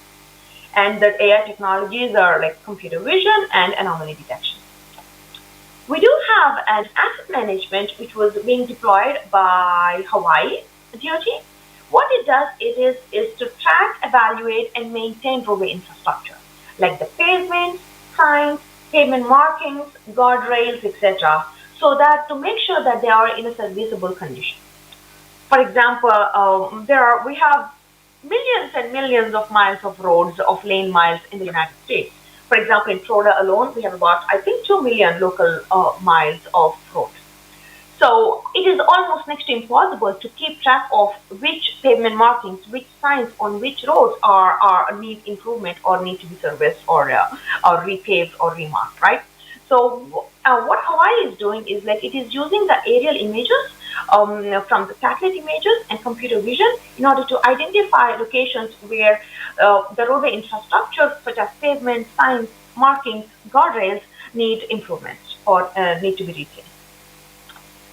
We have Citian. It is a crash application which was deployed by Minnesota DOT. What it does is like it uses AI in order to clean, geolocate, and visualize crash data into a map-ready database.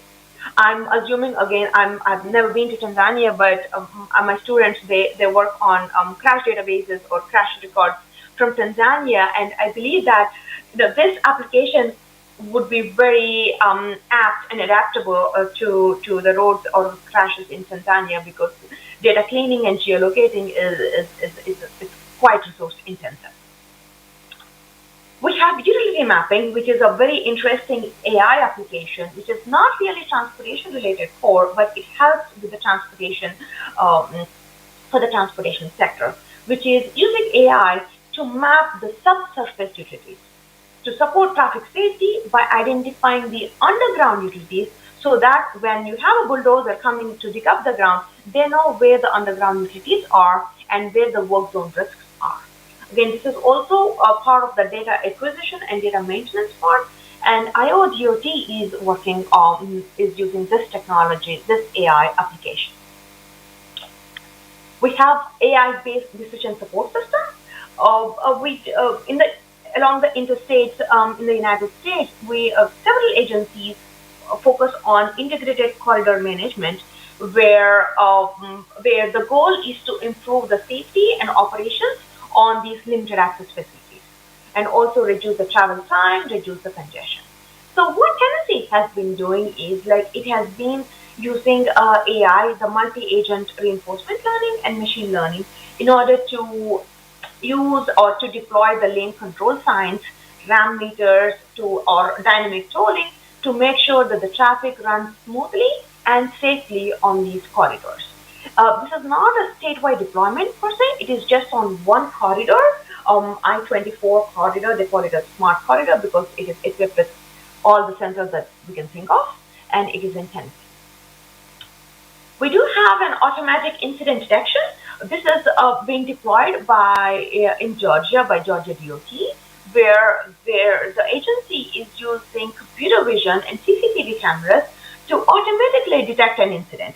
So instead of waiting for somebody to call 911 or to call 511 and report an incident, because it will be too late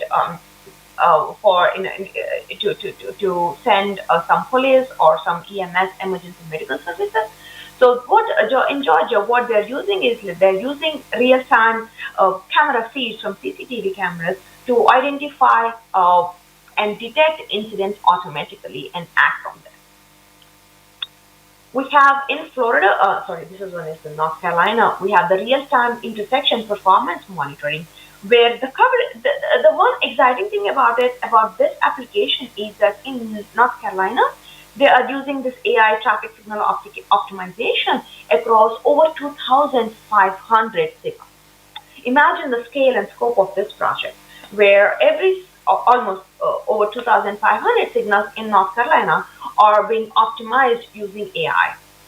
So this would help with real-time monitoring, issue detection, so to improve the mobility, reduce the travel time and congestion. We have one more application, which is HADI, which is the high definition engineering intersection data.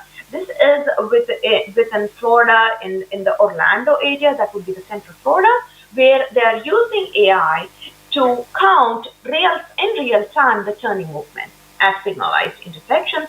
So that data could be used later on for signal optimization, condition management, and safety-focused operations. Again, the way I see it is like Florida DOT could use this application in order to do the real-time turning count and feed that into the real-time intersection performance monitoring system, so that everything could be the entire signal operations within Florida could be automated and improvised. So quickly, the summary of current AI applications. Again, this is just for you to just get a very high-level overview of what AI applications are currently being deployed in the United States. We have the wrong-way alert system to prevent head-on crashes caused by wrong-way drivers on freeways. We have asset management to track, evaluate, and maintain roadway infrastructure. We have city and crash to draw insights from raw crash data records. We have automated incident detection to detect and verify incidents in real time automatically using CCTV cameras. We have subsurface utility technology to identify underground utilities so that they don't be cut off when a road work or work zone is in progress. We have AI-based decision support system, which is to improve highway performance, safety, and mobility along a specific corridor. We have real-time intersection performance monitoring to monitor intersections and detect incidents at signalized intersections or in urban areas in real time. We have HADI, which is to obtain real-time turning movements at intersections. So this, whatever I just discussed or mentioned so far, are what are the AI applications that currently the United States are pursuing. But what I want to have, the next slide, I'm almost done, is to identify what are the other potential AI applications that could be used that are not what was discussed up until now. And I wanted to identify these potential AI application use cases, if you will, based on the data. So once we have the data, we could identify or see how AI algorithms and models and computing power could be used to analyze or process that data to come up with a meaningful use case. The first one, the most commonly available data is the CCTV camera feeds.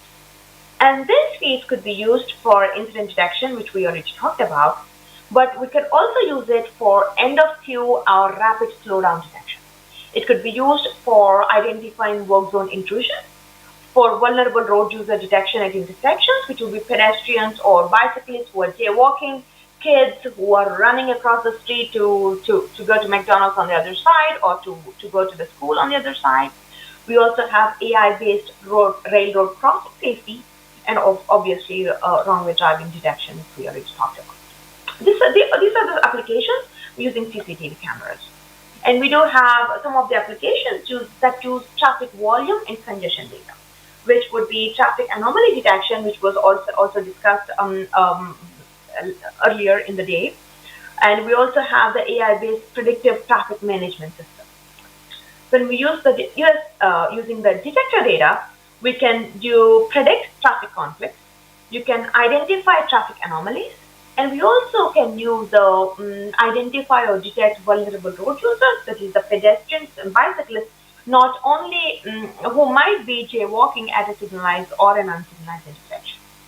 And we do have other data sets that are not that common or not that traditional within the transportation sector, where we could use data from, in the US we have NOAA, which is the weather data, to use as AI-driven weather response traffic safety, or evacuation routes in the case of hurricanes, tornadoes, etc., where we could use AI-based evacuation routing and decision support systems. We could use AI-based infrastructure risk and pavement defect detection. Again, these are some of the potential AI applications that could be drawn from the data that we currently have in the United States. And bear with me, this is my last slide. So I do have some food for thought. I was wondering that, having listened to all the AI applications that are currently being deployed and potential AI applications, what do you think? Which of these AI applications can make sense for Tanzania now or today, and which require infrastructure that Tanzania may not yet have, but would aspire to have in the coming months or years? So I believe that most of these AI applications are very much adaptable or untransferable to any region or any country. All that is needed are good models and the data in order to train the models and then to do the prediction. So, but with that, I would like to take this opportunity to thank you for giving me this opportunity to talk about the AI applications in the US. So thank you, and I'll pause here to see if you have any questions. Thank you very much, Professor Alur. Ladies and gentlemen, please join me in giving our speaker a well-deserved round of applause. Professor, can you hang around? We are just starting a Q&A session. I've been informed we are seriously running short of time. So we had 30 minutes for discussion, but we are going to try and squeeze it within 10, 20 or 15 minutes. I was informed that you are supposed to submit your question through this. So organizers, when I try to access, I'm asked for an event code. I don't know whether others have managed. There is an event code. Oh, really? Okay. Then, okay. So, audience, I think there is this QR code on your tables, I guess. So if you want to ask a question, then you can. There are already about 5 questions. Okay. Okay. Okay. Okay. Okay.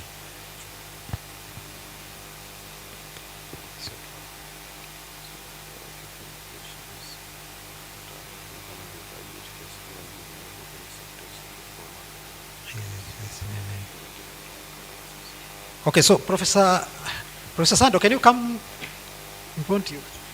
I'll be standing so you can sit there. Yeah. So the first question is from Dr. Stefano.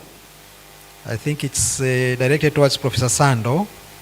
Can you please share your experience on the use of technology like drones, specifically the legal framework as smart logistics?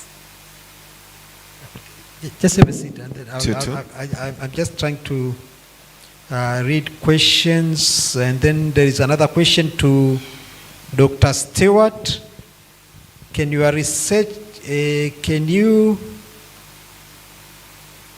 explain your research in simple, non-technical language? What is main solution?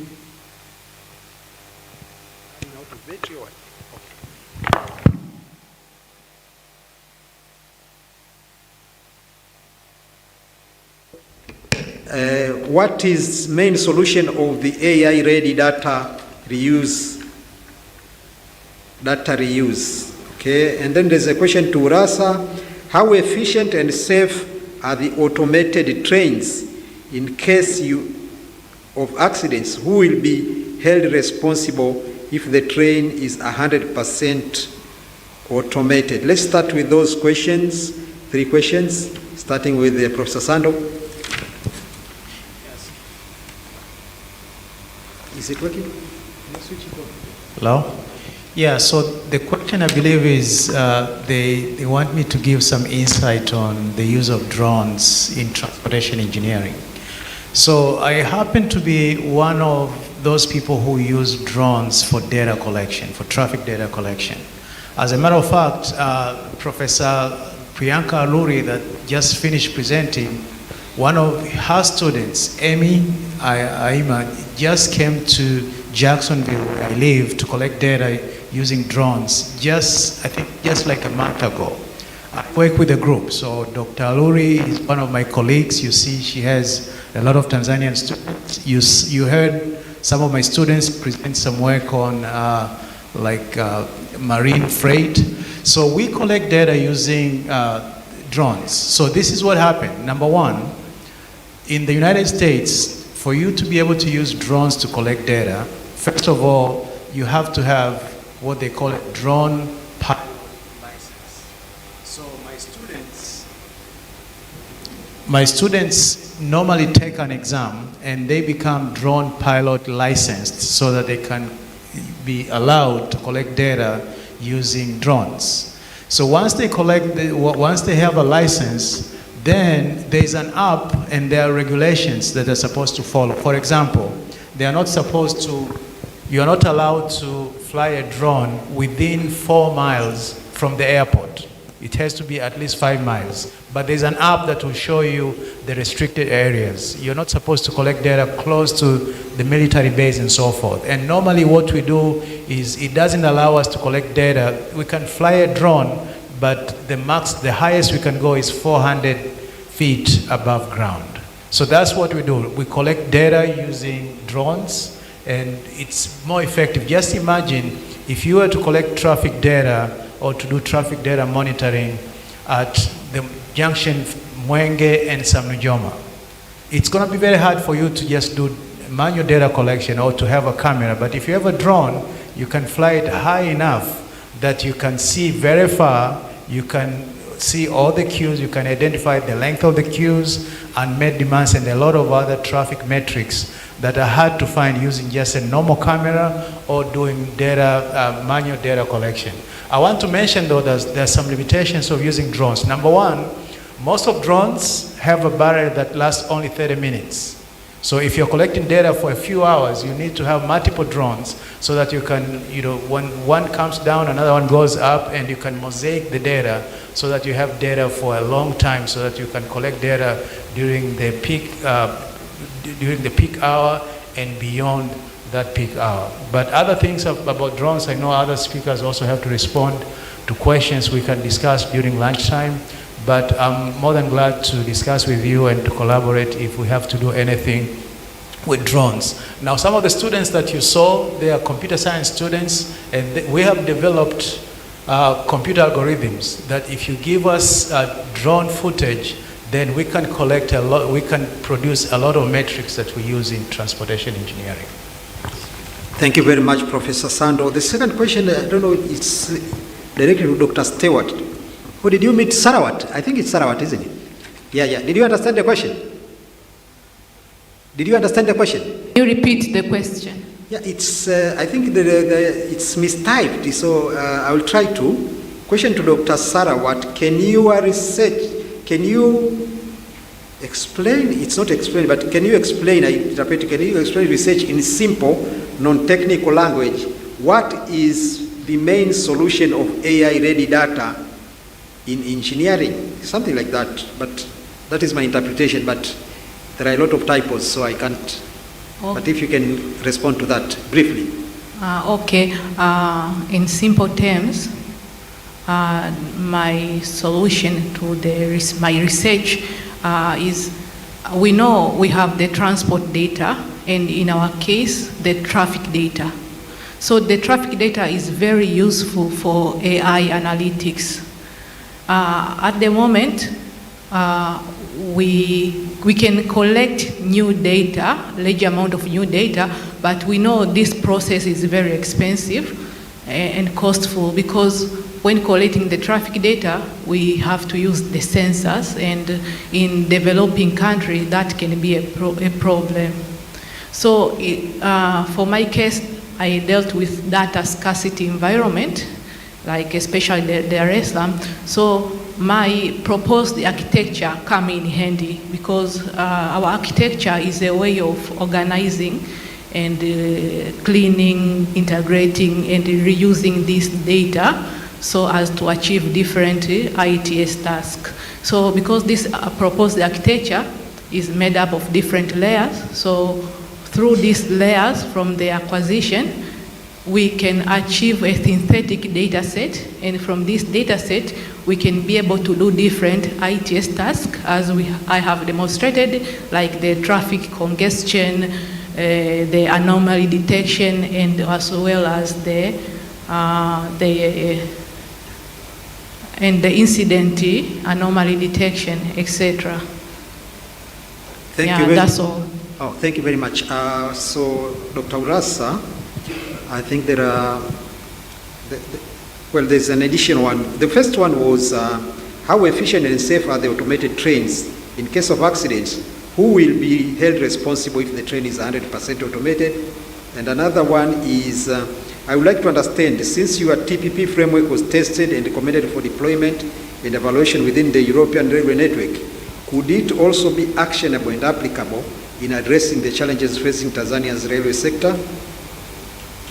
So if you can respond to those briefly, 2 questions. Well, thank you.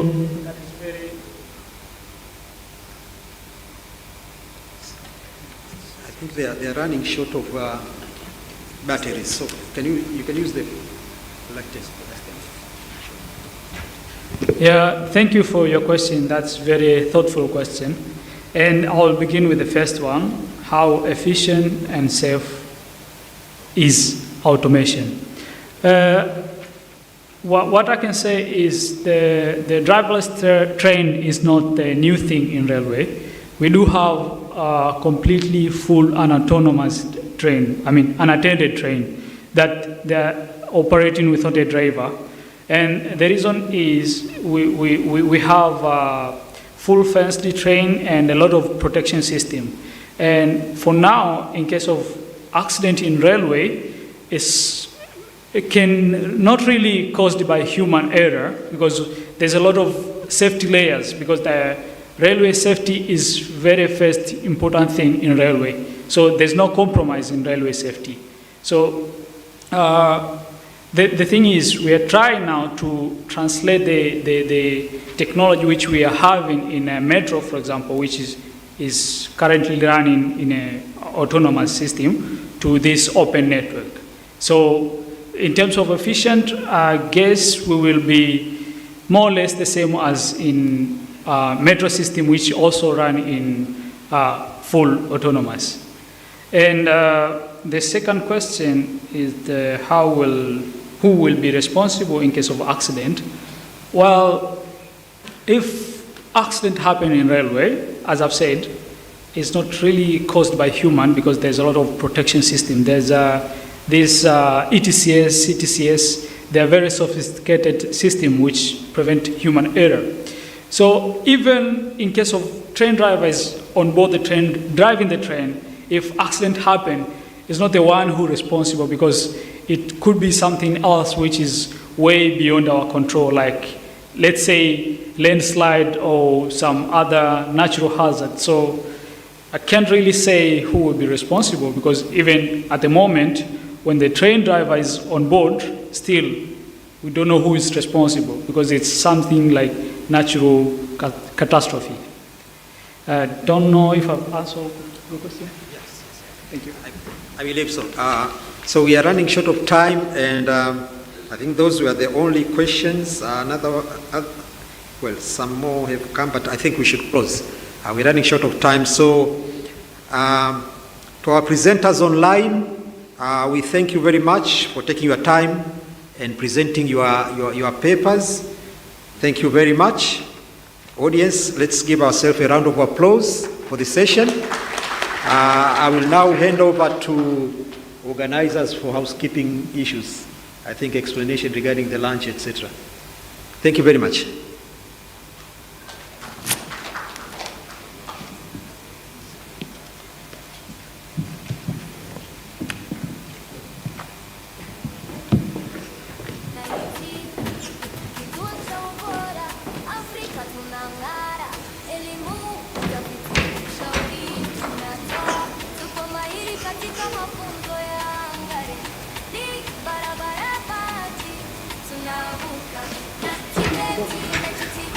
Sorry, presenters, wale walio present session, please. Presenters, can you come back on the stage, please?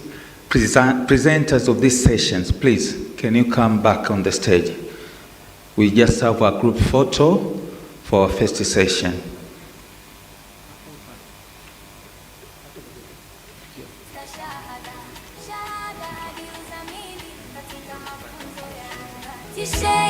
Wametuthibitisha nchini kimataifa ya TANARAISA wametuthibitisha, tunalea mabingwa wa usafirishaji, NIIT safari ya mafanikio.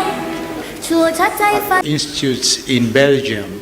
Her research focuses on sustainable and inclusive mobility, travel behavior, mobility and health, accessibility and road safety. And today she's going to present on a topic. She's going to give a keynote speech on reactive transport systems to proactive mobility using data, technology, and human behavior to build safe, smart, and resilient transport networks. And she's going to present virtually here in a minute.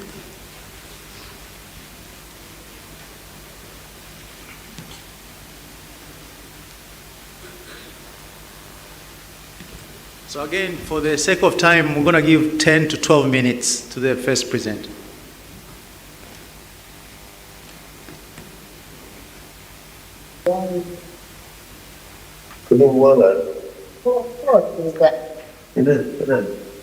Can you confirm if you see my screen?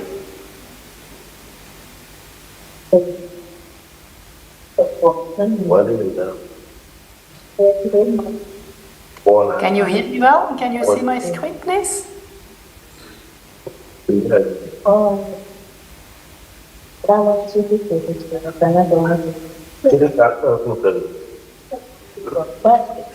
No, the Bashiriki.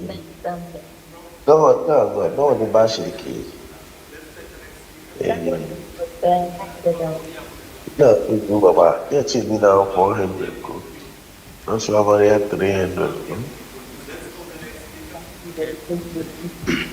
I'm being instructed to repeat the introduction of the first speaker. So we have the first speaker. Okay, the first speaker, who is Professor Dr. Anne Neven from Belgium. Please welcome Dr. Neven from Belgium. Thanks. Thank you very much for the nice introduction. Can you see my screen and can you hear me well? Yeah, now I think you should be able to see my screen. Perfect. So thank you very much for the nice introduction. My name is indeed Professor Anne Neven from Hasselt University. I will give my keynote lecture as short as possible given the time, and I hope you have enjoyed your lunch, of course. I'm very happy that I can join you virtually. It's a pity that I cannot be in Dar es Salaam today, but I have been in Dar es Salaam in Tanzania several times already. And the picture that you see here was taken during one of our research visits. This one was taken in the beginning of last year. If you first look at the picture, it simply shows a busy urban street. But if we look more carefully at the picture, we can already recognize some of the transport challenges of today. You can see public transportation, you can see motorcycles, you can see pedestrians all sharing the same space.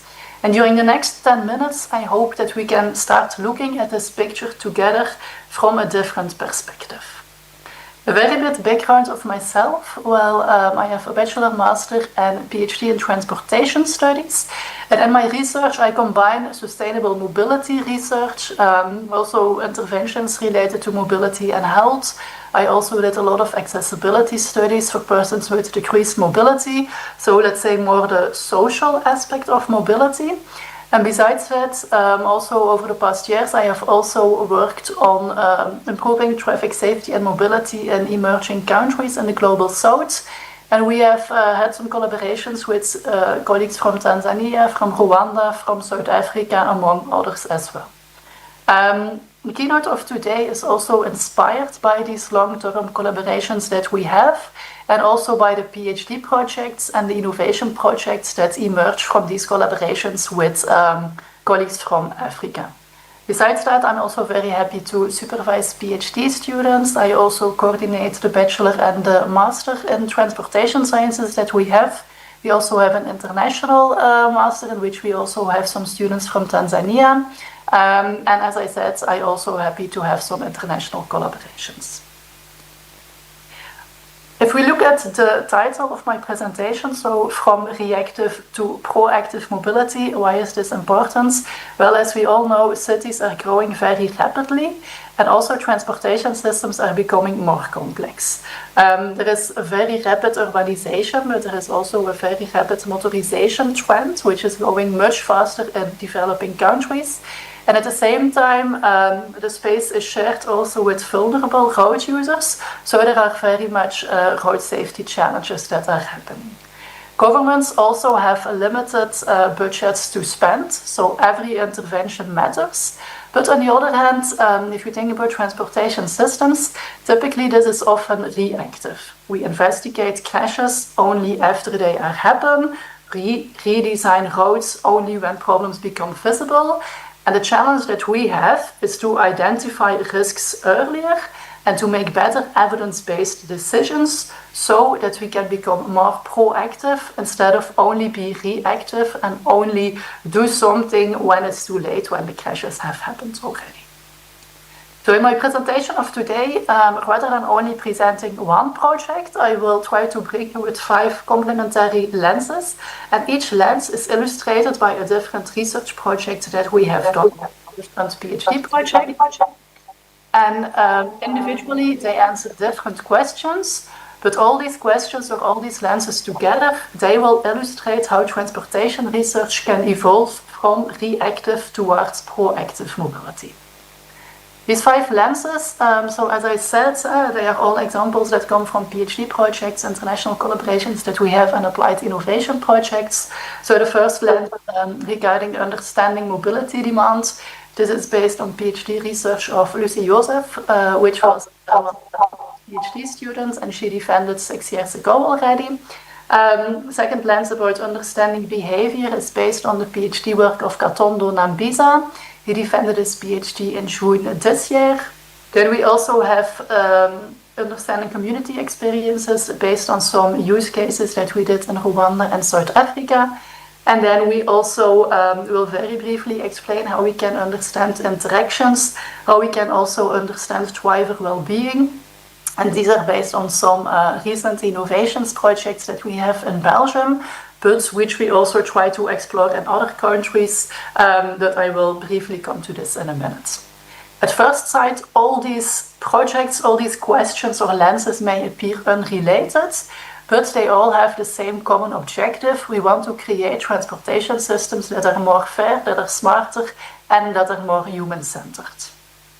I will immediately start with the first lens, so understanding mobility demand. As I said, this was carried out by Lucy Joseph, my first PhD student. It was a collaboration between Hasselt University and University of Dar es Salaam. And it was at the time when the BRT phase 1 in Dar es Salaam was going to be implemented. So it's already some time ago. In general, if you think about new public transportation systems, typically they are evaluated by indicators like number of passengers, travel time, operational performance. But Lucy asked a broader question. Does the BRT system actually improve the opportunities of citizens, of people from Dar es Salaam, to being able to participate in everyday life? In order to answer this question, she combined GPS-based smartphone application in order to track the routes of people. She also did some focus group discussions, and she also performed some participatory GIS-based accessibility analysis. Here you can see some pictures of the outcomes of her research. So on top of the picture, you can see an example or an illustration of this focus group. On the map, you can also see the outcome of this GIS-based accessibility analysis that she did. One important finding was that infrastructure alone never explains mobility. If you implement a new public transportation system, it will not automatically mean that all activities of people are being solved by this public transportation system. As Lucy has shown in her research, a lot of activities that local people do, like social visits, like shopping or like working, are taking place behind the BRT phase 1 line at that moment. So also the other travel modes remain important. And also if you think about first last mile access, informal transportation was still very relevant. So the first important lesson is that transport investments should be evaluated by the opportunities that they create rather than infrastructure alone. Going to the second blend, understanding where people travel is an important first step, but it doesn't explain why people sometimes behave unsafely. And this brings us to the second blend, so the PhD research that was very recently defended by Gatondo Nambitsa, a collaboration between Hasselt University and Ardi University, and he focused on commercial motor taxi riders in Tanzania. And he investigated why do riders engage in risky behavior. We often focus on crashes or violations, but Gatondo's work started from a different perspective. Instead of asking what riders are doing wrong, he asked why they are behaving the way they do. And he did this by using interviews, observations, large-scale questionnaires, and he also made use of different behavioral frameworks in order to demonstrate that risky behavior was not only the result of one single factor, but instead it was a combination of several factors. As you can see here on the slide, this was very briefly part of the framework that he developed. So you can see that there are a lot of determinants that also led to risky behavior of these commercial motor taxi riders. For example, economic pressure was a very important aspect that influenced behavior. Also expectations of passengers, also social influence, and a lot of environmental factors were also related to these risky behaviors. This of course has an important implication. If behavior has understandable causes, then we can also try to change this behavior via some targeted interventions. Enforcement remains still important, but it should also be complemented by behavioral and infrastructural measures. And based on his work, based on these insights, Gatondo also developed and tested an intervention which allowed for interventions to change the behavior rather than only reacting to crashes afterwards. Behavior is of course also strongly influenced by context. If we worked in several countries, it also has taught us that transport challenges are very much context specific. Even when different cities face similar problems, the priorities that they have can differ substantially.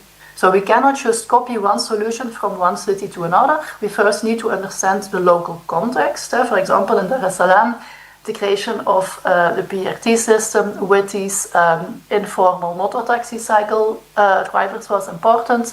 In Kigali, we noticed that pedestrian facility and the absence of crossing facilities was important. And in Cape Town, speeding and also some community priorities like personal safety, security also were very relevant. So if we know that the context matters, then the communities themselves can also become an essential source of knowledge.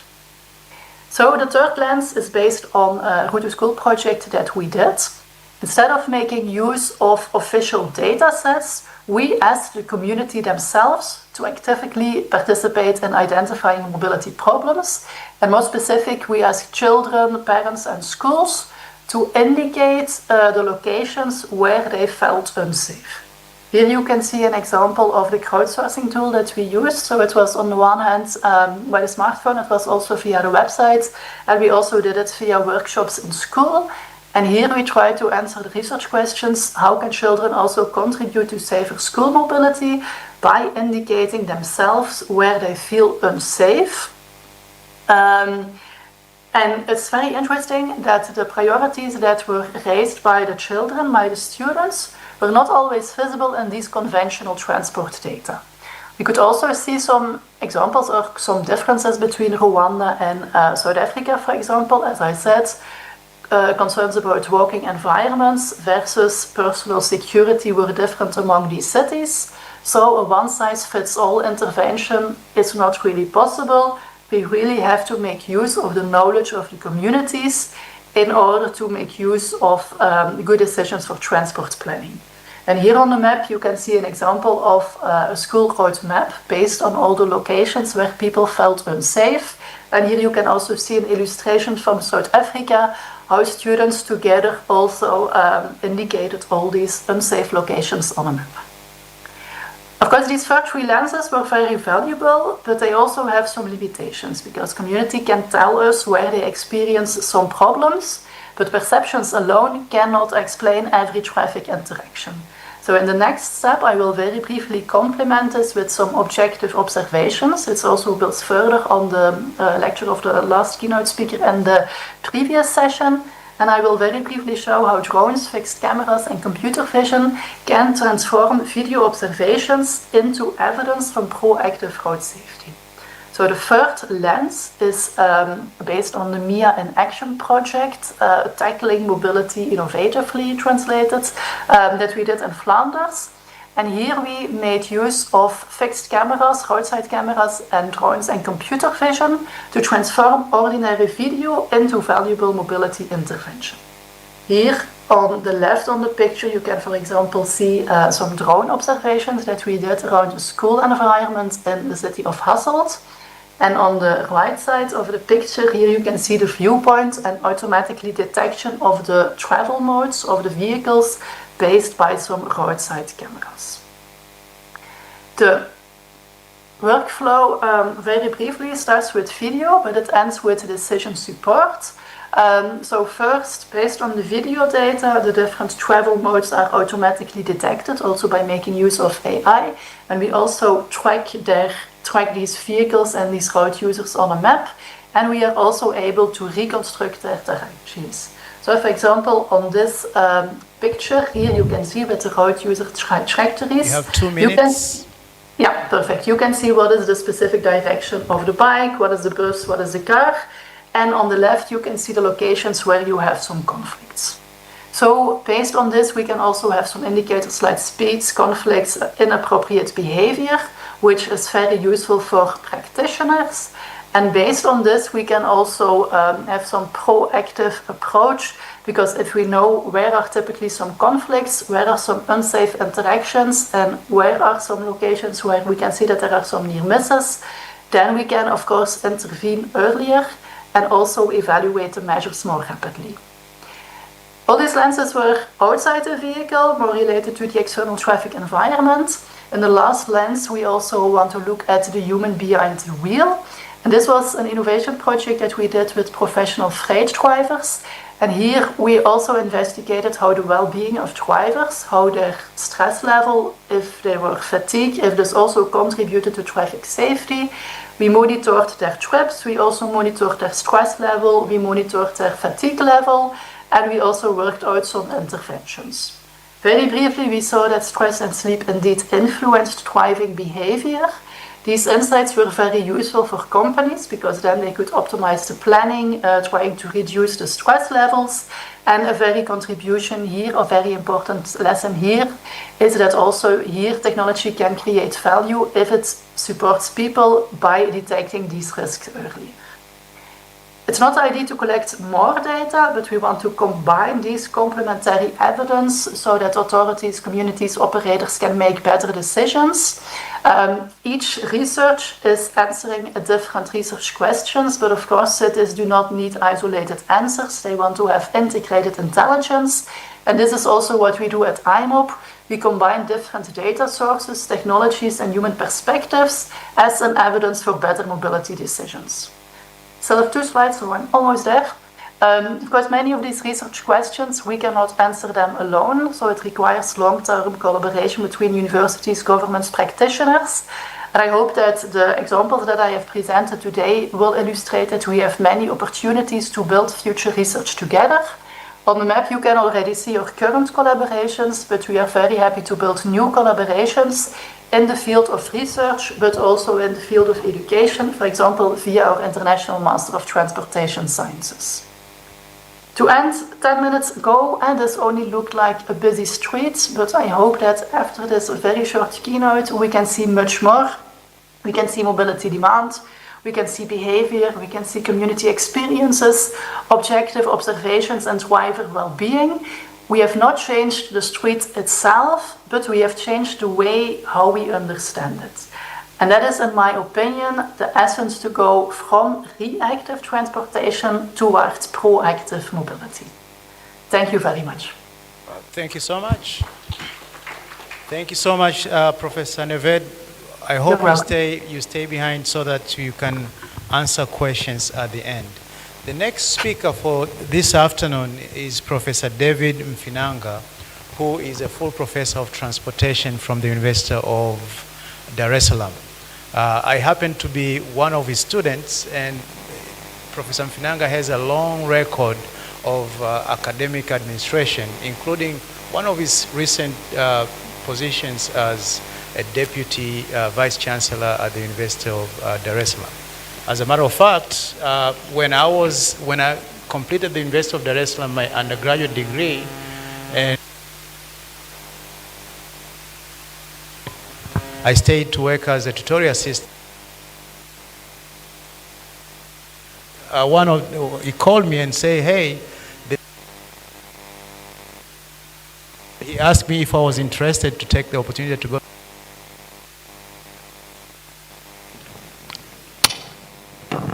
I was mentioning that when I completed the University of Dar es Salaam, my undergrad, Professor Mfinanga called me and asked me if that there was an opportunity to go to the United States to study a master's and PhD, and I told him that I was interested, and the rest is history. So without any further ado, please welcome Professor David Mfinanga.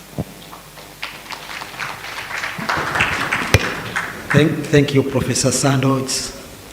It's always a pleasure to see your student as a fellow professor. So, good afternoon. Let me take you through this paper titled How Institutional Challenges Explain Chronic Traffic Congestion in Dar es Salaam. It's not hard stuff. It's not the algorithm and mathematics you went through in the morning, so just relax. Let me take you through the introduction and motivation. First, the context. Dar es Salaam is the commercial hub of Tanzania, and it accounts for about 17% of the national GDP. That is a lot, and it has a rapid population growth, and it's projected to become, the city is projected to become a mega city with more than 10 million population by 2030. So that is a very challenge in terms of traffic management. And over the past 2 decades, the government has invested a lot in infrastructure by constructing flyover. You can see this one on the right here. It's a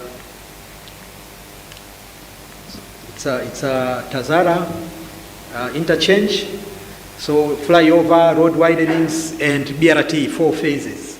Now the paradox is, despite this new infrastructure, traffic congestion continues to worsen unabated. Now, we have a crisis here. We have severe congestion, but it costs a lot. It costs the city about 4 billion a day. And that is a conservative estimate. In wasted fuel, lost productivity, and increased overheads. And it also drives away investment. So all this information, if you go through my paper and the proceedings, I've indicated the sources and the references, so it's not made up stuff. But I couldn't put them in the slides for interest of saving the space. Now, let me take you through what existing literature says about the common causes of congestion in Dar es Salaam. There are 4 categories. So the first one is urban structure and land use. Okay? If you go through literature and research, the first issue is urban structure and land use. That the city structure is monocentric, therefore it forces all the traffic to the CBD. So that by itself is a problem. And we have an unplanned urban sprawl. The city is expanding indefinitely towards Mbezi, Bunju, Mbagala, and now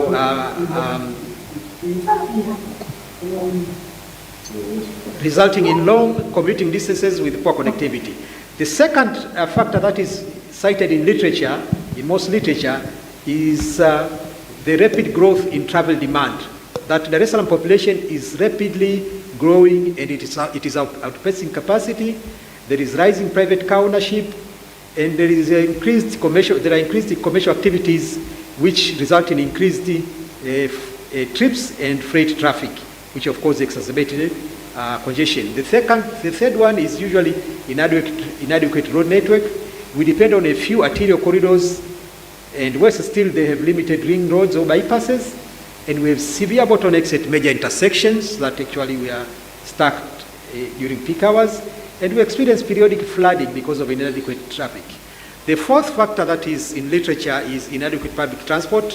Of course, we have tried to cover the city with BRT, but it's still limited. But the most serious problem, it is poorly integrated with the feeder routes, so it might not have the maximum results that we expected. But also we have an unstable multimodal mix where we have unregulated motor taxis. Motor taxis are Bajaj and Boda Bodas, which create instability and lower road capacity. The fifth factor that is usually cited is traffic management shortcomings, that we don't properly manage traffic. Now, our signals are fixed time, they are uncoordinated, and usually manually run by police. We have a huge driver discipline problem, which is not addressed. We have illegal overtaking on the road, illegal parking, queue jumping, learning discipline, seriously exacerbating congestion, and we have weak incident management. The vehicles will break down, even run out of fuel, and there are no repercussions, so you don't care. People leave them on the road and they cause long queues, etc. But the sixth factor, which is my target for this paper, is governance framework. We have fragmented mandates that the mandates for addressing congestion are distributed into different institutions. So most literature cite this, but actually my target is we don't have a lead traffic agency, which is rarely mentioned in those papers. Now, governance framework, the governance does not cause congestion, but it makes it, if it is poor, it makes it impossible to address congestion. So unlike the 5 factors, itself impedes efforts to address congestion, and that is why you end up with chronic congestion. We have weak integration of land use and transport planning, which is, of course, if you have poor institutional arrangement, then that will be a problem. With prioritization of projects lacking technical justification, also if governance is poor. So the problem now that my presentation is addressing is that infrastructure deficits and rapid urbanization alone do not explain why congestion remains unmanaged, because we are also investing in infrastructure, so that alone does not explain. So so there is a need to explore the role of governance of the urban transport system, and that is what this paper is all about. And therefore the aim was to examine how fragmented institutional responsibility affect urban transport governance and therefore contribute to the chronic congestion in Dar es Salaam. And the methodology adopted is not a cause and effect information and the data collection, etc. It's a qualitative policy analysis approach based on a 4-step logical framework. So first I went through literature to establish the context of commonly cited congestion that I've just presented, and then institutional analysis of all policies, legislation, and statutory mandates related to urban transport. The aim was to identify overlaps, conflicts, and gaps. And then I carried out an analysis of operational manifestations that linking institutional weaknesses directly to what is happening on the road in terms of congestion, so as to actually draw evidence that actually it is the institutional shortcomings are the problem, are a major part of the problem. And lastly, I review international and African-based practices which support now, which would support the idea that actually institutional arrangement needs to be taken care of in order to address congestion, and also to support the development of recommendation. So let me take you through the evidences of how governance challenges explain the chronic congestion. And again, I will use a logical flow analysis, qualitative, not a cause and effect. First of all, I carried out a mapping of mandates to expose the governance gap. Now, if you look at it there, you will see road infrastructure, where the function is the responsibility of TANROADS and TARURA, but of course they focus on physical construction and maintenance, and therefore actually do very little about traffic management. And then public transport and regulation is divided between that and LATRA.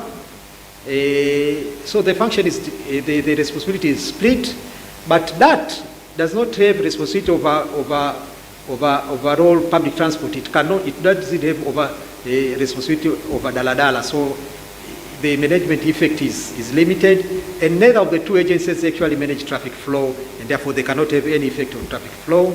Traffic enforcement is done by the traffic police, and during peak hours they carry out manual intersection override, and therefore they have very little time left for enforcement, and therefore actually exacerbate chaos on the road. On street parking and land use is under local government authorities, but actually it is revenue generation focus, and does little or consider little on corridor capacity. Now, the key issue of traffic management and network-wide signal synchronization, the responsible agency is missing. No agency is responsible for traffic management for the city, actually, none. So signal act as isolated nodes across the network, and there is not even an integrated traffic management system. Now, which agency is responsible for minimizing urban congestion? None. Zero. No agency is accountable for congestion outcome, and this is a massive gap that actually this paper is trying to address. So what actually then, what are the evidences on the road? So what we see on the road? So what we see on the road? Sorry. So what we see on the road is there is no network-wide traffic. Oh, should I use? This one did run out of. So there is no network-wide traffic management. Agencies focus on their assets, for example, TANROADS building roads, local government parking, but no one is evaluating corridor level impact, and that is what we see happening because of the institutional foreshore. And then we have poor coordination of traffic signal. Of course, signals are treated as isolated nodes, not synchronized, and we see this, our signals are not synchronized. So again, we don't have effective traffic management over the city. We have weak data systems and reactive management. There is no centralized urban traffic control center, and data is trapped in agency silos. Each agency has its own data, and therefore we are forced to resort to reactive management to daily crisis, and that is why we have manual police control, which is a reactive control rather than a proactive control. That is evidence. We have weak demand management. Actually, initiatives such high occupancy vehicle lanes, parking pricing, etc., are impossible to implement because we don't have a central agency. So that is why actually we don't have demand management. And of course, we don't have high impact operational measures like signal coordination, ITS, integrated traffic management system. Why? Because we are infrastructure focused. So there are no funds left for these high impact operational measures. Lastly, let's look at constrained multi-sector projects. You can see that projects which requires multi-sectors or institution cannot be implemented. And therefore that is why, for example, the 2008 Dar es Salaam Urban Transport Master Plan was not implemented because actually if you want to implement a multi-sector project, you need a central coordinating authority that is missing. So the The master plan called for establishment of a Dar es Salaam Urban Transport Authority. It didn't happen. Construction of some ring roads, which did not happen because we lacked a central coordinating authority. So the fundamental issue is here, there is accountability deficit. Zero agency is held accountable for congestion. For example, if you ask me, who is responsible for congestion in Dar es Salaam, you can hardly say who. Zero.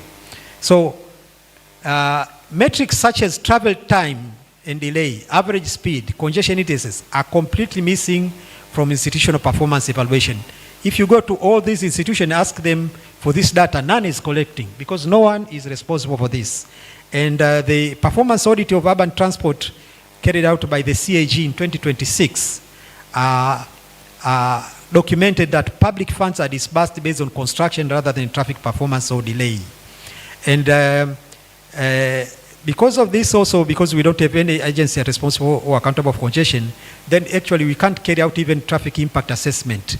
So we have large commercial developments such as malls, inland container depots, constructed without traffic impact assessment, and they spew all the traffic into the arterials and exacerbate congestion. So a dedicated urban transport authority would enforce these requirements and integrate land use planning and with transport. Oops. What happened? Okay. So, let me take you through international literature and best African practice. First, what does it say? That effective congestion management relies on integrating three things: spatial planning, traffic management, and public transport under a single entity. Now, I can't go through all of them, but I went through Transport for London, Dubai Road Transport Authority, Singapore Land Transport Authority, City of Cape Town, and City of Kigali. They all integrate all those three under a single entity. I included Lagos, Lamata, but this is a shared model where Lamata and LASMA share the responsibilities, where Lamata is responsible for public transport and LASMA is responsible for traffic management. Now I included this to show that even partial institutional integration yields significant improvements. Now look at the case for Dar es Salaam. We have like 10 dispersed entities if I include the ministries, and they are fragmented and coordinated and they lack a single operational leadership. So to conclude, the conclusion here, we need better governance. Without better governance for urban transport, there is little we can do about congestion and the traffic management in the city. So infrastructure alone without centralized traffic management cannot solve congestion problem. And the flyover, you see them, and the BRT corridors there in the photo will remain islands of efficiency in a sea of urban chaos. And we need a paradigm shift that we need to pivot from more money for roads to better governance for roads. So establishing a unified governance is not optional now. It is a prerequisite for sustaining the city's vitality. Now, before I close with the recommendation, let me take you through evolution. We're not saying that nothing has been done. Attempts have been made before in improving the governance, and it started in 2008 with the JICA master plan, which first proposed the establishment of Dar es Salaam Urban Transport Authority, which subsequently was backed by the World Bank in 2017, also backed it. And JICA, when they came to update the master plan in 2018 again, they reaffirmed that we need to establish a Dar es Salaam Urban Transport Authority.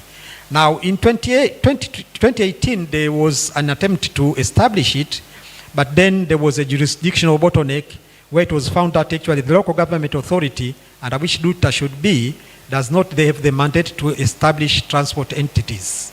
So now that is not a problem anymore, because when they were establishing Tarura, they were given that mandate. But in 2021 now, there was a different development where that proposed to establish a national body, not a Dar es Salaam body, which is against best practice and with the potential for overlap with LATRA. So it's, I know the arguments, but in the interest of time, I don't have time to explain it. But actually, it's against best practice, so it's not one of my recommendations.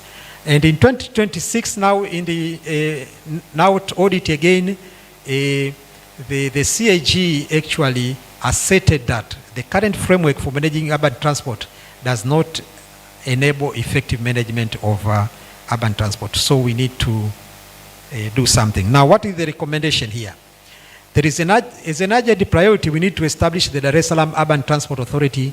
The best option is to restructure and expand the mandate of that to include city-wide traffic operation and all other modes, including freight and public transport, as a first step.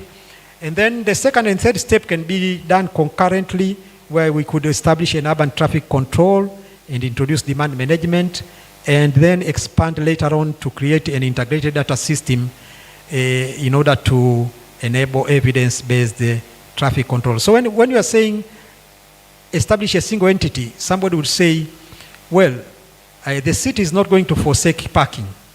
So-and-so is not going to forsake parking. But what we're saying is that authority is not going to take parking from the city, but it will have the overall responsibility. If you want to establish parking, they would be able to tell you, no, you can't, because it will create congestion. If you want to use the road reserve, they will say no. If you want to construct an ICD, they will carry out a traffic impact assessment and say no. And this is the best practice all over the world. And let me wind my presentation. I know I've run over time, but my student can't tell me. So thank you for your attention. I look forward to your contributions and will be happy to provide any further clarification during the discussion session. Thank you very much. Thank you so much for that wonderful presentation. You can have a seat and then we'll be engaged in Q&A later.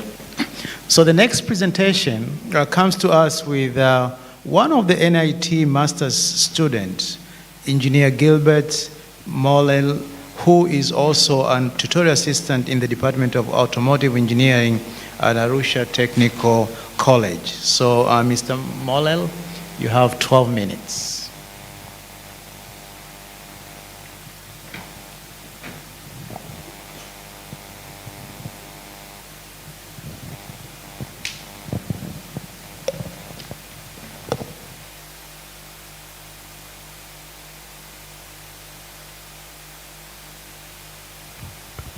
Okay, thank you very much. My name is Gilbert Mollel, tutorial assistant at Arusha Technical College, Department of Automotive Engineering. My supervisor is Dr. Nuru N. Kitara, Department of Safety and Environmental Engineering at the National Institute of Transport. Our research title paper is Design a Laboratory Evaluation of a Real-Time On-Board Loading Monitoring Prototype for Heavy Truck Overload Prevention. Implication for road and environmental sustainability in Tanzania. Introduction, background information and research gap. Heavy truck loading accelerate pavement deterioration and increase stress on vehicle component. There is two things which we were dealing on this paper. The first is deterioration of the road, and another is the increase of stress on the vehicle component, such as the engine, gearbox, brake system, and other mechanical components. As we know, when the vehicle is designed to carry a certain mass. If we increase the mass, some mechanical problem may occur, such as wear and tears. Conventional static weighing bridge measures vehicle only, it is at a certain point. Example, in northern region, there is weighing bridging at Makuyuni, there is weighing bridging at Himo. So how we can monitor the vehicle which is from Makuyuni to Himo? Who is monitor the vehicle between? How amount of the load which is carried? The study focused on existing weight bridging technology and the different type of load cell sensors, which emphasize on their suitability for vehicle weight monitoring. So we were studying about the different lectures, literature reviews on the types of weigh bridge. The first weigh bridge is semi-pit weigh bridge, which is a metal type installed on the ground of the road. Another weigh bridging is pit weigh bridge, which is at the same level with the road surface. There is a pit which the weigh bridging is installed. So it is flush with the road surface. Another is multi-desk. Multi-desk is measure the axle load independently at the same time, rear and front. But this pit weight bridge is measure axle load at the point. Maybe now it is measure the front wheel axle load.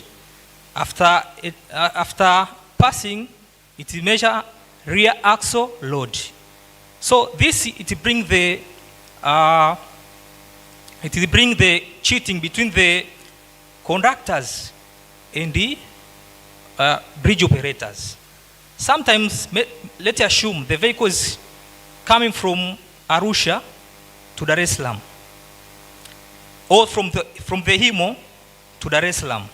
After the passing at the Himo, there is some passengers who can enter on the buses, and who may monitor that passengers. Sometimes the passengers, they stand, they cannot get a seat. And when the operators measure the axle load, the passengers shift. If passenger measure the front axle load, the passengers shift at the rear. And when they measure the rear, they shift to the front. So it brings the cheating on the turn road officers. On our title, the first we start with literature review. Second, we select a sensor which is suitable to measure the axle load, which is the strain gauge. We were perform the electronic designing and simulation, mechanical designing and fabrication, and some electronic circuit wiring. After that, we will go to install on the vehicle. Now it's laboratory testing. This is a prototype architecture. The first we have the LCD, which gives the amount of the mass and the status of the vehicle. The second there is a two LED. First is red LED, the second is the green LED. If the load is normal, the green LED is flashing. If it is overloading, the red LED is flashing. And the display will give the amount of that mass. This part is the load cell sensor. There is the amplifier, because the load cell produces small signals. So we want to amplify that signals. And that part is microcontroller, which is control all of our electronic system. This is the laboratory testing and mechanical design. The mechanical design we were designed by using a SolidWorks software. That is a bracket which will be installed to the axle load. The first upper anchor is going to install it on the cross member. And the second is going to install at the differential unit. So when the suspension compress, there is a programming language we can use to the microcontroller to give that position now is either 100. So we program it. And at the upper, there is a signals by using an oscilloscope, electronic signals. The first is normal load. If there is a normal load, you can see the line is straight. And there is no any noises. When you're talking about the noises, is amplitude. There is no amplitude. The second is under normal load. You can see a square wave, 0 to 5, and then that is a signal from the microcontroller. That is a overload. And this is a device which we were used to conduct a laboratory test, which is the TEXA Uniprobe. The TEXA Uniprobe can perform different testing. Example, it works as a multimeter. Also, it works as a oscilloscope. There is a channel there. And that is have the software which is called the MSS. So through the software, we can know the signals. Okay, this is the result and the discussion. The first is the sensor output characterization. The output of the sensor is linear. It shows the linearity. The load is increased with the direct proportion to the voltage. At zero voltage, at zero load, you can see the output voltage from the load cell is 0. When there is 5, it's 0.1. But this is millivoltage. We can't measure it by using a normal multimeter. We need a oscilloscope. We need a uniprobe. We set in the position of voltage measurement. Another testing is calibration accuracy. We will take the load of 0. When the load is 0, the mass, the measured mass at the display also is 0. When there is a 20 kilogram, it display 19.95. So there is a little error there. So that is the error testing on calibration. Also, we perform the sensitivity, hysteresis, and repeatability. Sensitivity, we try to check the little amount of mass which our load cell can measure. We take a 1 kilogram. It is display 1 kilogram on the display. Hysteresis, also we check hysteresis. We put the load, then we unload it. And we check the characteristics of this load cell. It is working effectively. Also, there is a repeatability. We give 50 kilogram and we reduce. We take out. We put it again and we take it out. At 10 times, it appear 49.9. So the output is okay. So this is a overload characterization. We program it. When the mass is 20, LED green, blink green, but red is off. Status is normal, and the buzzer is off. But we will put the mass of 110 as overload, according to the programming. But we can program as we want. Yeah, okay. Environmental relevant. We know that overloading can cause fuel consumption. When the vehicle carry a mass which is maximum, we know the fuel consumption will be greater according to engine dynamometer test. We can test the volumetric efficiency of the engine.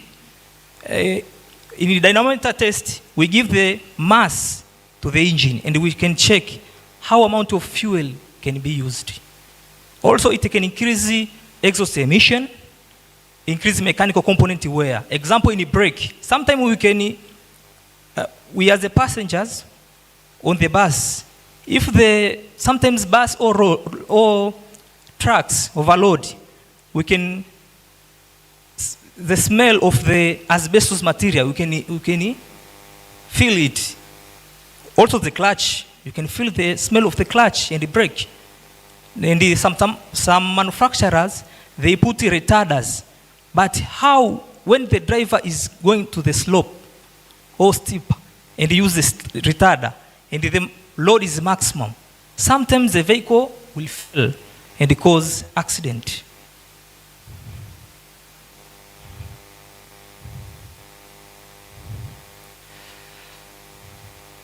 Okay, this is discussion and the sustainability implication. On the 10 repetition, we can see, according to ISO, our system is working effectively. RCCC, according to OIML, the system is okay. On oscilloscope testing, there is a stability signals, noises, no noises, and the response load change is effectively. Also, we selected the structure, which is steel. Type of steel is A36, is working properly.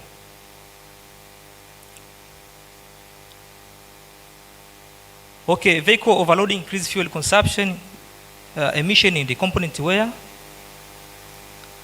Our conclusion is system validation results have verified that the load cell overloading monitoring system functioning accordingly.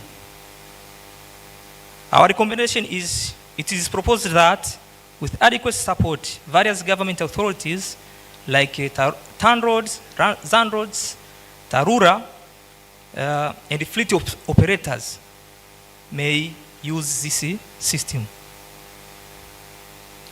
This is priority future research opportunity, full-scale installation and validation on the heavy truck. Installation of the system on the different truck configuration and calibration ET against certified static way bridges. I think here there is some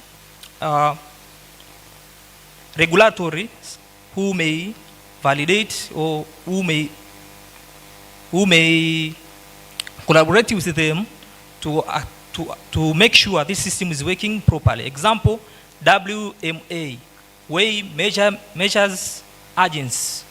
Also, there is TBS, fuel consumption and emission assessment. This we will check by using the exhaust emission system to know if the vehicle is loading and is overloading, how they are doing in terms of emission and fuel consumption. But in the engine dynamometer, it gives us some result because we know in the engine, when the mass is increased, the volumetric efficiency also will increase. Non-emission, exhaust emission in the component wear.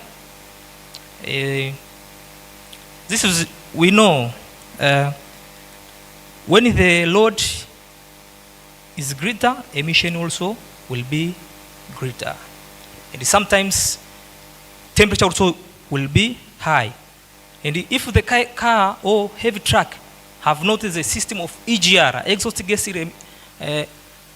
recycling, it can pollute our environment. I will thank you for listening and your attention. Thank you so much, Molly. You can take a seat. Thank you so much for the presentation. The next presenter, I have a privilege of welcoming Ms. Kanyamale, who teaches and does research at the Department of Humanities and Social Sciences at NIT. A lawyer by profession, she's currently a PhD student specializing in international human rights law. And today, She's bringing us some insights from Kenya on how to address the issue that we have in safety with commercial motorcycles. So without any further ado, please welcome Ms. Kanyamale.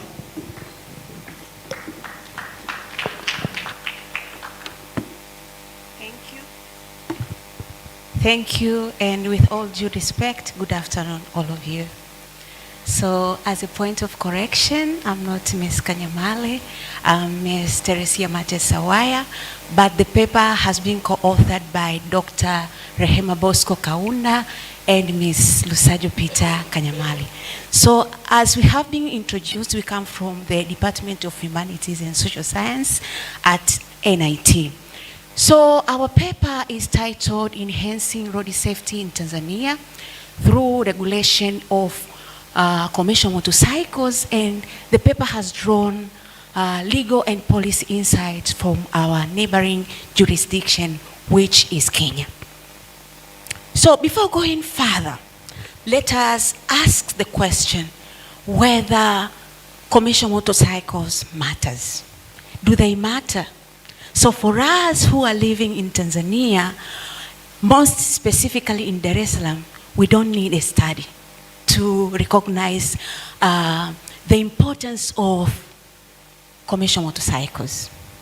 As far as mobility is concerned, they are a very key component to both urban and rural mobility. They are relatively affordable, they are accessible, and particularly where the traditional public transport cannot be reached quickly. So as far as livelihood is concerned, commercial motorcycles provides opportunity for employment. A lot of youth have engaged in riding these commercial motorcycles as a source of employment. And even if we evaluate the value chain of commercial motorcycle operation, we can find other entrepreneurs like Mamantilis who establishes their business along the border spots in order to generate income. So it is undisputed fact that they are important. But we have empirical data which evidence the same. This was conducted by LATRA on socio-economic impact of commercial motorcycles and tricycles in Tanzania mainland. And the figures, as you see, 68% was reported to pay school fees for their dependents with the income generated from commercial motorcycles. Then we have 42% who reported having income stability because of operating motorcycles.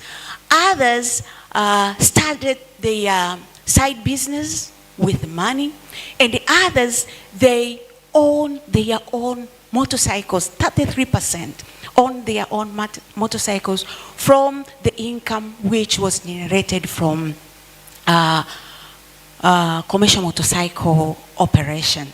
So they are important, yes they are, but they also raise safety concerns relating to crashes, injuries, accidents, fatalities, compliance issues, enforcement issues, etc., etc., etc. We also borrowed the empirical data from different reports, which shows the safety burden which commercial motorcycles put beyond their, despite their benefits. So you can see the fatalities, 378 fatalities from January to December 2024. They were reported to be related with motorcycles operations. Then 60% of traumas, monthly admitted traumas at Muhimbili Orthopedic Institute, MON, they have been reported that they do relate to motorcycles. Then all road accidents, 97 of all road accidents, they were reported to be related with human area, including negligence, reckless driving, overspeeding, etc., etc., motorcycles and tricycles being there. So what motivated us to conduct this study? The problem is not that we don't have law. It is not a regulatory vacuum. No. Laws are there. Institutions are there. Policies are there. But the question is, are these laws more coherent enough? Are these laws specific enough to regulate commercial motorcycle activities in specific? Are the institutions having mandated to regulate the transport sector see motorcycle operation as a special angle to be professionalized for safety, road safety issues? So the problem comes as the legal or the policy and the legal instruments, they are distributed across different pieces of legislations in Tanzania. We have a number of laws, but these laws are not harmonized. They are not coherent enough. We don't need more laws, but we need to coordinate all these laws into specificity, to look into motorcycle operation as a matter of safety concern. So that is the problem which motivated our study. So we had several objectives. Number one was to analyze Tanzania legal and policy framework which govern specifically commercial motorcycles. Number two, we want to address the question as to how Tanzania's approach can be compared with that of Kenya, because Kenya has relatively more structured regulatory framework regulating commercial motorcycles. The study also sought to identify regulatory gaps and also draw lessons that Tanzania can adapt.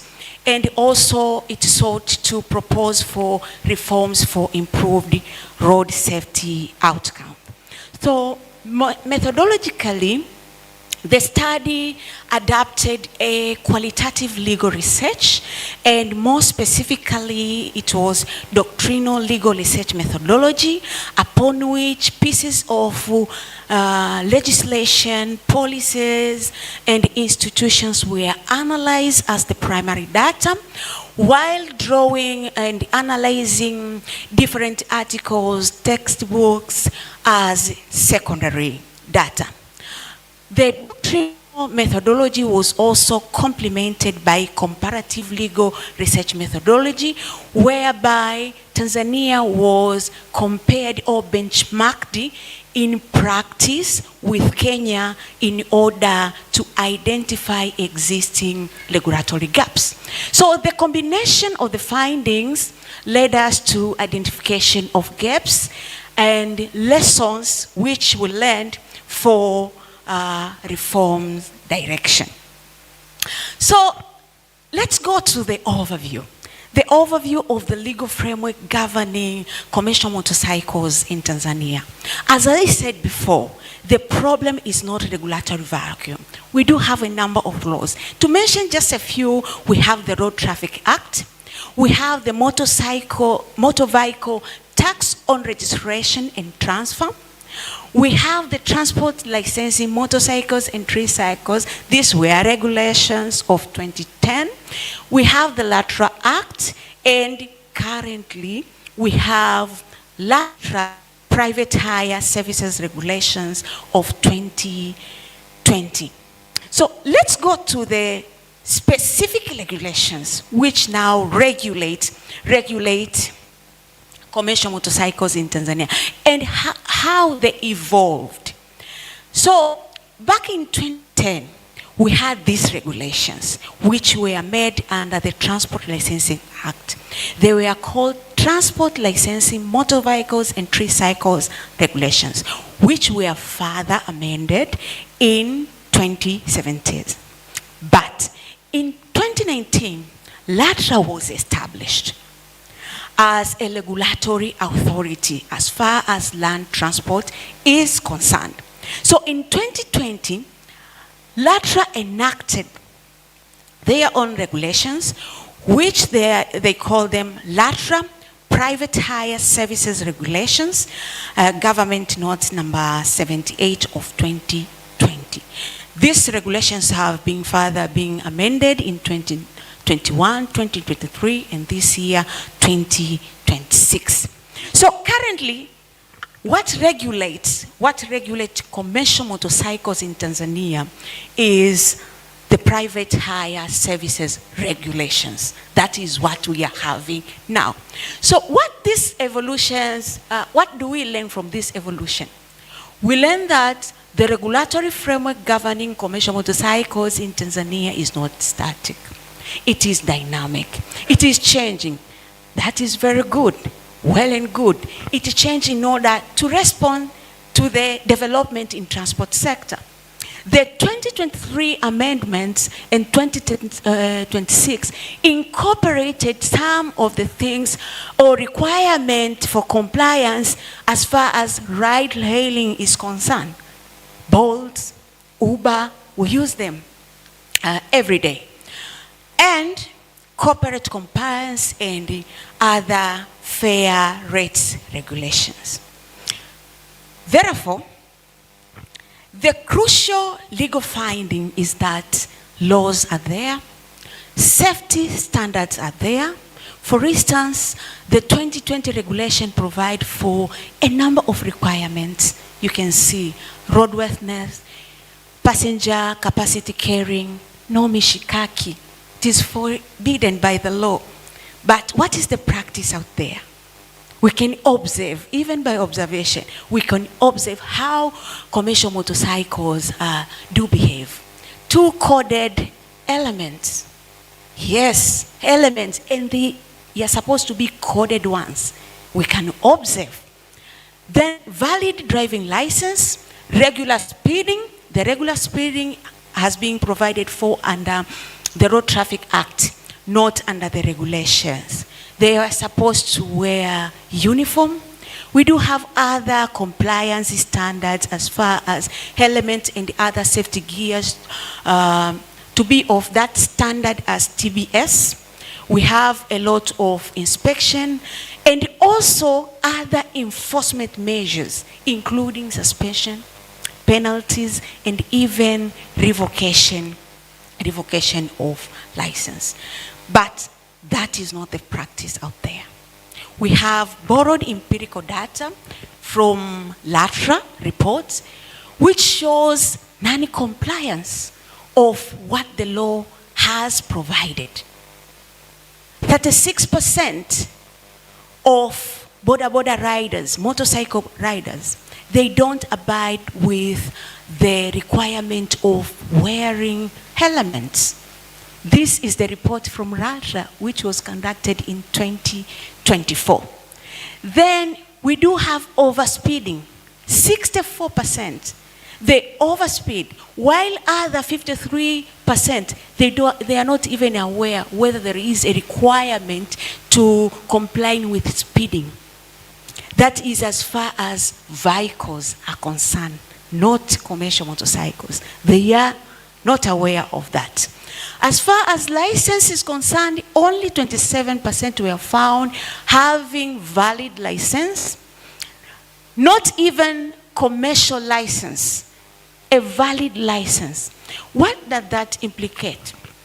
When a person is licensed to ride a motorcycle, that means he has gone through an extensive training, testing, then be licensed to operate.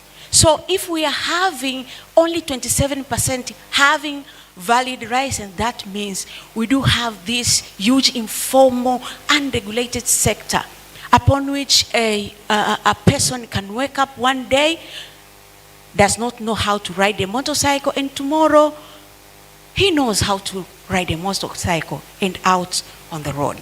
That raise a lot of safety concerns. So we have seen the regulatory framework as far as Tanzania is concerned. Now let's go on to the overview. What is the practice in Kenya?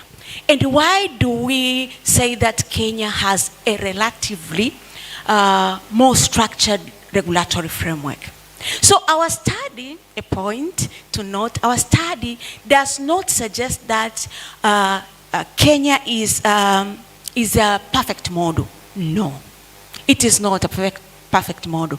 They also face a lot of compliance and enforcement issues, but they do have a relatively more structured framework. So they do have a Traffic Act which lays a general foundation as far as road safety is concerned, but they also have the National Transport and Safety Authority Act, which now establishes a central regulatory authority. So the point of difference is that we do have LATRA, responsible for land transport. But Kenya, they do have the National Transport and Safety Authority, which has been centralized.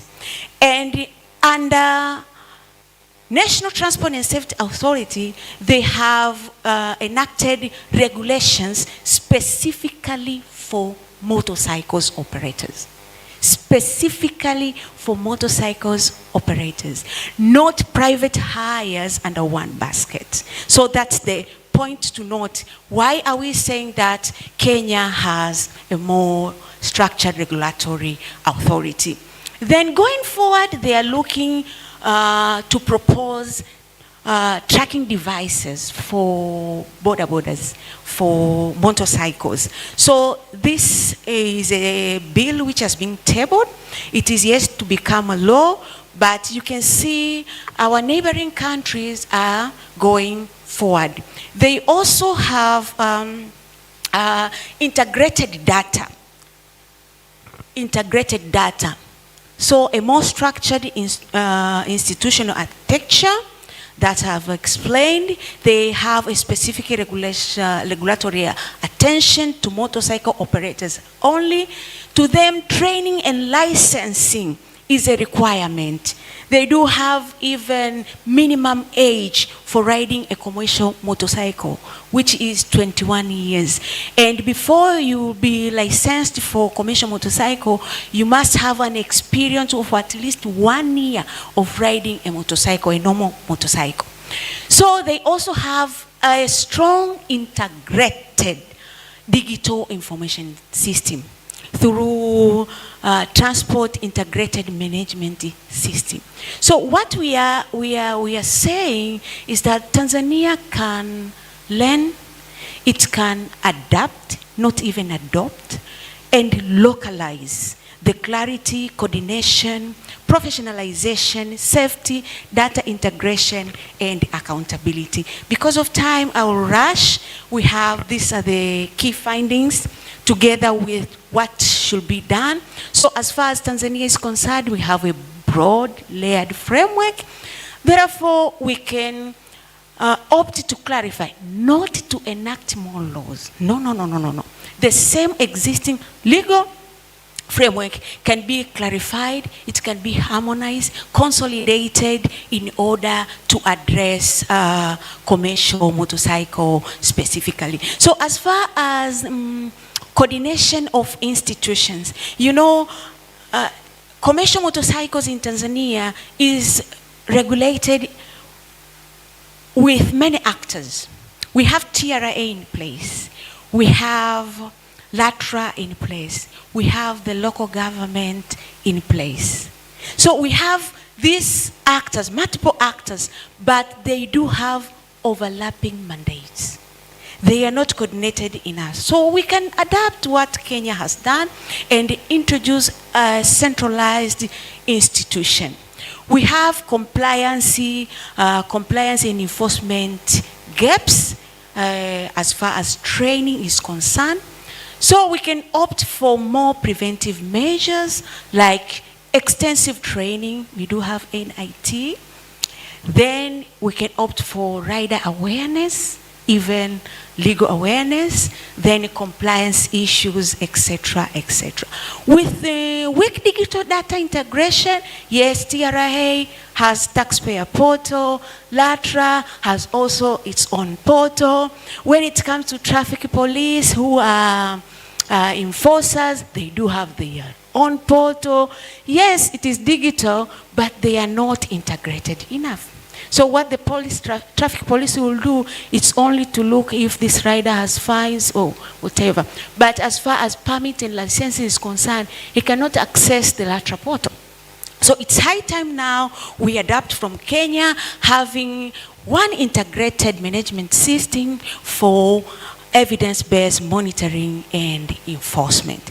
So we also need stakeholders' voice in order to comprehend the voluntary compliance. When we do have participation of riders of association, even the community, and we have a law tabled in place, it will make it easier for voluntary compliance. So as a conclusion, we say safe commercial motorcycle transport, it requires coherent laws, coordinated institutions, professionalized operation, clear and safety standard, integrated data, and stakeholders participation.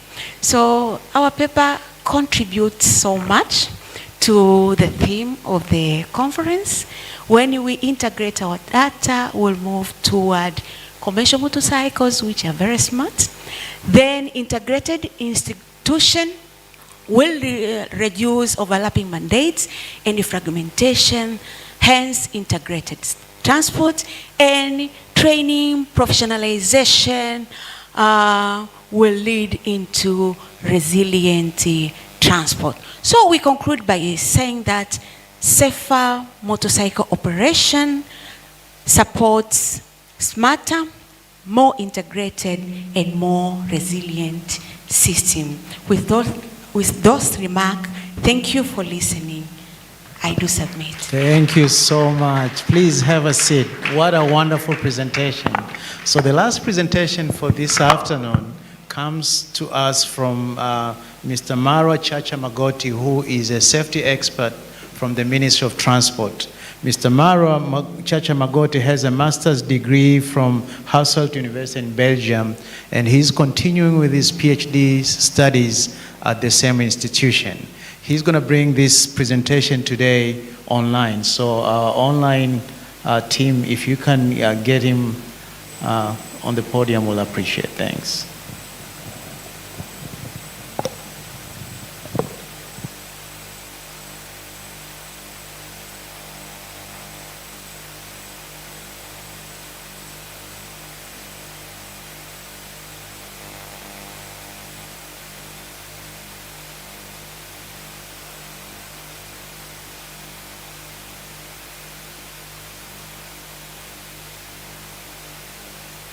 Hello, everyone.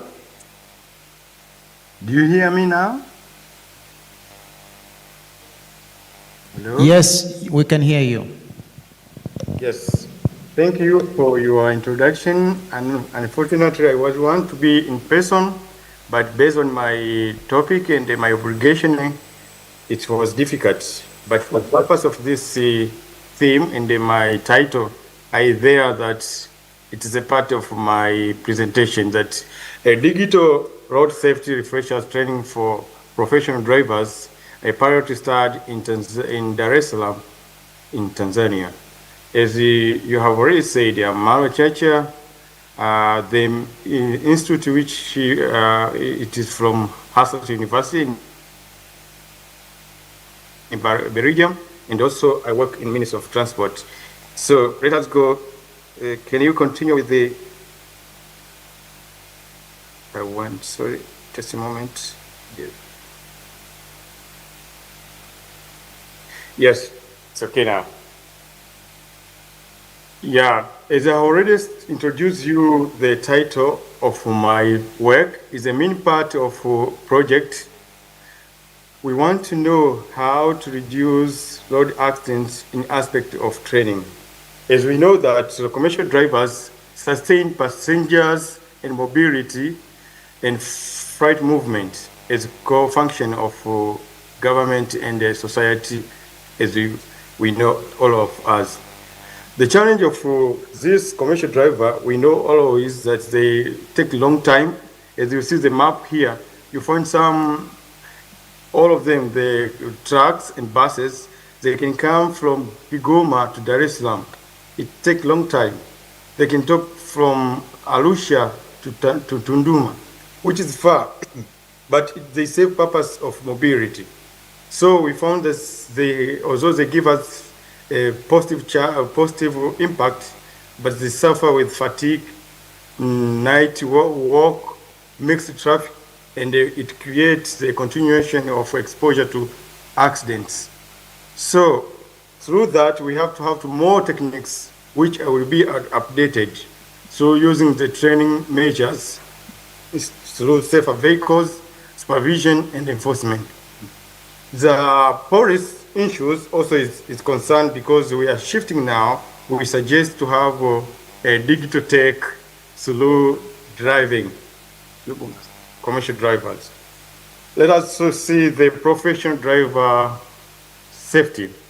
As we know that, as I have already said, that the safer fatigue, long working, time pressure, night driving, and complexity for traffic involvement, it requires training. It requires more multi-event of intervention, but for sake of time of today, is based on training.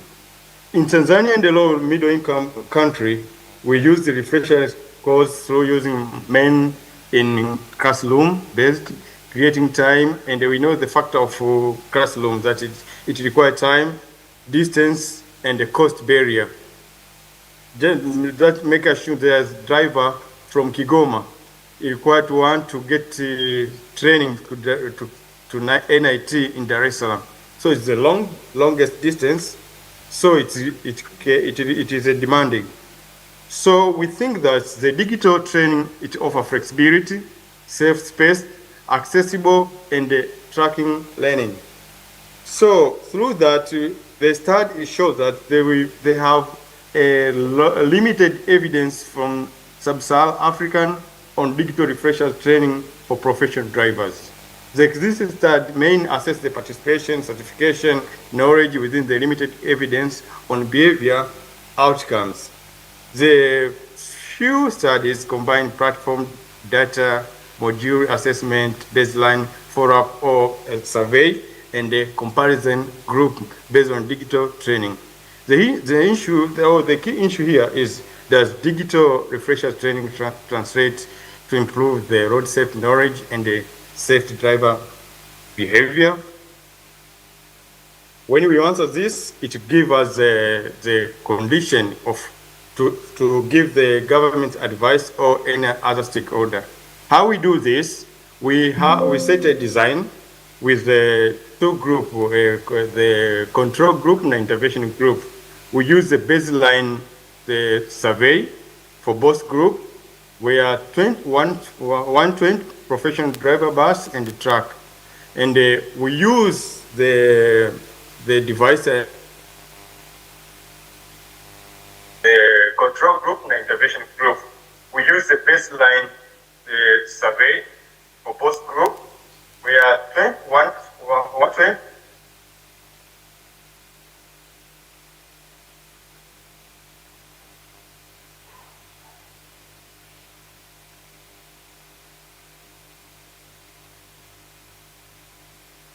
We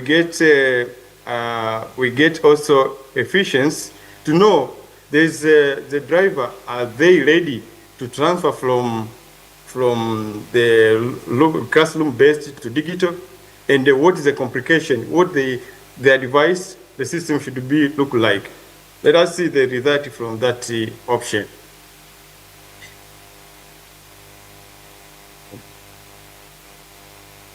This is the intervention platform, how was it look like, that we create, we assign, we learn, we create a quiz and a review, and then we improve based on the input from those drivers.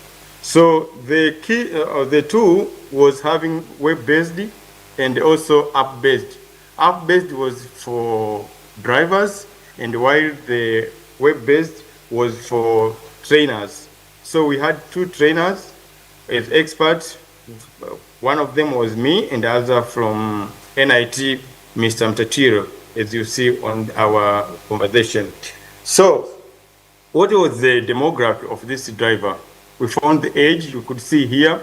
Most of them were dominated age because we classify from, we found this driver from NIT during their classwork, the regular classwork. We category 1 group, and then we divided 60 students for comparison, and 60 drivers for intervention group. Education, you could see here. In case of time, I cannot go in thoroughly because you could see yourself. We asked them, we want to know about whether they have already having the training before. So we found that most of them were getting NIT training, VETA, private, and also we asked them if within their employee base they have the tendency of having refreshers training within their institution. So we found some of them they have that capacity. These are baseline results. We found that during the baseline results that the willingness of using the reuse of training, like using the digital tech, was high, like 91%. Mr. Magoti, please, yes. Your slides are not moving. We are still on the slide that shows methodology. And you have about 6 minutes left. I'm now in baseline digital. For me, it's moving. I don't know what should I do. How can I manage?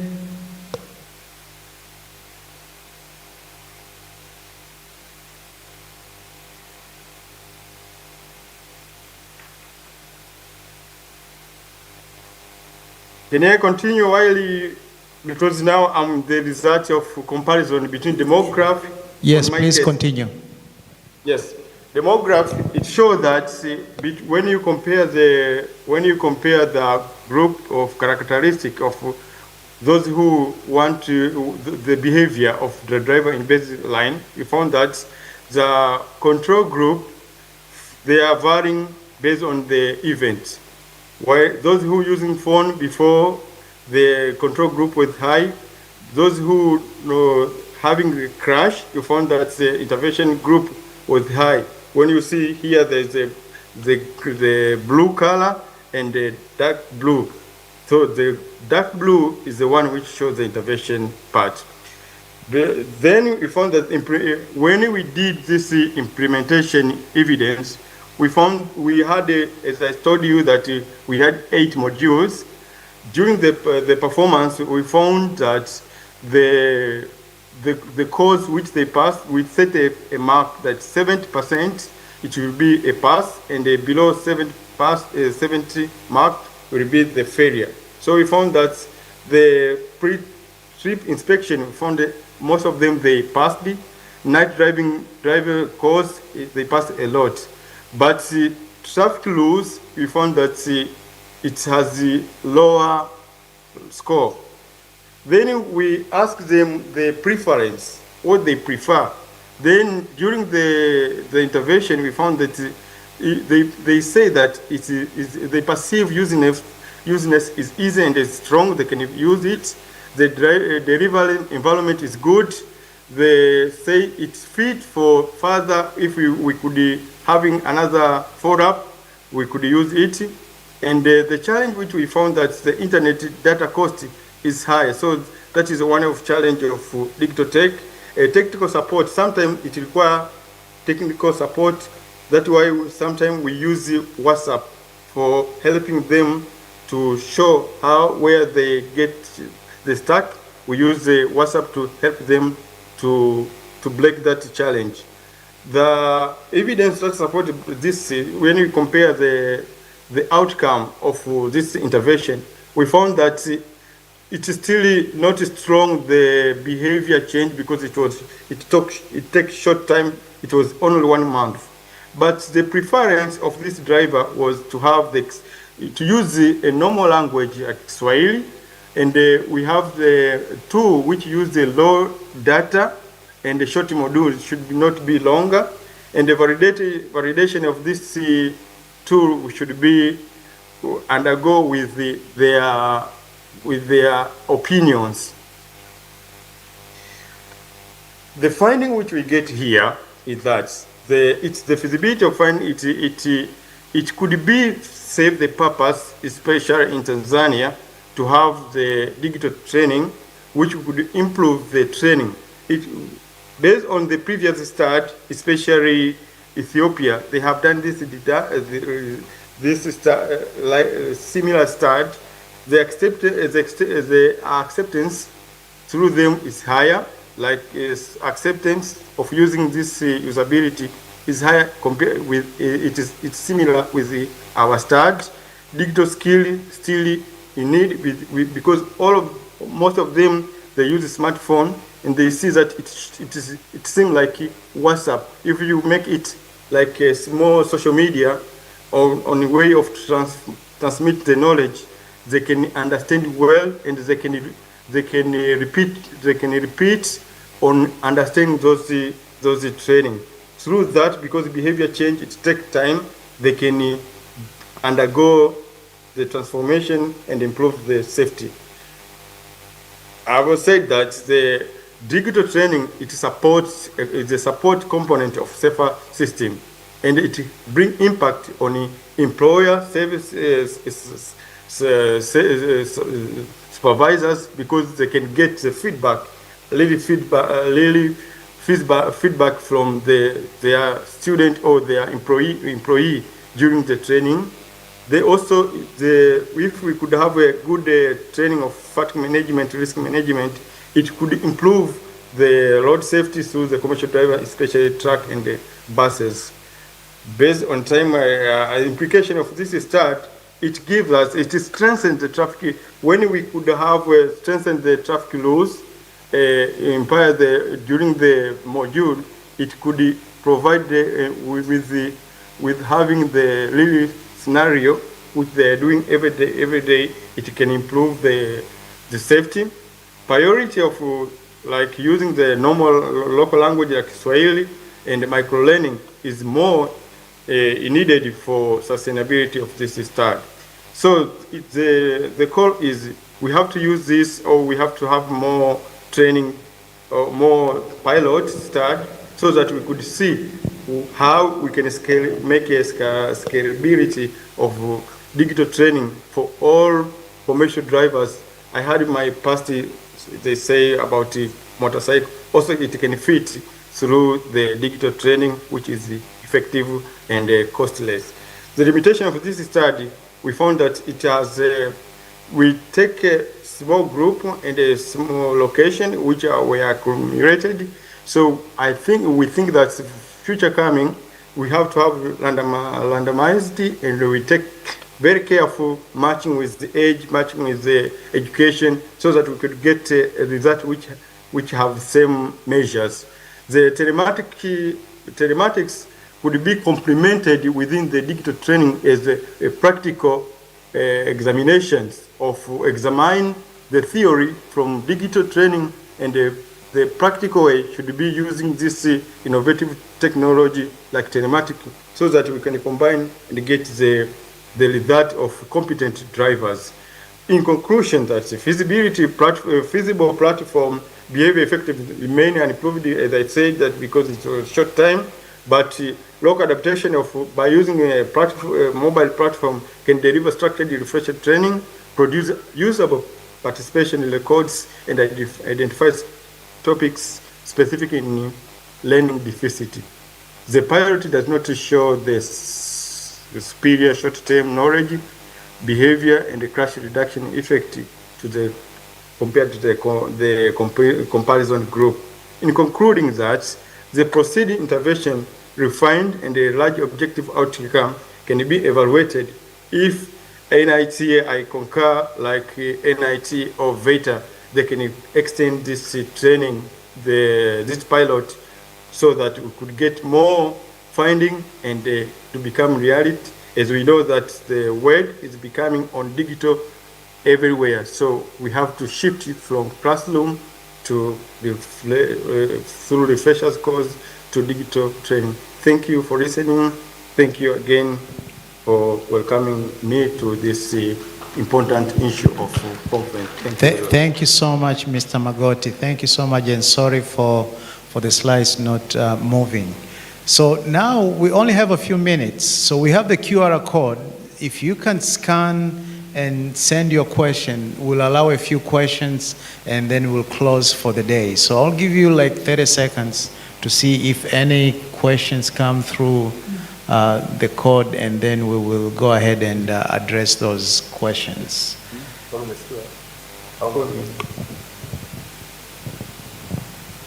As we're waiting for those questions, I have a question for Professor Mfinanga. It's interesting that he mentioned about that ITS system and the traffic management center that they are planning. I wonder if there's any data anywhere that academicians can use so that they can start to learn how to compute the metrics, how to do data analytics as far as ITS is concerned. I remember 2018, I was involved in creating the ITS framework for DART.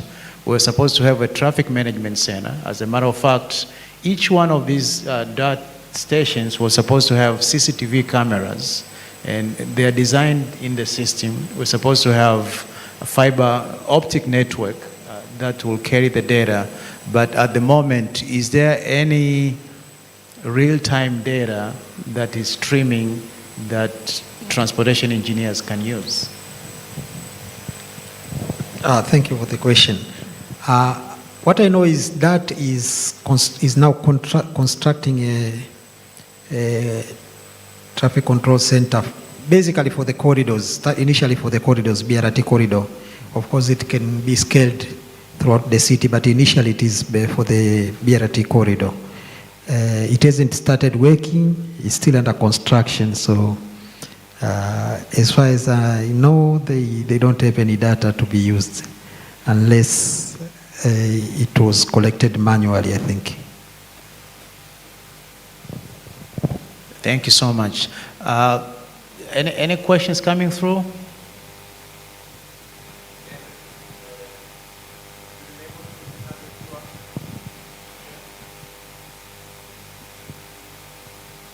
Let's go ahead and scan one. So as we're waiting for us to scan the QR, the next question goes to Mr. Magoti. I know it's good to have online refresher courses and online training, but nowadays it's very easy for people to cheat. Maybe somebody to do a course on behalf of their friends or relatives. Are there any safeguards that ensures that the person who is doing the refresher course is an actual person who is supposed to be certified? Question to Mr. Magoti.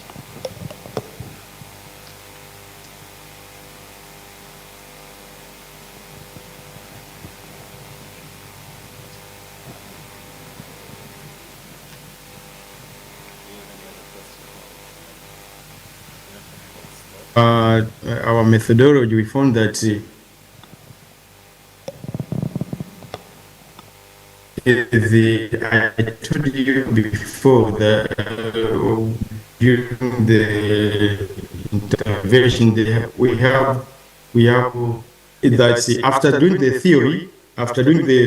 theory, we have to have the classrooms, especially for instance laterals, they have the special rooms for making examination. So NIT should have the rooms for making the actual in-person training. We could use the digital ways, like how I speak here, then we could make it more what you can, we could make it more secured. And the other option is that the telematics is the one which gives us the feedback that if the vehicles which we use, like I told you, for commercial vehicles like passengers, we have now having this telematics device within the vehicles. So we could measure the impact through, if they understand well, through using those behavior which they are doing on their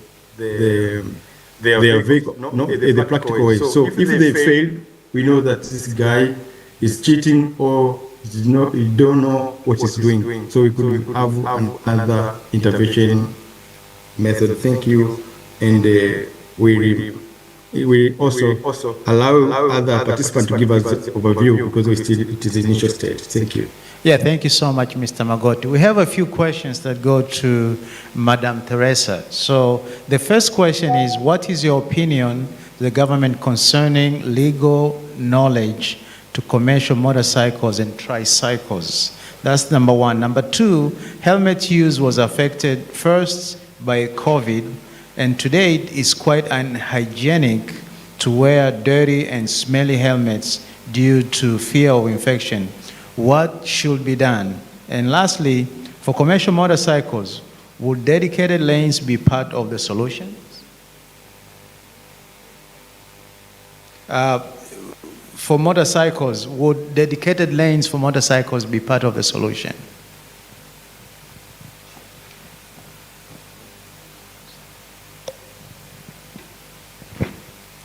So, as far as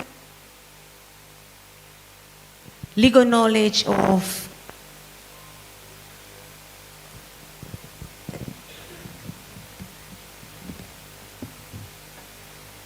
So the legal knowledge to commercial motorcycle operators is a challenging. It is a challenging, and it is one among the area which now leads into the enforcement and compliance gap, because most of them, they don't even know if the laws do exist. And why that is because the sector is viewed as like a minor transport activity, which it is informally, and no legal awareness has been invested into motorcycle operators. So it is high time now to venture into that area and raise legal awareness, not only legal awareness, and other safety issues awareness as far as these riders are concerned. Question number 2 on the issue of helmet. I do agree that during COVID-19, many safety health issues arise, but we cannot compromise the safety issues because of the tragedy. What we do as policymakers, if we do have a tragedy, is to enact other regulations in order to cover for that certain period. So, and during COVID-19, we had COVID-19 Act in order to address issues of healthy and safety. So COVID-19 is not here. So we can invest in awareness and professionalize this sector. That is most important.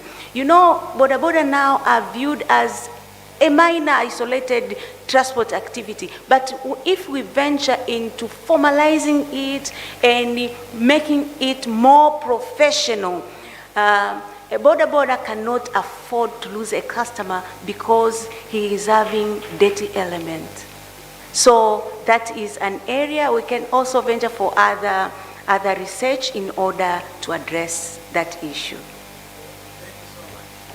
We have a few questions that are addressed to Professor Mfinanga. The first one is,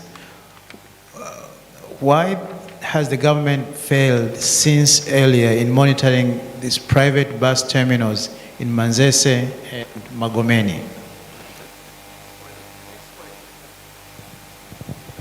The next question to Professor Mfinanga is what specific roles and responsibilities will DUTA have beyond congestion management, and who will chair the authority? Police, TOs, or politician? And then we have another question for Professor Mfinanga. Congestion in Dar is caused by ICD and private buses, which are owned by big fishes who are rich and strong economically. What would we do? And then we have the last one. Despite all studies and efforts, nothing seems to be working to decongest the city. What extra effort should be done to force the paradigm change?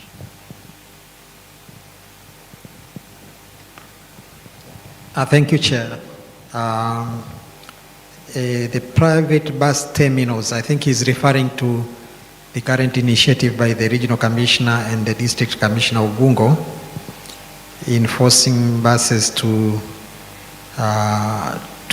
enter the Ubungo bus terminal for long distance buses. I'm not very sure. I haven't done much research in this area because it is contributing towards congestion, but it's not an urban transport issue per se. It's in relation to long distance buses. But all I can say, as I said, this is a reactive approach. It's not a proactive approach. Solving a crisis, and it's isolated. So without an integrated approach where we'll have a single governance organ overlooking urban transport in general, well, it will have minimal impact, not optimal. That's all I can say. About DUTA responsibilities, I said, it will have the oversight for traffic management of the whole city. Nobody's doing that. But at the same time, also public transport. In so doing, and partly take part in planning of city activities. So in doing so, it will be able to manage traffic congestion in the city. And this has been demonstrated by most best practices that I've highlighted in my presentation. Again, someone is saying that whatever is owned by big shots. I think if we have an institution and we are determined for it to work, because everybody now is concerned about the increasing congestion, and it's an economic loss, but it is a social chaos. It is now starting to drive away investors, because no investor wants to invest in a congested city. So I'm not sure about the big shots you're talking about, but I think my belief is there is a gap. If you don't have a governance organ, then actually even starting is difficult.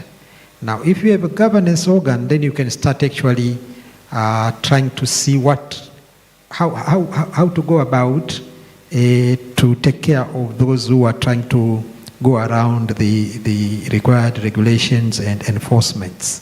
It's like if you are sleeping and you are bitten by a mosquito, if you keep complaining, it's not helping. If you have a mosquito net, it will help. And then you can start talking about now the mosquito net has a hole here, I can feel it, etc., etc. But if you don't have a governance structure, then it's like, somebody who's complaining about mosquitoes and doesn't even think about a mosquito net. All studies, nothing works. I think, first of all, congestion in major cities is an issue in most countries. But the difference is the level of congestion and the chaos that is accepted. And another measure is whether it is getting worse or it's getting better. Now, when it starts getting worse, then there is a more serious problem, and that is where we are, and we should be concerned. So I wouldn't say that nothing works. A lot of things would work, but again, what is the enabling environment for those initiatives to work? You want something that requires coordination throughout the city, but you don't have any organ or institution that has that mandate. So it becomes impossible to even get results. Thank you. Thank you so much. The MC has given me a signal that we are going over the time limit, and I would like to thank all the presenters. A round of applause for them, please. And at this time, I'll give the mic to the MC to give us instructions of what next.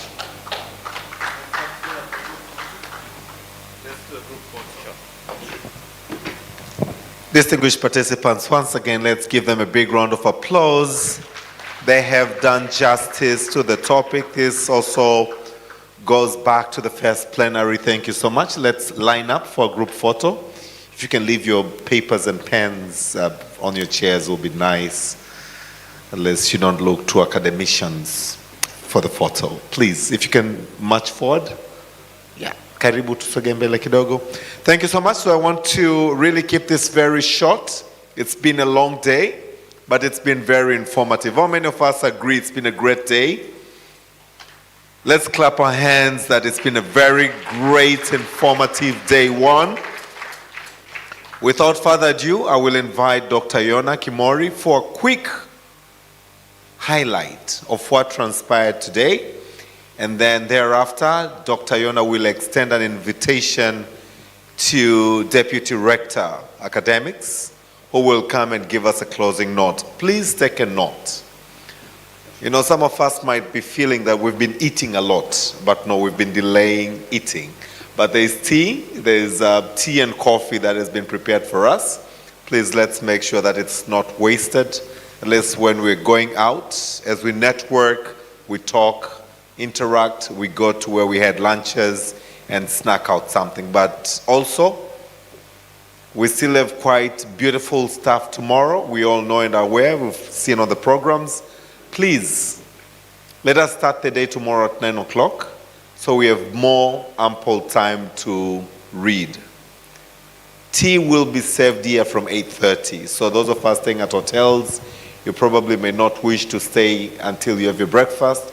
You can come and we have breakfast together so that from 9 o'clock sharp, we start the sessions. Without further ado, Dr. Yona, may I ask Dr. John to kindly prepare 2 minutes and then invite Dr. Yona to come and do the closing. Thank you.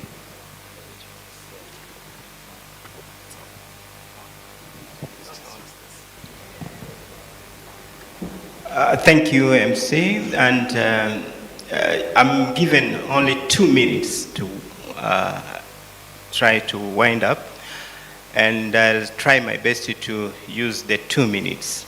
So as you can remember, from morning we started with registration at the entrance, and when we came in, we were just waiting for the guest of honor. And our conference, which is the 4th conference of International Conference in Transport, Logistics and Management, started around 9:30, something like that. So we started with the national anthem, and then we had prayers from all denominations, from Muslim sector and Christians. So after that, there was a welcoming remark from Rector, Dr. Prosper Mgaya, who reminded us that this is the 4th international conference, and this conference started back in 2023. And from that, there's been a number of increase of international participation from 2 to 16. And this time around, we received 50 papers, of which in this conference, we shall be presented with almost 30 papers. So after that, before we had the official opening by the Minister of Transport, Professor Makame Mnyaa Mbarawa, we had a keynote speech.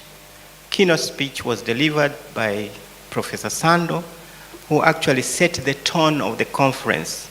But his presentation or his speech based on only three things: green and connectivity. Thereafter, the chair of the board, governing board, was also invited to welcome the minister for the speech.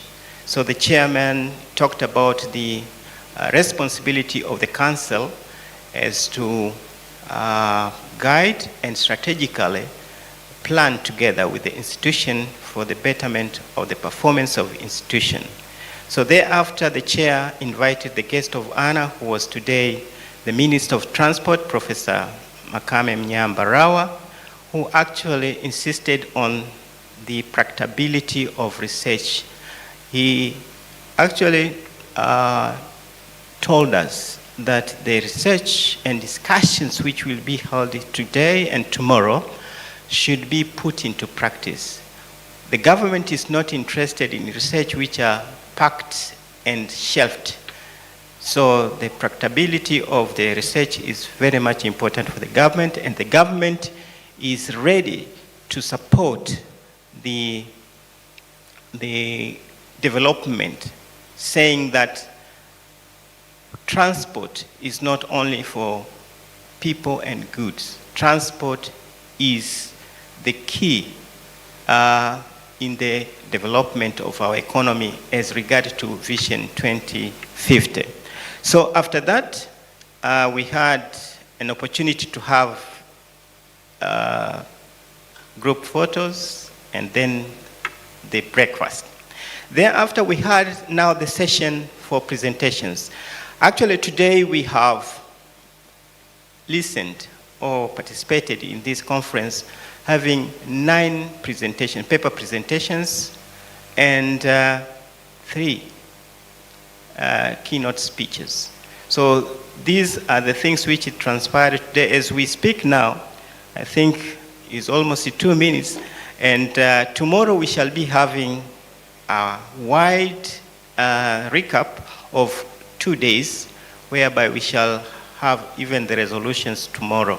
So with that, let me take this opportunity, because of the interest of time, to invite the Deputy Rector, Academic Research and Consultancy, Dr. John, to wind up this session, please. Thank you.